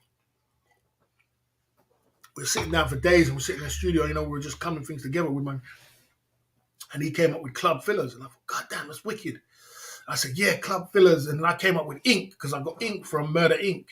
You know, the Murder Inc. Ja Rule and Ja Rule, Murder Inc. I said, yeah, ink. I said, yeah, Club Fillers Inc. That's it. Club Fillers Inc. That's the name.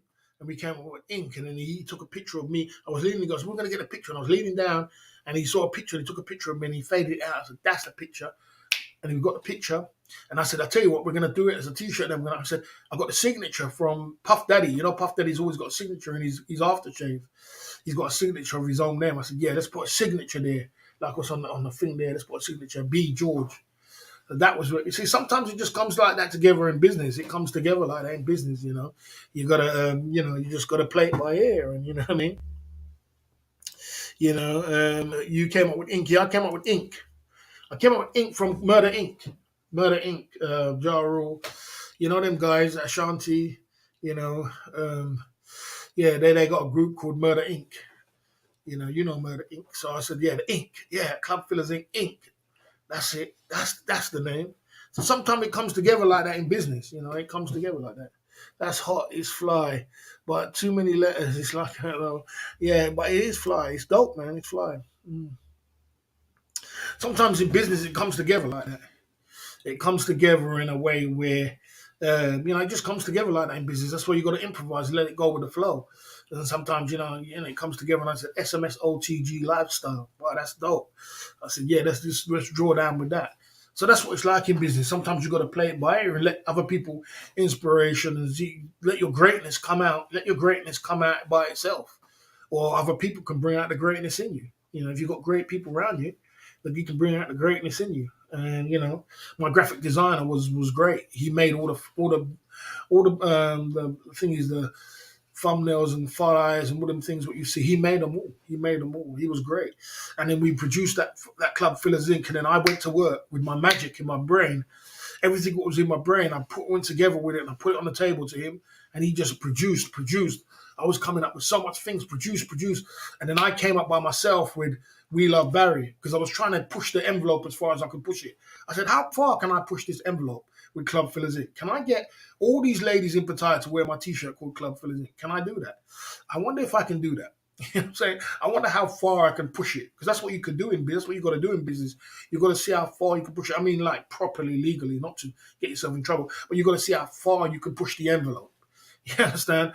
And when you do that, it works. You know what I'm saying? And I was pushing. I said, let me see if I could put all these girls in Pattaya, give them away free because I was getting the t-shirts for like £1.50. I said, I'm going to get a whole bunch of them and give them all. I know if I give people free this, they're not going to turn it down. In a third world country, they don't turn down stuff. They'll use the t-shirt to go and clear the street. They use the t-shirt to go to bed with. They got 101 things they're going to keep their t-shirt with. They're not going to give it away. You know what I mean? Not in a third world country. I know that. So, I was giving out t-shirts, going to war with the t-shirt. And girls was wearing the t-shirts, wearing it to bed and taking pictures with it, showing me We Love Barry. I was like, God damn, can you imagine? A big ass, ugly black guy like me with sunglasses and a hat coming to Pattaya, a place like Asia, and make all these Asian girls wear their t-shirt, We Love Barry. You can't make this stuff up, can you? You know what I'm saying? Am I not a genius? Am I not a genius or am I not a genius? There he is, this she is. Legendary boss. Yeah, I said, if I'm not a genius, if that's not ingenious, the ingenious started to come out in me. And that's when the ingenious started to come out in me when I had the graphic designer and I was putting things on the table. And I came up with stuff and he came up with stuff and I came up with stuff and he came up with stuff. And it was just, and he was saying, when you get rich, you got to remember me. I said, yeah, I'm going to remember you. And the ingenious started to just come out of me and started to just flow, Sometimes, I had all these ingenious things. And then I started coming up with, I'm going to corner the market this way. I'm going to corner the market by employing people and giving them t-shirts and giving the boys to wear t-shirts. That's going to be the marketing tool. And I'm going to give it all around Pattaya. I'm going to give the girls t-shirts out. We're going to go to war in that way because I was getting the cheap t-shirts cheap, £2 or £3 for the men's and $150 for the girls, and I was buying t-shirts, marketing tool, marketing. I was just getting name. I was getting a grain swell out. I was throwing parties. We was putting it together, the parties together. I was getting the name brands in the areas to throw parties with. I was just going to work for for the groundswell side of the game, and and it just flew, it just flew. One thing I can give to Thailand and Pattaya is that they will let you do your thing. They'll let you do you. Thailand. One thing I know about Thailand, they'll let you live your dream. You can live even to today, even to this day, guys. You can go and live your dream in Pattaya if you got the right money. I never had the money. I had money, but I didn't really have real money. I had money, but I was smart with my marketing to my market. 50% of your ingenious way of making business work is your marketing. People don't understand that. You've got to. It's how you market it. Anything can be marketed and sold. These Versace glasses are no different than a £1 glasses, bro. But it's got Versace on it, and they can sell it for £250. You understand? It's marketing. You know what I mean? It's a luxury brand. You understand what I'm saying? It ain't no different than a £1 thing. You know what I mean? So it's how you market it. So marketing is extremely important. And I knew, and I was ingenious with marketing. And I just went to war.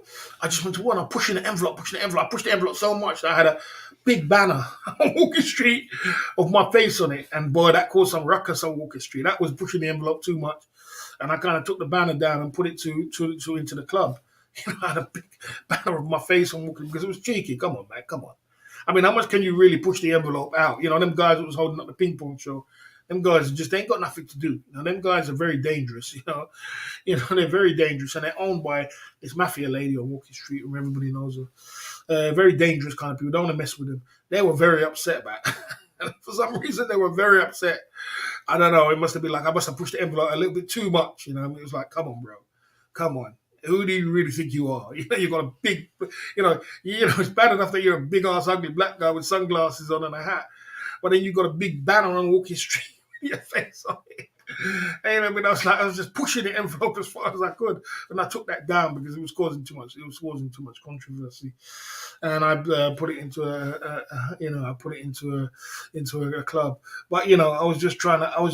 That's one thing I've learned about Pattaya and Thailand is that they'll let you live your dream. They'll let you can get your groundswell going on in that place, even till today.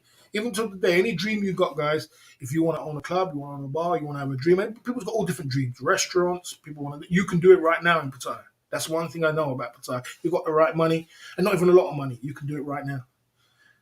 The door is wide open for you to do it. They're going to take your money. And that's one thing I do give to Thailand.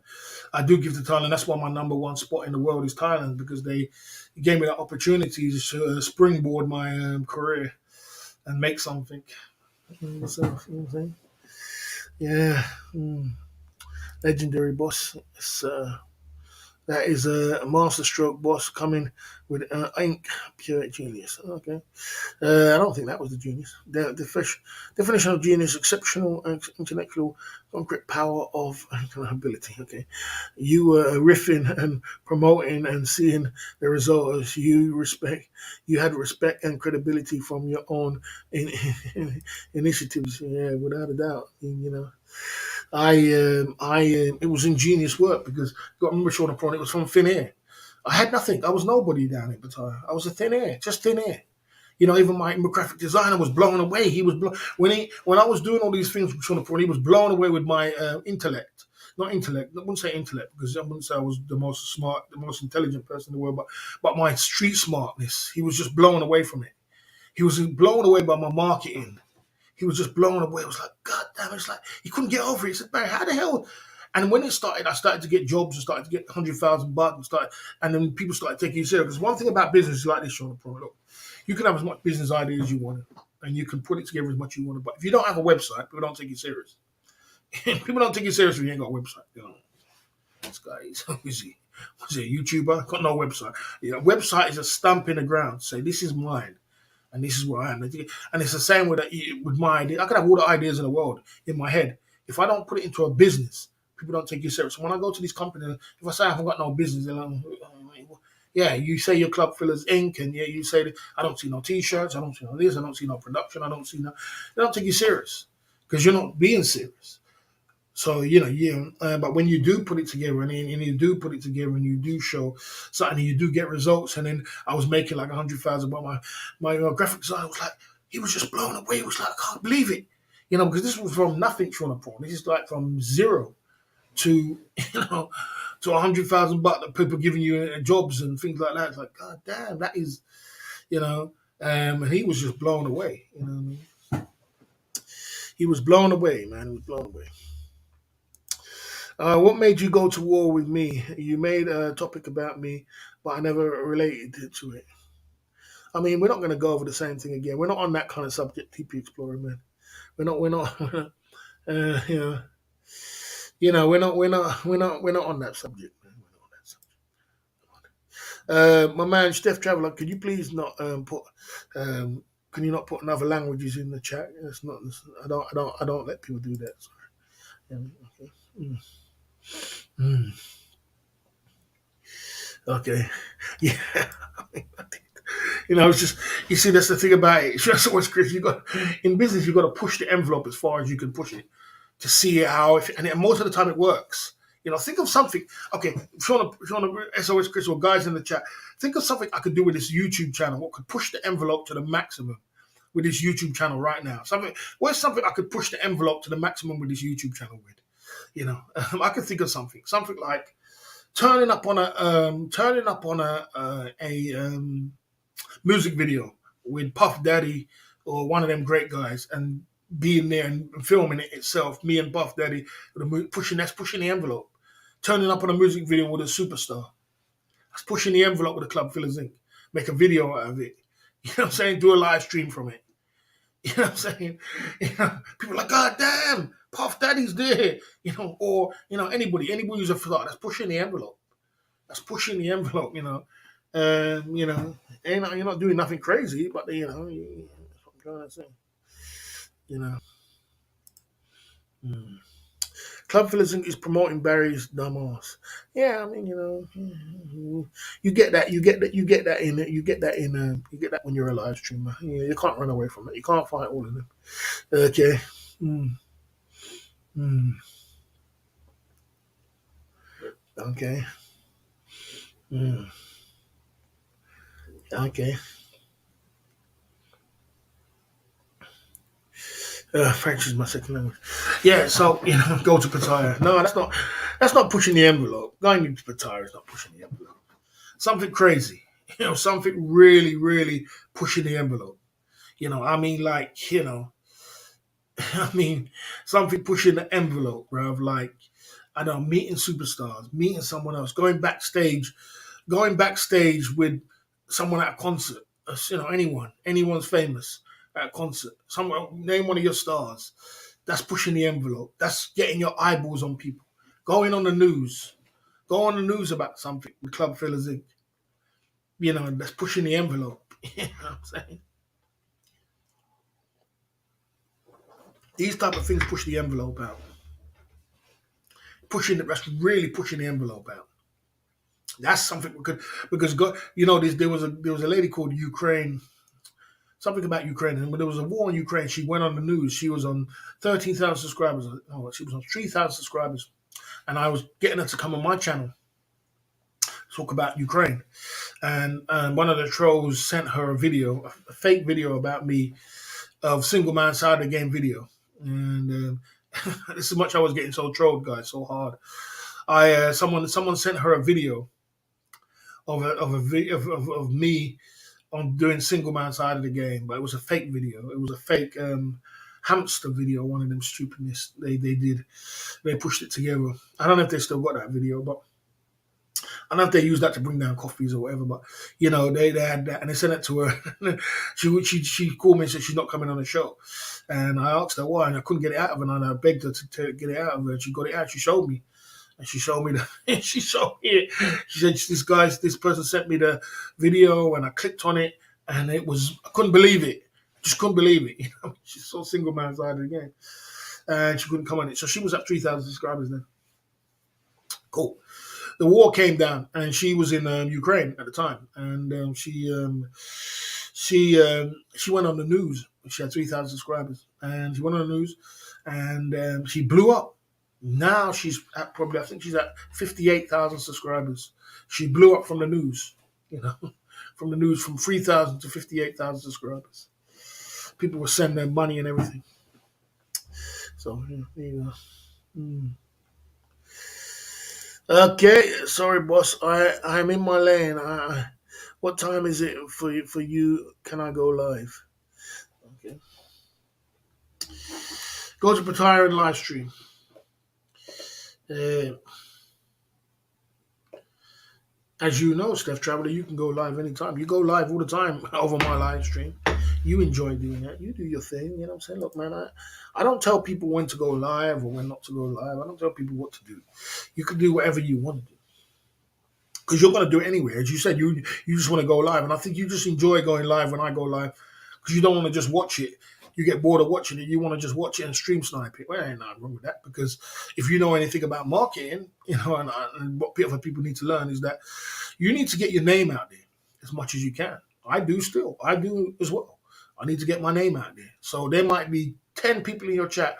You've got 16,000 subscribers, 15,000 something, 16,000 subscribers. There's going to be some guys on that who's never even heard of Club Fillers before in their life. Well, who's Club Fillers? Who's that? Who's this guy? I never even heard of him. But by you posting that, by you live streaming that, they're going to see that. Oh, I didn't know him. Let me go over there and subscribe. Let me see this guy. Let me watch this guy. I didn't know. I didn't know. Now I know. You're putting me in the eyeballs of people that now I don't, never ever probably would have heard of me in my life. So, all you're doing is, I mean, for people who don't know what you're doing, they're probably, this guy's he's taking your videos. He's not doing that. He's just promoting you, bro. That's all he's doing. He's just promoting you.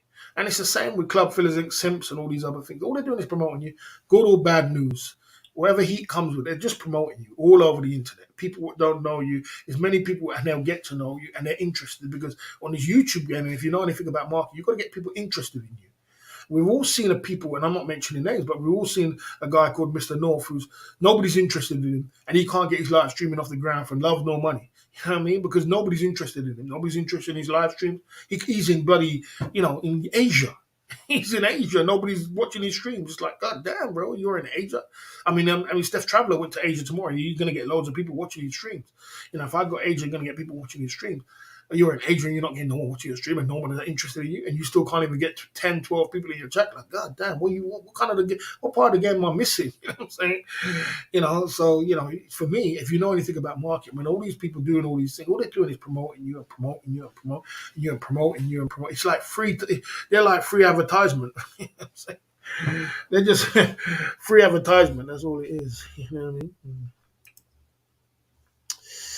Yeah, so Toronto, okay. Go to Pattaya and stream. Good. Yeah, I mean, that would be a good idea. That's a good idea. At the right time. Pushing the envelope. You know what would be pushing the envelope? Would make it pop. If I went live streaming that on Christmas Eve with them boys down on Christmas Eve, that would make me over 100 in the chat, guaranteed. You know what I'm saying? Guaranteed over 100 in the chat. It seems like that would push. You need to push the envelope when you have a business and when you have a YouTube channel.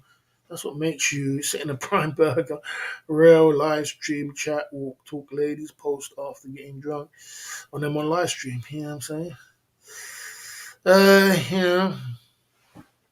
Yeah, so whatever it is, man, no such thing as bad publicity. I don't think the haters realize they're just sending you. That's all they do. I agree. That's all it is. 100% Skimpy. 100%. There's no such thing.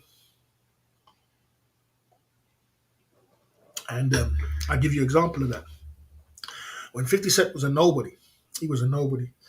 And what 50 Cent was doing, he was trying to crack himself into the music industry. He was trying his best. If you're not about the music industry, they don't let you in like that, bro. You don't just get in the music. There's thousands of people, guys, thousands, if not millions of guys, which can rap like crazy and they're brilliant. But they're not. No one don't know them. No one don't care. You know what I'm saying? They wouldn't sell a record to save their life. 50 Cent was begging to get in the industry. So he was coming after all the big rappers, and he came after Jay-Z because obviously when you're on top of your game like me, number one live streamer in the genre, pound for pound, everybody's coming for you. They're coming for the crown. They're coming for the crown. The number one live streamer. So Jay-Z's number one. So you're going to go for the top. And he was sending shots at 50 Cent, sending shots at 50 Cent, sending shots at Jay-Z. And then Jay-Z, people were just bouncing, and, people obviously was talking, yeah, that guy, 50 Cent was sending shots at you and sending shots at you. But, 50 Cent is a nobody. So Jay-Z's on top of his game. He's a king. He's a king, you know what I'm saying? And so Jay-Z, you know what Jay-Z did? He went on stage with 70,000 people and said, I'm about my dollars. who the F is 50 Cent? He said, I'm about my dollars. Who the F is 50 Cent? Wrong move. Wrong move. Because everybody was like, yeah, who the hell is 50 Cent? But you see that who the hell is 50 Cent? People started going record stores and going places and started internet and finding out, yeah, who is this guy 50 Cent? Wrong move. You just marketed him right there. You just turned that head round, was like, yeah, who the hell is 50 Cent? Bang. And 50 Cent said he thanked Jay-Z for shouting him out and saying, who the hell is 50 Cent in front of 70,000 people, because after that his record sales went through the roof. There you go. So there you go. You know what I mean? Jonathan North tried to get free cake as no success. Come down to his personality, boss. Yeah, I mean, bloody hell, bro. I mean, bloody hell. Bro, you can't make that story up, because there's people like Everything Pattaya was not even showing his face in Pattaya, and he's got 70,000 subscribers, bro. He's not even showing his face. There's no personality there. He's just turning up at places and turning up and shooting. Well, I suppose he's got a wicked formula, Everything Pattaya, by showing the gentlemen's clubs and he's giving the people what they want. I mean, if you give the people what they want, they're gonna come and they're gonna eat it, and they don't even see your face, and they don't even Everything Pattaya don't even show his face, and he's getting cake like he's coming out of his ears. He's getting videos with thousands and thousands of subscribers, and he ain't even showing his face. It's tough, man. I don't understand. Yeah, I went onto his channel today because a lot of guys was bugging me about not going on panels, so I turned up on Zoom to Thailand panel just for a little while. Big up to Zoom to Thailand. Such a funny guy, man. Great guy, Zoom to Thailand. I like that guy, man. He's a funny guy, man. He's a great entertainer, great live streamer. He's got so much talent. I think he's got too much talent for TV, to be honest with you. He's a great guy, Zoom to Thailand. Richie Mack, the travel OG. Big up Richie Mack. Toronto gave me a wrench. Okay, fair enough. Stefan, rocket scientist, give me public what the public wants, and hey ladies and leave. Yeah, and that's another thing, and that's true. Jay Smith, cut it any cake you want to cut it. In this genre, cut it and you want to cut it. You know what I mean? If you do get the right formulas of ladies and lemurs, you're in the cash, bro. Cash is flowing, bro. In this genre. And that's a very hard thing to say from me, but it's just the way it is, bro. That's a proven formula. Proven formula. It's not my style, but it works like a dream. You know what I'm saying? So, I don't know, man. There you go. Would you go to Pattaya if I dropped 4,000 donor? I'd go Philippines. I wouldn't be Pattaya. He didn't mute me. I didn't talk. He never muted me. I just didn't talk. I didn't talk. I didn't want to talk because I didn't want people to know my English language. It throws all the chat off. So I kept quiet. He didn't mute me. I just kept quiet.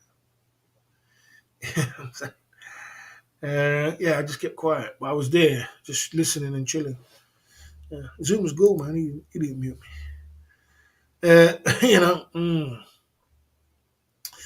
I got $20 in my pocket. Well, yeah.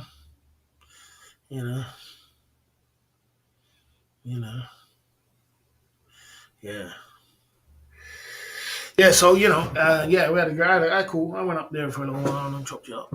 No big deal. Tom reinvented himself, smashed it. As you got to do the same. I have, look, mate.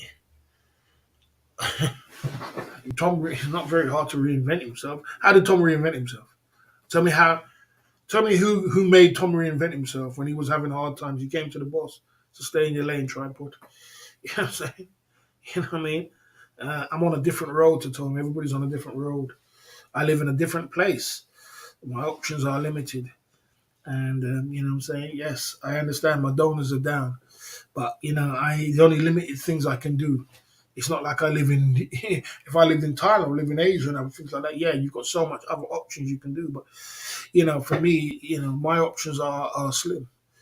So I am working toward trying to do something and get the donors flowing again. It's tough. It's tough out here, bro. It ain't no joke. It's tough out here. every day to get. Yeah, I know how to do it too. I just have to just get some ladies on and mix it around with a few things. But I'm having a strong time with that. I'm having a lot of things going on in my life right now. Yeah, I don't want to pin that, but yeah, there's a lot of things going on in my life right now. So I've got to get over these hurdles before I start thinking about.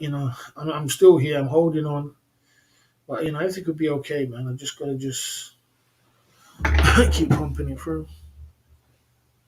So everybody's just trying to motivate you. Yeah, it's cool. I get what you're saying. I get what you're saying. But just understand, I'm trying my best. I'm trying my best. I'm turning up every day. I'm doing daytime. I did a really good stream earlier. I'm trying my best, but boy, I can't. I can't.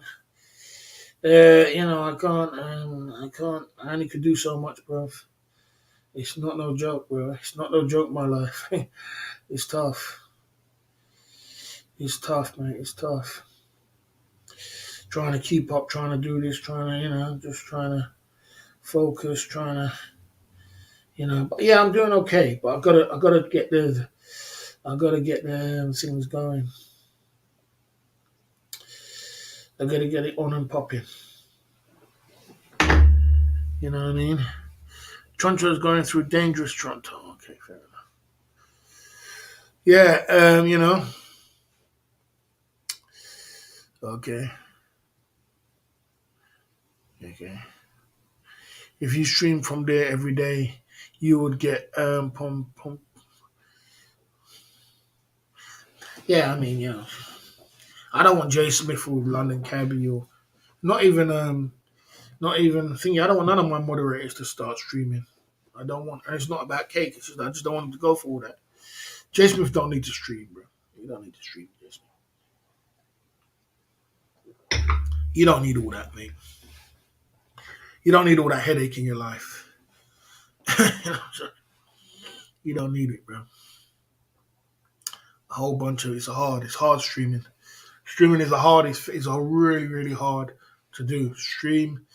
You're better off doing vlogs, but then you might not make no money. But streaming is very, very difficult.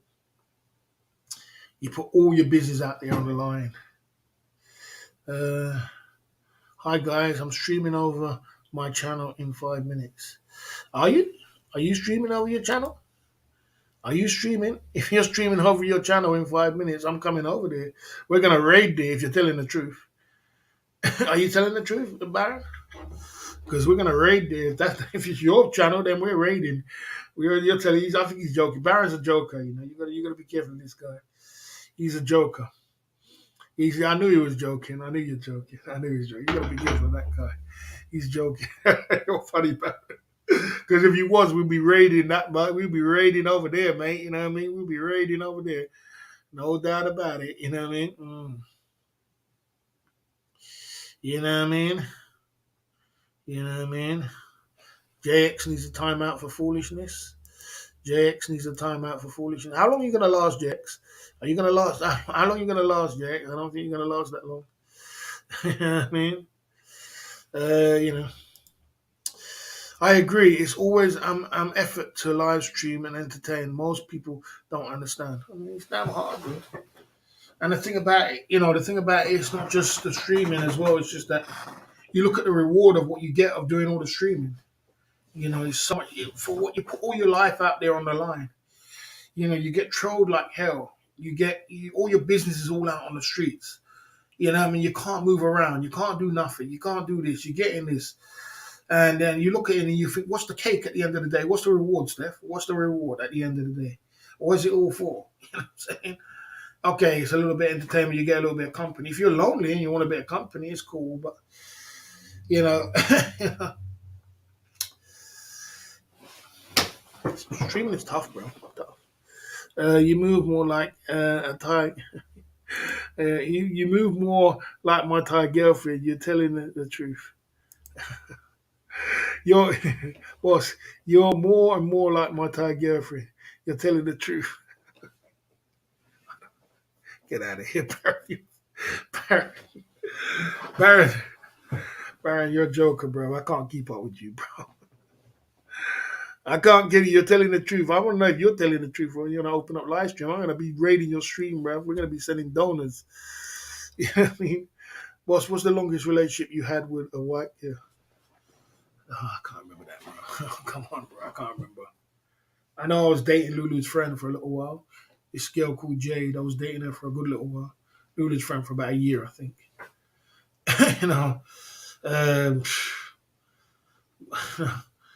you know, I can't remember. I'm never. I was always a mixed race man, but I can't remember that story, bro. Jason. Yeah, John the Pro. Okay, okay. You know what I mean?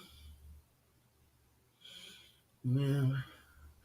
I don't believe that story. I believe that everybody's got their own lane. I believe everybody's got their own lane. And Tom struggles like everybody else for cake. You don't think he don't struggle. Tom struggles for cake like everybody else. Tom struggles for cake. He's found a little lane and he's found his recipe, but he struggles for cake like everybody else. He struggles mentally.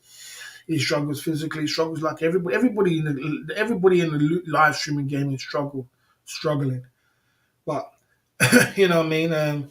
Some people just find their lane, and you find your lane. But we all slip up sometimes, and you just gotta just keep pushing. You know what I mean? Everybody's common goal is the same, and that is to produce some great content and try and make some cake. That's the common thing what people want to do with their channel. Um, but if you are in Thailand, and you are in these places where most of our Thailand genre is, we're in the Thailand genre. If you're in Thailand, you're in Thailand. The world is at your feet to reinvent yourself, as that guy said, and to make it. You see, it's not that hard to. You just got to pick yourself up and dust yourself up, or you need to do what I did with Tom and gave Tom a consultation when he was loose balling and he was going off track. I gave him a consultation and put him back on track, and then he started making. Now he's got a truck and making thousands. Sometimes you need that because everybody gets to that point where they're like, God damn. And I told him when he was smoking weed and he had that recipe sitting down smoking weed, I said, that's not, bro, you need to stop doing that. That doesn't work. It's too mellow. People don't like mellow live streams. They want to hear hype. They want to hear stories. They want to hear energy. They want energy.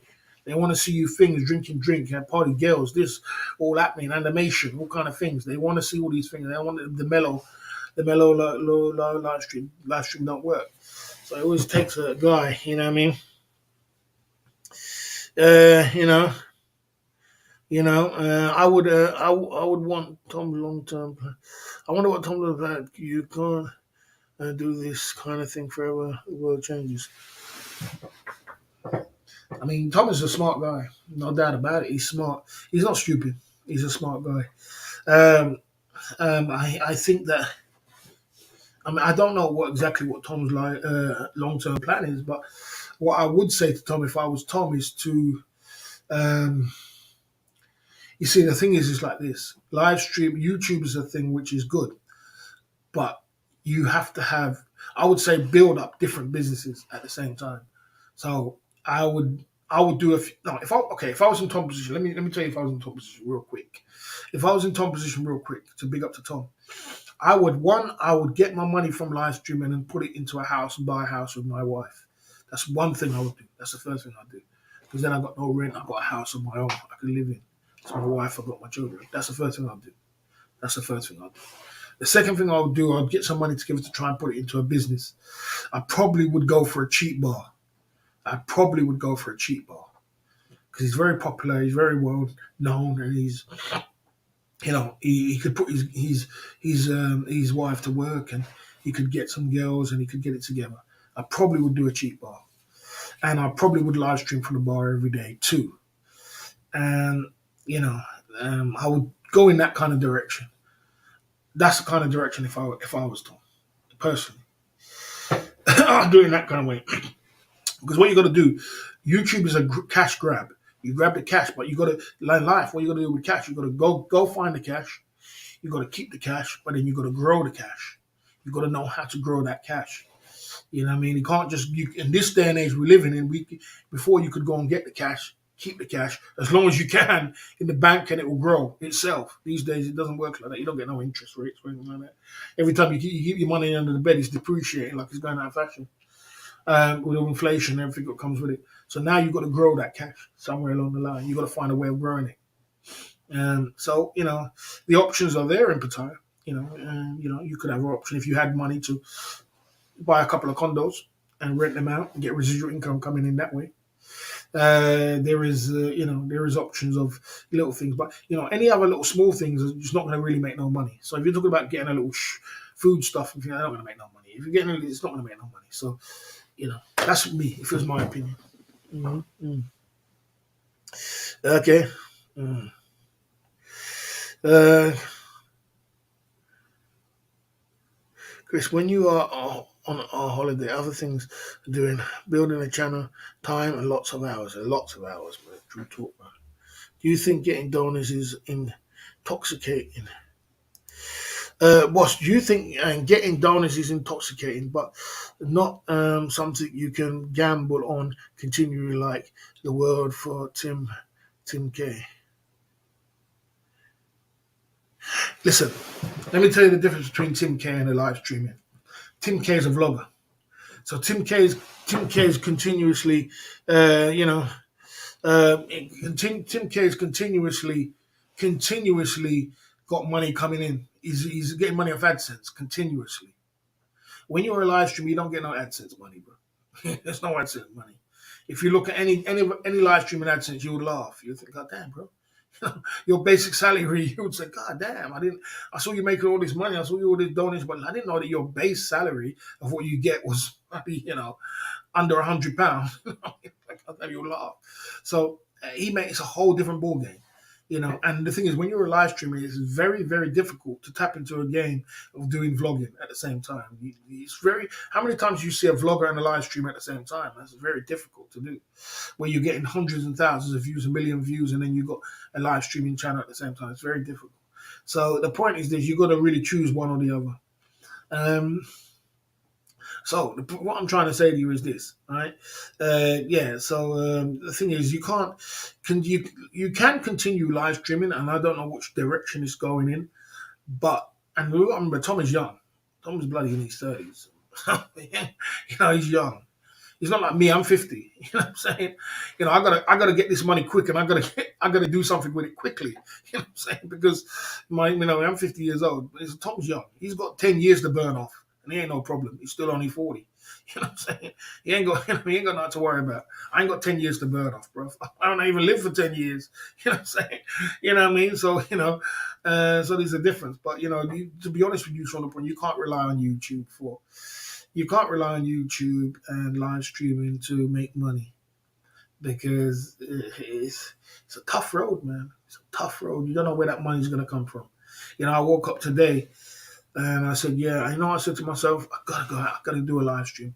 I gotta get out there. I gotta walk. I gotta do a trail. Something was just telling me I gotta do a trail. I woke up. I had breakfast. I had a little bit of a problem at the breakfast table, but I never took it on. I never pursued it. Some things you pursue and some things you don't. Like I have a regular place I go breakfast table at Shorter Point, and this is what happened. There was a new lady working there. And she was she served me back bread. The back of the bread.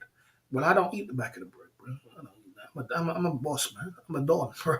You bring me the best. So that's one thing about me. Wherever I go, I'm very particular about. I say particular what I want because I know some people might look at me. Let me give him the worst or the scraps or something. No, not me. I'm very particular. I'm like, man, you know what? Give me the best. If you don't want to give me the best, then don't give me none. You understand? So basically, what it was, Sean, they gave me back bread for my breakfast this morning. So I could have did. So I said to one of the ladies what was new, and the lady what was new, I said to her, excuse me, this is back bread. Could you take? I don't eat that. She said, oh, we just serve what comes out the bag, and she said we serve what comes out the bag. That's what she said to me. Well, at that point, Sean the Prawn, I'm like, this, I'm like, to be honest with you, Sean the Prawn, this is just ridiculous. That's atrocious, bro. That's atrocious. That's atrocious marketing. That's appalling customer service, and that's stupidity, to say the least. That's stupidity. But I understand she's new. I understand she's new, and so I just said okay. So I put the back bread to the side, and I carried on, and I ate the rest of the breakfast. And I usually give them a little tip, £1, £2 tip. So I came downstairs and I paid for my breakfast, and I saw the other ladies what was there moving away because they know me well, And I was able to say I knew they were moving, they were feeling very uncomfortable. I know why they were uncomfortable because I wasn't going to say anything. I just smiled. But I knew that I'm not going to go back there for another month, 2 months, or maybe even I might not even go back there for a good little while because you can't do that. This is not a bloody canteen, bro. This is not jail where you just get what you deserve. You're paying your money. You're a customer, bro. You're supposed to say, "Oh, you're a customer. Oh, sorry, the back bread. Oh, sorry, you don't eat that. Okay, let me get another bread for you. Sorry." You're paying your money. You understand? But it was a new lady. But you understand what I'm saying to you. So the point I'm trying to make is like, So that's the point I'm trying to say. Let's get back to the super chats. My man, shot of Hennessy, one in each hand. Big up Tom doing something right or left. Thailand for 3 years. Oh yeah, big up to Tom. Um, back bread, the back end. Yeah, the back bread. Yeah, the back bread, Baron. The back of the bread, that hard stuff. I don't eat that shit. I throw it in the bin. I don't eat that. There's the one thing about me, I'm very particular, guys. If I go into a chicken shop and I go to this chicken shop and I tell them, look, I want 2 breasts. No, I don't tell them that. I say, look, have you got 2 breasts? I say it in the right way. Have you got 2 breasts? That's what I say to them. I always say it every time I go in there. I say, have you got 2 breasts? Because at that point, this is a point of sales, guys. It's like this. They know if they say no, I'm walking out. You ain't got it. You ain't got what I want. You ain't got what I want. You know what I'm saying? You haven't got what I want. So they know that point, that's a point of sale. It's like I go into the chicken shop and I do it every time. Even if I go in there right now, and I've been going there for a little while, I'll say, have you got 2 chicken breasts? That's what I say to them. Every time it works. Every time. It works every time because they want that sale. They know if they say no. They know if they say no, I'm hitting that door. They know I'm then going to hit that door. Now you see, if I didn't say that, and I do realize that, and I get this, and I don't think it's a color thing, and I don't think it's anything else. I don't know what it is. It could be just one of them things. But sometimes one thing I don't like about myself, I know about myself, I don't like rubbish, bro. I don't like rubbish, and I don't like people serving me scraps or giving me some bloody leg what's been there for 2 weeks. Oh, let me give this guy. Let me give this guy. He'll eat anything. He's a fat guy. He'll eat anything. You know what I'm saying? Let me give him the worst. I don't like the worst, man. Don't give me the worst. I want the best. You understand? I want the best. And in order for me to get the best, I got to be particular. I got to be particular because people will give you and I've seen it. I've been into Thailand before and I just go up and ask him for serve these little puffs. You know them little puff things we have in the morning? You have it with milk, them little puffs. I asked the lady, I see the lady picking out the worst ones, give it to me. I'm like, God damn, this woman just going to give me the worst ones. You just saw me and give me the worst ones. And I hate that shit, man. You don't give me the worst, man. I mean, man, goddamn, man. So I'm very particular about what I do, man. I'm very particular. I don't just take no rubbish, man. Get out of here. I'm a boss, man. Give me back bread. Don't give me back bread. Can you imagine that? That's just unbelievable. Don't give me back bread and tell me about you get what comes out the bag. I mean, this is not a canteen, what I mean? But I understand she's new. And I understand that, what I mean, she's just new. The ladies who work there wouldn't have did that to me. But unfortunately, they're not going to get my service for a couple of months. And that's just you're not giving me no back bread, bro. I don't eat back. I didn't come to your club. I didn't come to leave my house to go and eat breakfast to your table to go eat no back bread. I didn't eat it anyway. I will eat no back bread. There can be no back bread. You crazy. You can serve that to someone else, mate. Or go and put it in the bin if you have to, man. I don't know what you got to do with it, but boy, go and make bread pudding out of it. But don't give me back bread. Unfortunately. I mean, I'm saying. So that's the way it is. Okay. Giving him back bread. You don't give me no back bread, bro. What kind of foolishness is that? You're gonna give me back bread to eat. Jay Smith coming through with the double shots side of the game. I gotta get my mojo back. Big up Jay Smith for coming through with the double shots.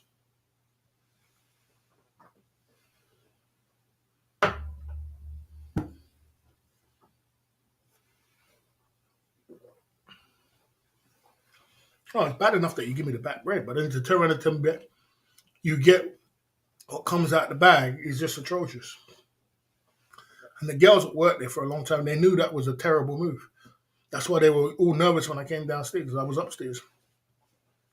They were all nervous because they knew that's a terrible move. But the ladies knew. You know, you can't say that. You don't say that in business. That's stupidity beyond stupidity. That's the type, no one would say that. Not even in Thailand they would say that. As I said, but she's new. She's a new girl. So I should have known better. I should have just went to my normal girl I always go to.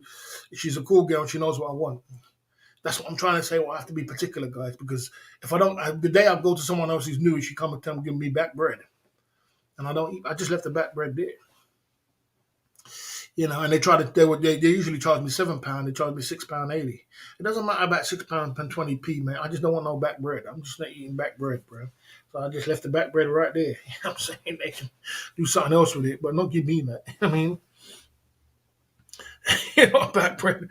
And I mean, where is this, boss? I'm not gonna say where it is because we're on a YouTube, but it's in Boston. Why didn't you say, do you mind if I have a straight slice, please? No, I said to the lady, Shauna Prawn, boss is a fuss ass. No, I said to the lady, and the thing about it is like very disrespectful giving the back bread in a sandwich shop. Yeah, I mean, come on, bro. Come on. That is very disrespectful, bro. Come on. I mean, who eats back bread? Who eats back bread? It was toasted and everything else. I can understand. Look, man, I don't know, man. You know what I mean? I don't know what it is about it. When I go KFC, order a 10-piece bucket, slate, no dumb drumsticks. Yeah, well, there you go. You know what I'm saying? Back bread side of the game. Back bread side of the game. Bread toasted is a full English 99p special cheap, Charlie. Have you? Yeah, I'm in trouble with Kimbo. Yeah, so that was very disrespectful. I think so too, Jay Smith. That is very disrespectful. And they've done it. They've done it once before. They've done it once before, and I gave it back to them, and they made me a brand new. I did it once before, and they did it. They did it to me once before, Jay Smith, and I turned it down, and I gave it back to them. And the same, and then they did it again. The new lady did it again. You can't give me back, bro. I mean, listen, let's get it right, Jay Smith. Look, when I first went there, they used to kind of like give me, like burn my bloody breakfast or, make it dark. I don't like dark breakfast. You know what I'm saying? So I got through, telling them, look, I don't like my breakfast dark, sorry. I know I'm black, but I don't like black breakfast. And I do get it. There are some guys, bruv, who love dark breakfast. They just love the burnt breakfast. And they love back bread too. You understand? Yeah, give me the burnt breakfast with the back bread. It's like, they love that shit. There are some people who just love that. I'm not going to lie. But we got through that. I got through telling them, and they made it light, and I've had it light all the time. And it's nice, it's light, it's beautiful. It's a beautiful breakfast. It's a big breakfast. It's a beautiful breakfast. We got through that. And then now, they've gone through, now we're at the stage where they give me back bread for the second time. And what the woman did, I thought was very disrespectful, was stupid. I know why she did it, because she's new, but it was stupid. It's stupidity. That's beyond stupidity. You know what I'm saying? That is beyond stupidity. Come on. You don't do that. You know what I'm saying? So this is the breakfast anyway. I don't know if you can see it. This is the breakfast. It's a big breakfast. It's a value meal. And like I said, I don't know if they're trying to cut costs or whatever, but you can't cut costs with me, bro. You know what I'm saying? I need a really great breakfast in the morning before I do my big trail. When I'm on a big trail, I need a really great breakfast with a coffee to do the big long trail. It charges me up for the big trail I'm going to go on. Because I've got to walk like 2-3 miles for a big trail and come back. So I need a great breakfast in the morning, a real great breakfast with a coffee. And I'm charged up. You understand? I'm charged up.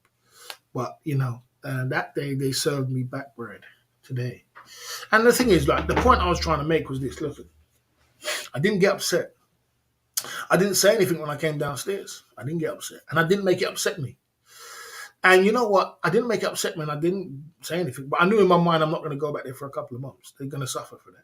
But the point was, what I was trying to say to you was this, and I carried on with my live stream, and I still did my live stream, and like okay, and Trout came through with 50s and everything, and I did well with my live stream, and I contribute that to not getting involved with negativity. I didn't get upset. I didn't think. I just knew that, I just knew that, you know. I just knew that I'm just not going to go there. They're going to feel it. They're going to be like, why comes that guy don't come no more? You know what I'm saying? But come on. You got to do better than that, bro. You got to. For one, you don't serve people back bread. That's for one.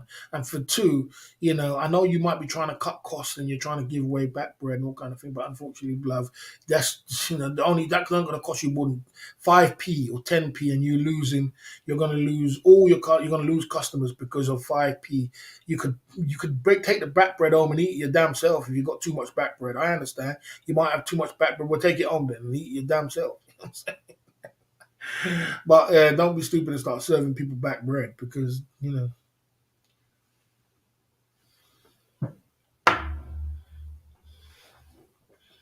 Mm. Mm. Yeah, some people love that. Some people love that. Whilst you bumped into a lady on the street who gave you back bread, would you blank her? If you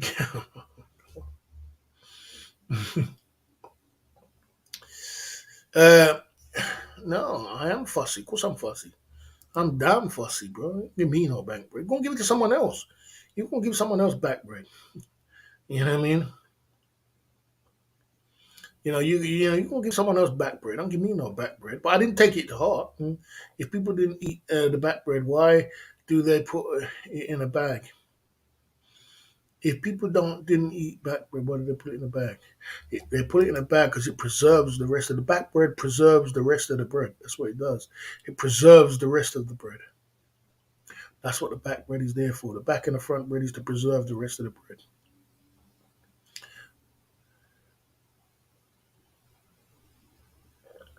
Yeah, one of the two. So if they're trying to piss me off, then unfortunately they did. They did a good job of it. So I won't be back. Nobody's not exceptionally for bread. Mm,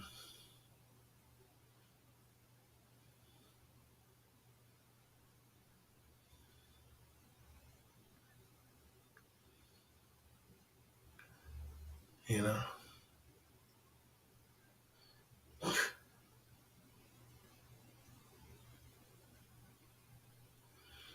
I'm not struggling for electricity bill. Who said I'm struggling for electricity bill? When have I ever said I'm struggling for electricity bill? Have I ever said to you today? Have I ever said at any time I'm struggling for electricity bill? All I said was that I'm changing my smart meter from my other meter to my smart meter. And I'm trying to clever up with what I do. I'm not burning off too much. I'm not struggling for electricity bill.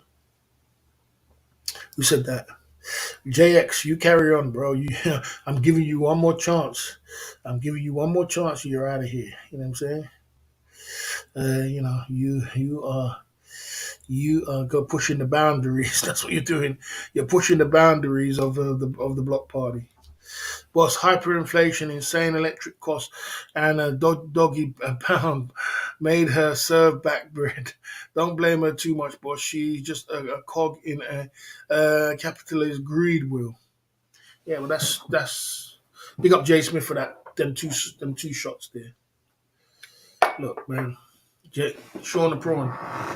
How much is that back breast gonna cost? How much is that back breast? Listen, okay, I get it. Times are hard. Times are tough. I get it. But don't serve it to me. I know how much is that back breast gonna? How much is that? Okay, listen. The point is this: how much is that back bread? Even if you had a load of back bread and you didn't know what to do with it, even if you had a load of it, go and make some bloody bread pudding. Or take the bread home and keep it yourself. I'm sure you need to eat bread. You want people to eat back bread so much, go and eat it your damn self. You don't want to take it home and eat it yourself. You can make a loaf of bread. You can have a whole loaf of bread of back bread if you want to, but no, you want to try and serve it to me. Let's serve that to the black guy. He'll eat it. I'm not eating it. Let's serve that to the black guy. He'll eat it. Let's serve him the scraps. And don't serve me no scraps. I'm a boss. You know what I'm saying? So I'm particular. I'm fussy because I have to be fussy because people want to serve me scraps. They want to give me all the scraps and say, oh, you can take all that. Not me. I'm particular. And they think, oh, it's okay. He'll take that. He can have the scrap. Don't give me no scraps. Don't give someone else scraps. Okay. Yeah.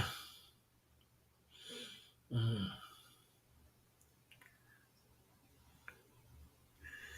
Okay. Yeah, no scraps. No scraps for me, man. You gonna give your scraps to somebody else. You know, don't serve me no. I don't know for much. I want the best. I want the best. And you know, sometimes I'm particular like that. I'll go into the restaurant. I'll say, okay, give me your best meal. I'm particular like that. You go into it. I'll give me your best meal, and it always works, guys. Every time. Or every time it works. Every time you go into a restaurant you've never been before, tell them, give me your best meal. It works every time. Every time. It never fails. Because if they know if they come out and they serve rubbish or they serve anything rubbish, they're like, you say, oh, so this is your best meal. This is your best meal. You know what I'm saying? This is your best meal. You know what I mean? It works every time. So there's certain things you got to do. You know what I mean? Where you got to do and you got to be because otherwise people would just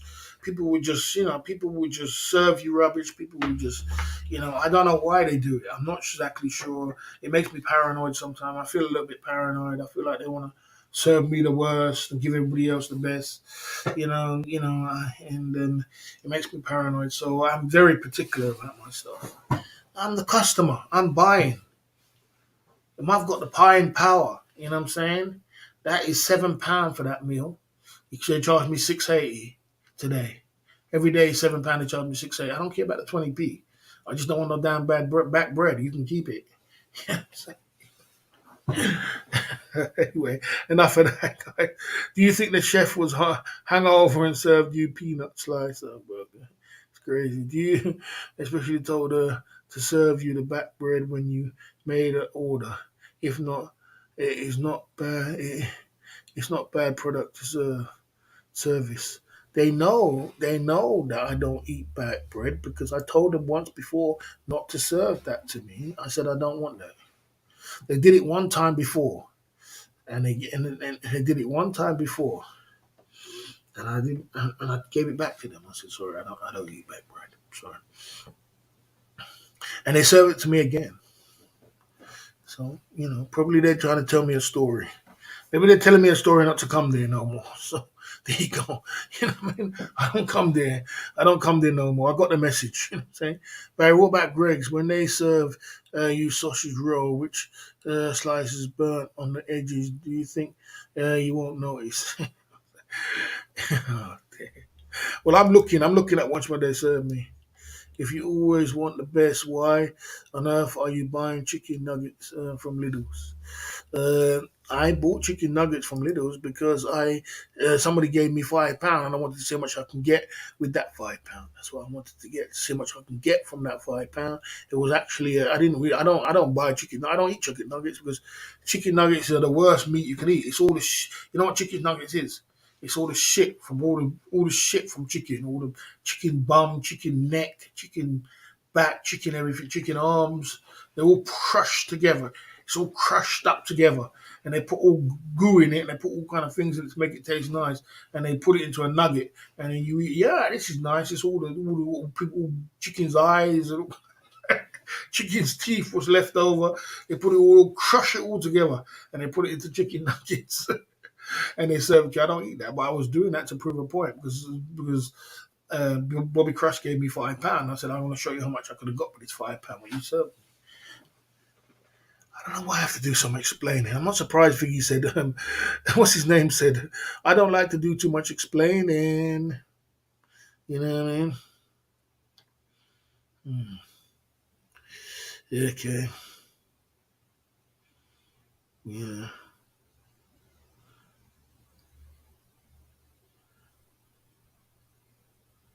Maybe the price bread become expensive backside of the game. It doesn't matter. Yeah, but that they weren't letting you speak on Zooms and telling too many loud mouth. No, they let me speak. They let me speak. I just didn't want to speak. I didn't speak at all. Zoom to Thailand's a cool guy. I didn't want to speak. They let me speak. I didn't want to speak because I don't like. Listen, I don't sound right around. Most of these guys in this chat are English. You lot can understand my lingo and everything else. But when I speak around American guys, I just feel like I sound stupid. I feel like I sound stupid. Yeah, that's the truth. I don't feel like I sound right. And Zultan appreciates my accent. He loves my accent, but I don't feel right. I just feel like I sound stupid. I sound off. It does sound off because there was another English guy up there, and he sounded off around a bunch of English American guys. It sounds off. You got an English accent. It's off. It's crazy. So I don't usually go on panels, but I went on panels today because a lot of people was telling me, "Oh, you never go on panels. You never go on panels." I said, "No, I'll go on a panel. No big deal. No big deal. Process poo." Especially now, I think she knew she had told you again. She just made sure that you wouldn't serve you according to your high standards. Especially when you knew that she was the new. She had told you again. She'd make sure that you served it according to your high standards. I don't know what it was, man. I just put it down to the fact that yeah, you got to have you know yeah, poor woman working job unlike the boss do. Yeah, poor woman. If she was a poor woman, I didn't do anything. Why you come on panel if you don't want to talk? I came on there just to hang. You could keep going on about this panel. I didn't go on the panel. You lot crying about, oh, you don't go on panel. I go on panel, and then next minute you're telling me about why I didn't talk. Very true. Americans speak English is easy to understand. UK English language. Or very true. Americans speaking English is easier to understand than English. No, I'm not trying to say that. You guys are trolling. You guys are trolling. Just saying it sounds offish. It sounds offish around American guys. I have many confidence. I'm just saying I don't like to go on panels around that. I don't like that. It sounds offish. It sounds stupid. It sounds different. It's a different kind of accent. But I just went on it today just for the fun of it because people kept talking about it. I said, let me go on this panel just to have a little bit of fun. It was not a big deal. But I don't like going on the panels when I don't like truly going on them panels. I sound like I'm just, you know what I mean? If it was an English panel, it's different. I do sound different. I sound different. I sound offish. I sound very crazy. I sound crazy. I sound offish. I wouldn't take it personal, boss. It only happened twice. If you get back bread 3 times, it would be starting more about some people request back bread. Yes, I agree. Some people do agree request back bread. I agree. I know. I get it. I get it. Some people do because they love that kind of thing. They love the back bread with the burnt toast and the burnt thing. They love it. Some people love that shit with a fry up with a back bread and everything else. Some people love that shit, but I don't. Well, I've told them before I don't.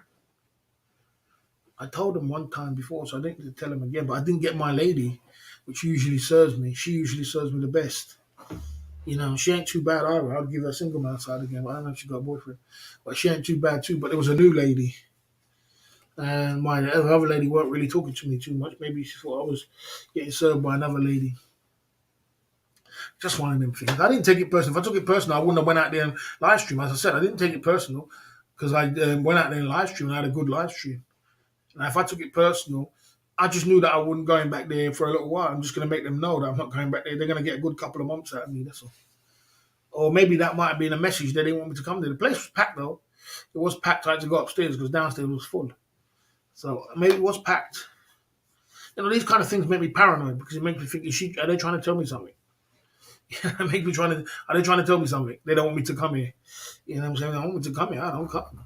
But I don't want my business or something. I mean, I don't know. Maybe they're telling me a message. I don't know. Mm. Anyway, they're talking about your favorite topic, history, hip hop. It was a good listen, man. Zoom the time had a good panel. They always have good stuff, and I was there, but I just didn't want to talk too much. They were having a great topic. It's all good. He's a great guy, great topic, great things. So it's all good. But I was just in my lane. I was cool. I felt good sitting there just chilling. We had a little bit of laugh, and that was it. I don't always have to be talking and be chatting and rambling on.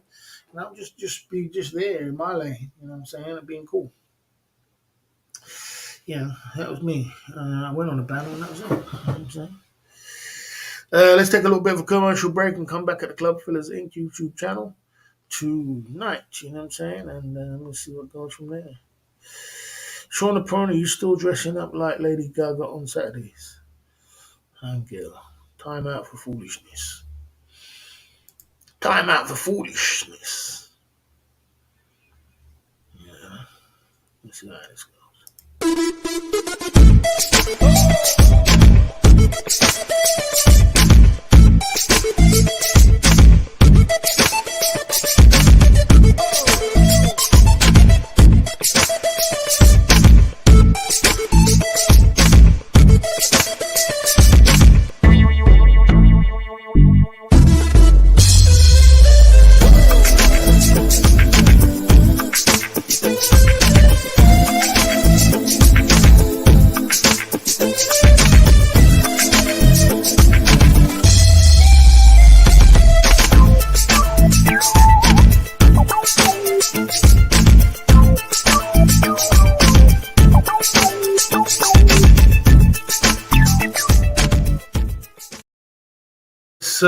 what's the poll saying at the Club Fillers Inc. YouTube channel? So guys, 60% say 100 to 1,000. Yeah, so I'm doing good. So yeah, guys. So the thing is like this. I'm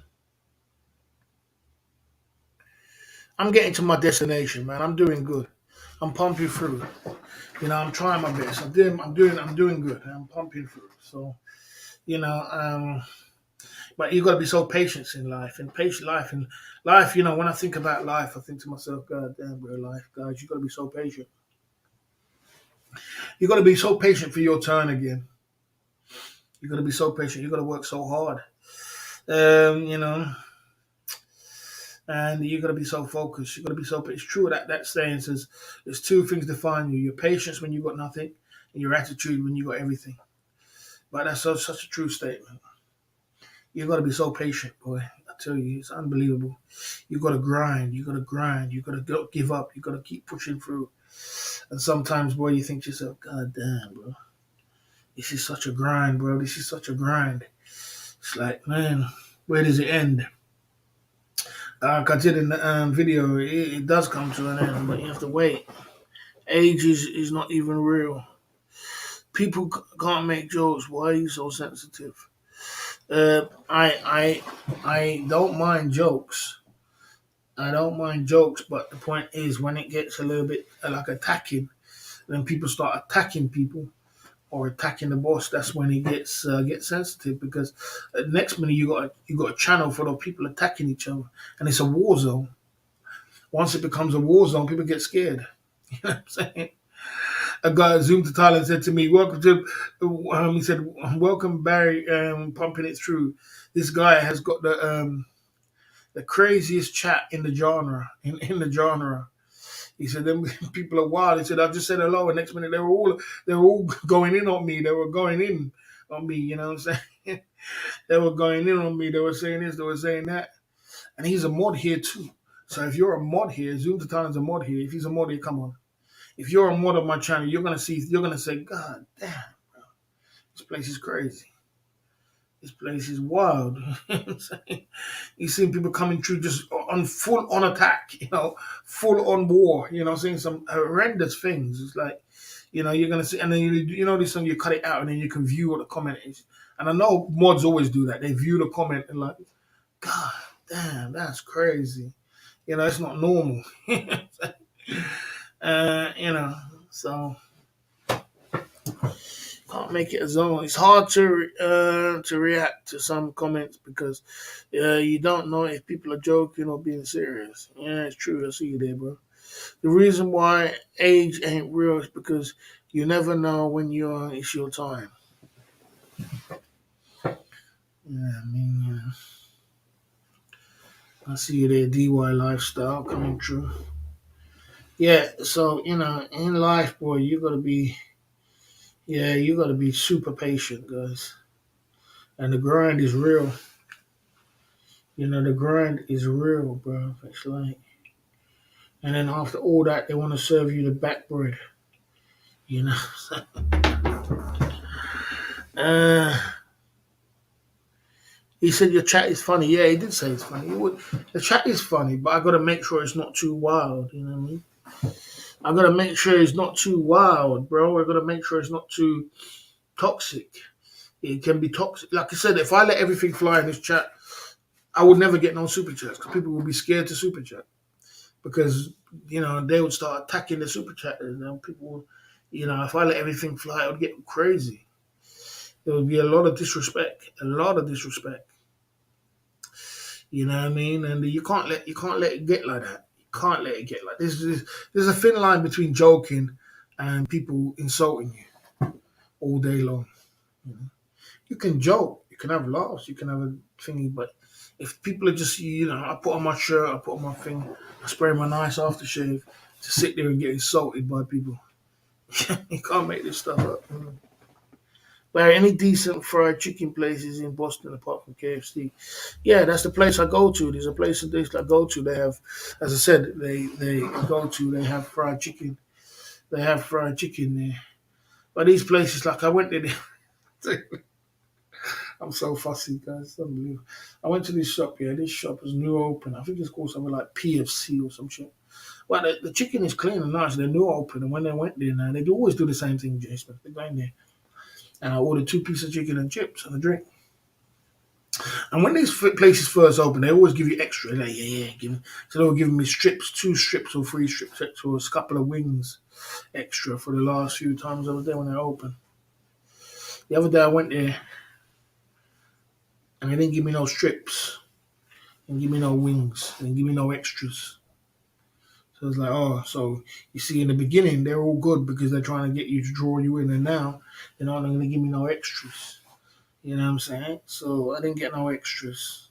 So I was a bit like, yeah, well, you see, the fairy tale's over now. Ain't it? They're getting established now, and now they want to just next minute they'll be telling me they're back when there ain't no breast chicken. You know what I'm saying? I'll be walking out. That is crazy. You know what I mean? What is the piece of chicken pisses you off when you get it? Uh, I don't know what to say. I don't like leg really. I don't like the leg. I don't like the leg. Thing is, Barry, you come from London. There are so many chicken shops. You get fussy. Yeah, I mean, and these chicken shops, Jay Smith. You got to be careful. One time, right? I went in a chicken shop. Someone took away Capio Super. Poor guy. Someone took away Capio Super Chats. Are you kidding me? That can't be true. That can't be true. OB, you telling the truth? Somebody took away Capio Super Chats. Was he live? Um, um,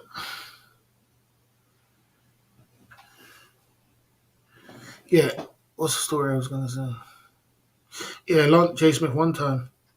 Them chickens, right? What we eat in them chicken shops are not good, bro.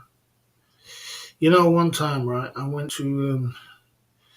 time I went to a chicken shop with my daughter. She was about 3 at the time, and the guys got so nervous. I ordered 2 chickens. Well, I ordered one whole chicken on them chicken shop. Little baby chicken. And guys got all nervous. They're all nervous. They're all nervous. They're all nervous. And they said, "Oh no, no." And then they gave me like half a chicken, and then they came with some other chicken from somewhere else. And gave it to my daughter. And what I took from that was that them chickens there, what they're serving people, boy. I tell you, boy. I'm telling you, them things ain't no good, bro. Some of them, they got no heads. They're not, they come up with no heads. They come up with no things, nothing going on. It's a lot going on, man. I can tell you. There's a lot going on. Maybe he stopped. Maybe he stopped the super chat himself. Maybe he stopped the super chat himself. Maybe he took it away himself. Uh, Maybe he unmodded the super chat himself. You know,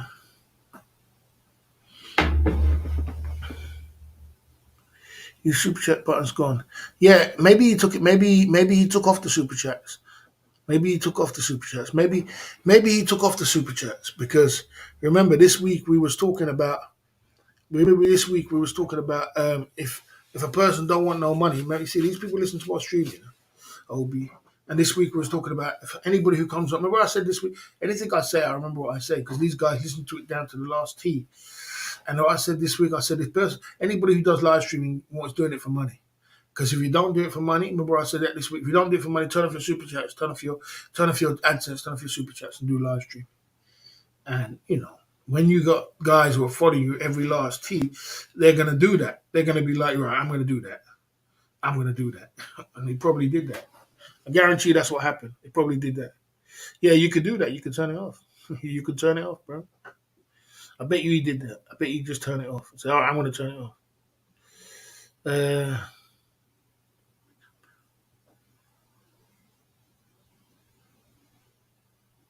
No, I mean, I don't. I bet you did because I said it. I said it. I said it. And when I say things, these guys will do it. That's the thing about it, Tony. These guys will do it because I turned it. Because I said it. Just the fact that I said it. Because I said, you know, whenever people kept telling me about this person don't do it for money, that person don't do it for money, people don't do it. I said, listen, everybody in it. I said that. I remember what I said. I said, everybody in the genre does it for money because if they don't do it for money, they can turn off their live stream. And I know some people who do that. I said, I do know guys who has monetization. They turn off their live stream, they turn off their super chat, turn off their AdSense. I said, I know people who do that, and they turn it off, and then you run your live stream. Then do it like that. And if you run it like that, then you're not doing it for money. You're just doing it for fun. And I know these guys. These guys, they listen to everything I do, and they'll do it. They'll turn it off just for the fact of what you said. They'll turn it off. I bet you that's what happened. I bet. You know, I don't. There's no reason. True, they must have disabled the trim. He only started this channel for a joke, first place. I said it. You see what I'm saying? You see what I'm saying? And just for the fact that I said it, they'll do it because they want to prove something now. They want to prove, yeah, I got live stream, I got super chats, but I turned it off because I'm not interested in it because the boss said it. See, that's what I say. You got to be careful what you say because you are an influencer and everybody's listening, everybody's watching, everybody's thinking, everybody's, you know, you are, and they're going to do it. They're going to prove, just to prove to you that they did that, just to prove to say, you see, I got super chats, I got this, but I turned it off because I'm not interested in the money. You know what I'm saying?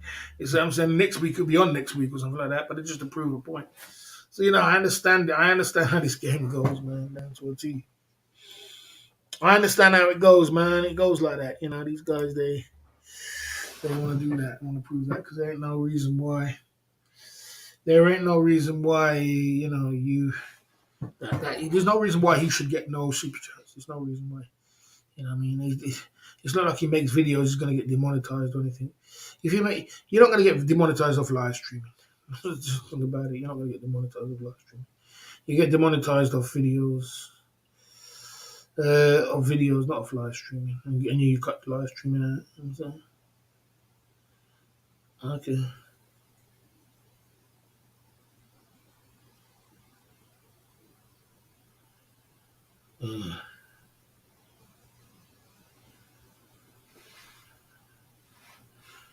I did have kind of had a glitch today though.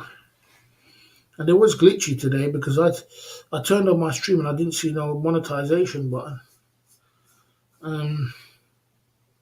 Maybe it's come back now, so there might be a glitch around somewhere. We're going for another 20 minutes down at the Club Fillers Inc. YouTube channel. And we're pumping it through. But yeah, you know, like I said, so I gotta always be careful what I say. I said you're an influencer. You gotta be very careful what you say. There's someone being influenced out there. The people an influencer and people are,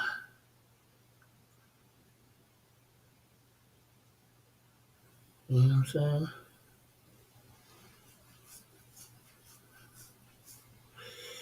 People are getting influenced by you.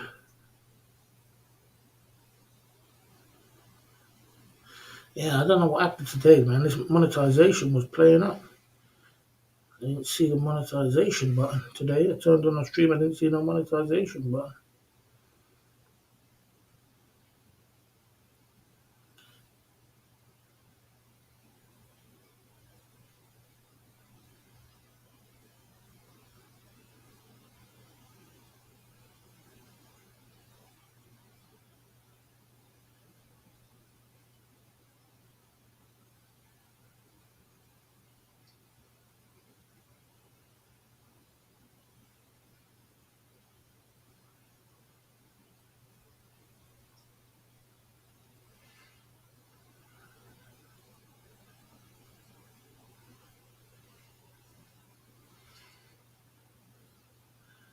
Yeah,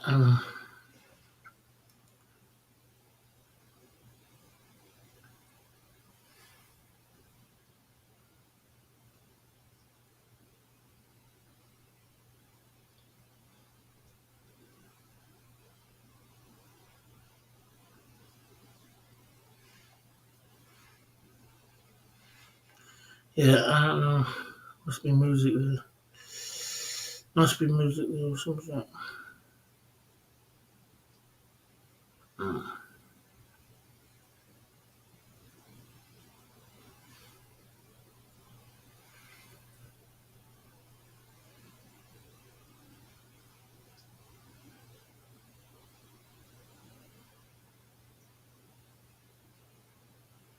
Anyway, you gotta carry on with the show. Well, so you consider yourself an influencer? Yeah, I definitely do. Whether I am or not, a big one, I would say a micro influencer. A micro influencer. But you got to put in your mind, OB, that you're an influencer because if you don't, you got to remember that you are influencing somebody out there. You're influencing, someone's getting influenced by you, and people are watching. Everybody's watching, and there's someone out there who needs to hear your message. So you might a micro influencer. I'm not like a big, massive influencer, which famous, and you're a Z celebrity. You know what I mean? You're not like an A-list celebrity. You're an influencer, but a Z one. But that's important too. So you got to put that in your mind because if you don't put that in your mind, you got to go in and embrace it like that. I'm an influencer. I'm going to influence someone today, and my message is going to touch someone today. Someone needs to hear this. So you're influencing somebody. You understand? You've got to go into it like that. And if you go into it like that, you be careful what you say.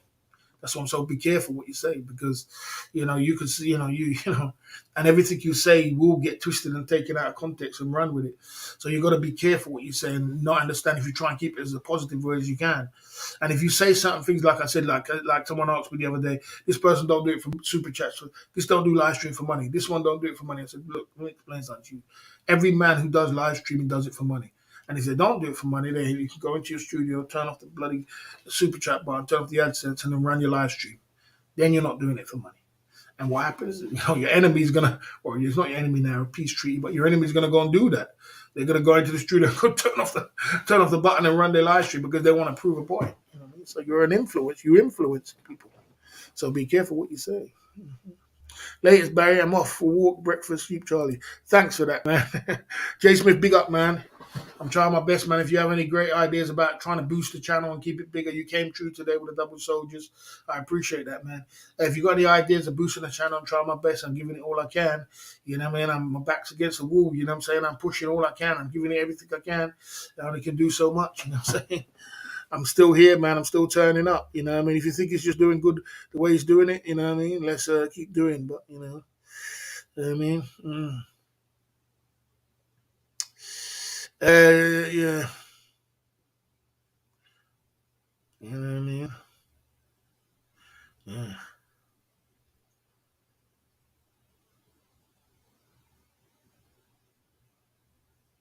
I understand that. I understand. I get that. Baron's in the building. Good to see you. Barry, have you influenced 15? Get out of here, bro. Yeah, Not everybody's gonna know back Brendan Smith. Not everybody wants peace, bro. Not everybody wants peace. I know that. Not everybody wants peace, bro. Some people are just never gonna get around it. They're never gonna grow up enough. And I did put a little smaller version in the community page of. I did put a smaller version of the community page in the community page of the Ed Sweeney, so you guys can see that and say, can see where I'm coming from. He made some real valid points, man.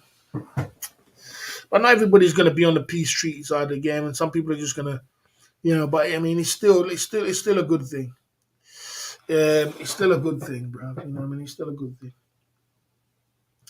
because it's better. The channel runs better and it's better. You know. Mm.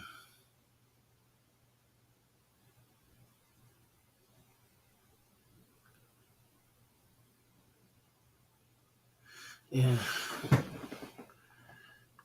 You know. Yeah, it runs better.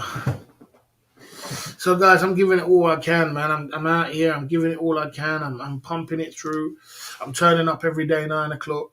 Guys, I'm trying my best to keep focused. I'm doing the best I can. I'm keeping up my head above waters. Guys, I said, if you have any suggestions and think that you can do better with the stream, I'm turning up 9 o'clock. I know you guys love the 9 o'clock streams. You love the hangout. You love the chats. If you want me to change format, you want me to change format. If you want me to keep doing what I'm doing, just put it in the chat and tell me, man, if you feel that, something I could do to improve it. I know we're going to try with the ladies, if just tell me what you feel that, and how you feel. If you want me to do more daytime streams, tell me, tell me what you want me to do, what direction you want me to go in, and I'll try my best, you know what I mean? It's hard. You know what I mean? I have the back bread, yeah. So, like I said, just it's tough. So, I'm trying my best. I did 4 hour stream tonight. I did a 4 hour yesterday. I'm going in. You know what I mean? I'm not stopping. With all odds against me. You know what I mean? And I was so happy today when Trout came true. And tonight we're ticking over. We're doing our thing. We're getting super chats, but I know it could be better if we could just put down some girls on it. If we could spice it up a little bit, we could make it a little better, just a little better. But it's tough, guys. It's tough. It's tough. It's tough getting hold of some girls, man. Sometimes it's just like you try to chop it up on the Instagram, they don't get back to you. You do this, you got to try and email them. You're lazy to email. Oh, man. It's all over the place. Don't ask us, Barry. You are the expert. I wish I was. I'm not, though. I'm not. I'm not. You're the audience. you know, yeah, that's all you can do is try your best. Good on you. Yeah, thanks for that, Obi. I'm not the expert. You. I'm just a host. You lot are the audience. So I got to serve you what you want. And I know what you lot want. You lot like this hangouts. You like the this. You like the talking. You like the stories. You love that. I know you love that.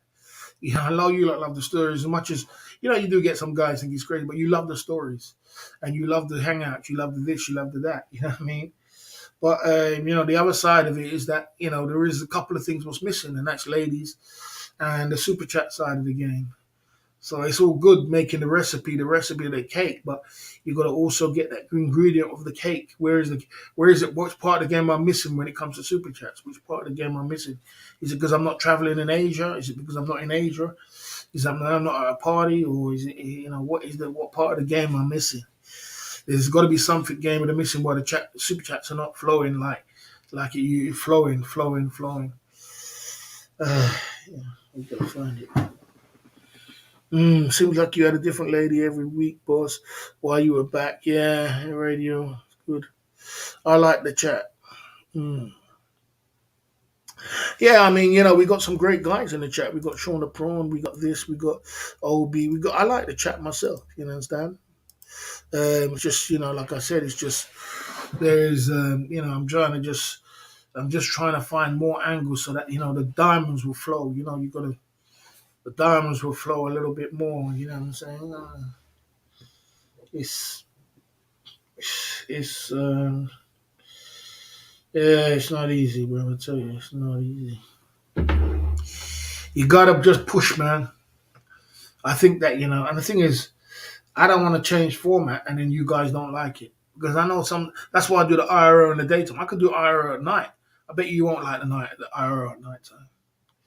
You know what I'm saying? I could go to a pub. I bet you won't like the pub. You know what I'm saying? You know, so I just got basically. I just got to just do what you're gonna do and try and my best to even. But if we could at least find a couple of new girls, I think that would do it. Just a couple of new girls, a couple of new dime pieces. That's what we need. We need a couple of new dime pieces. That will do it, guys. That will get people get deep pockets when diamonds come out there. Diamonds come out, people get deep pockets. I think that's the answer, personally. And Jay Smith is a good man, no doubt about it, man. Jay Smith is a legend. Jay Smith's a bloody legend, bro. He's one of the seventh legends. we had legends came in today. Baron, Jay Smith, S.M.S.O.T.G, Keith Jenkins. You know, we had some legends coming today at the Club Pillars Inc. YouTube channel, without a doubt. So, you know,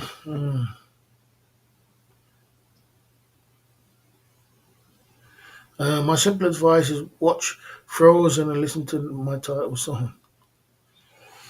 Yeah, so.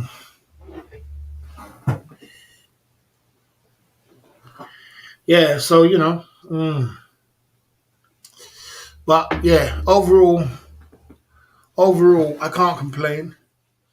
I came out my book today was good. I didn't let the back bread upset me, you know, as much as I thought it was a bit out of order.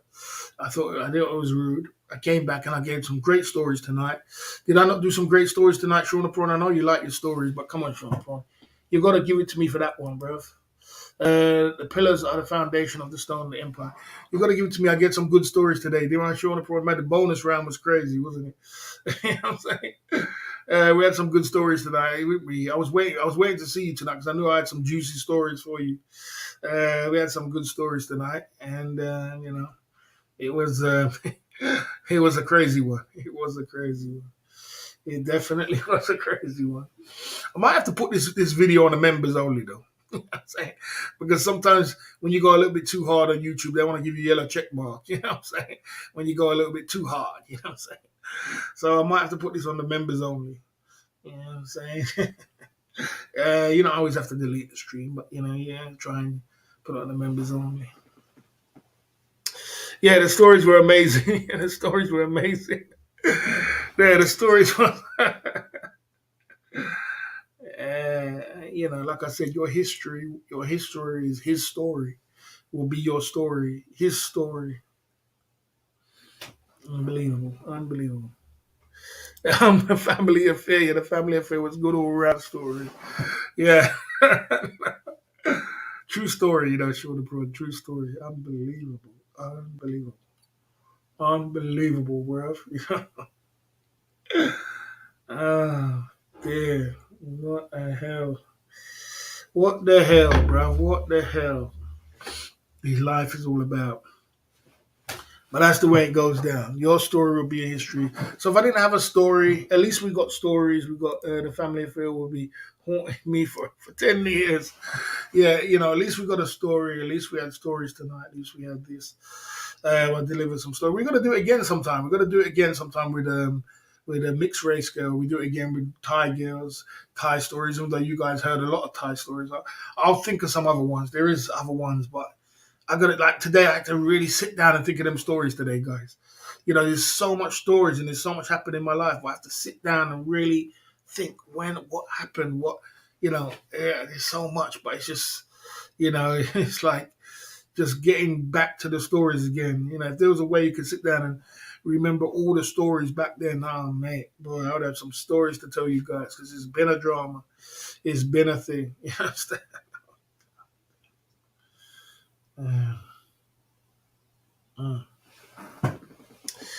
uh. You must have good keep the whole family happy. Whole family happy. You know what I mean? Bedtime stories with the boss, without a doubt. You know, without a doubt. So you guys are in the drivers. You guys are in the back seat in the audience, and you ever hearing the first hand stories of the boss. More stories to come, more future to come, guys. More great things to come. When we travel, we're gonna have enough more stories. Imagine when I get to Philippines. Can you imagine when I get to Thailand? Can you imagine how the channel is gonna be? Now that's the answer, guys. That's the answer. But we still got to work hard if we get to Philippines. We still got to work hard when we get to Thailand. Because you got to get that secret recipe. Because what you don't want to do is mess up the 9 o'clock stream.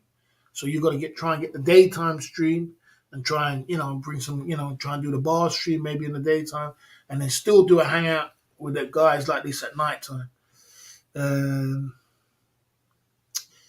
Yeah, and then you got to get some vlogs, and then you got to get some food reviews, and it's a lot of work to do. It's a lot of work to do. But it's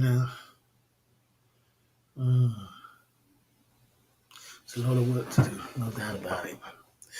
You got an inside scoop about why Ricky Drama seems to have dropped out of the genre after Druggy and Lima's episode?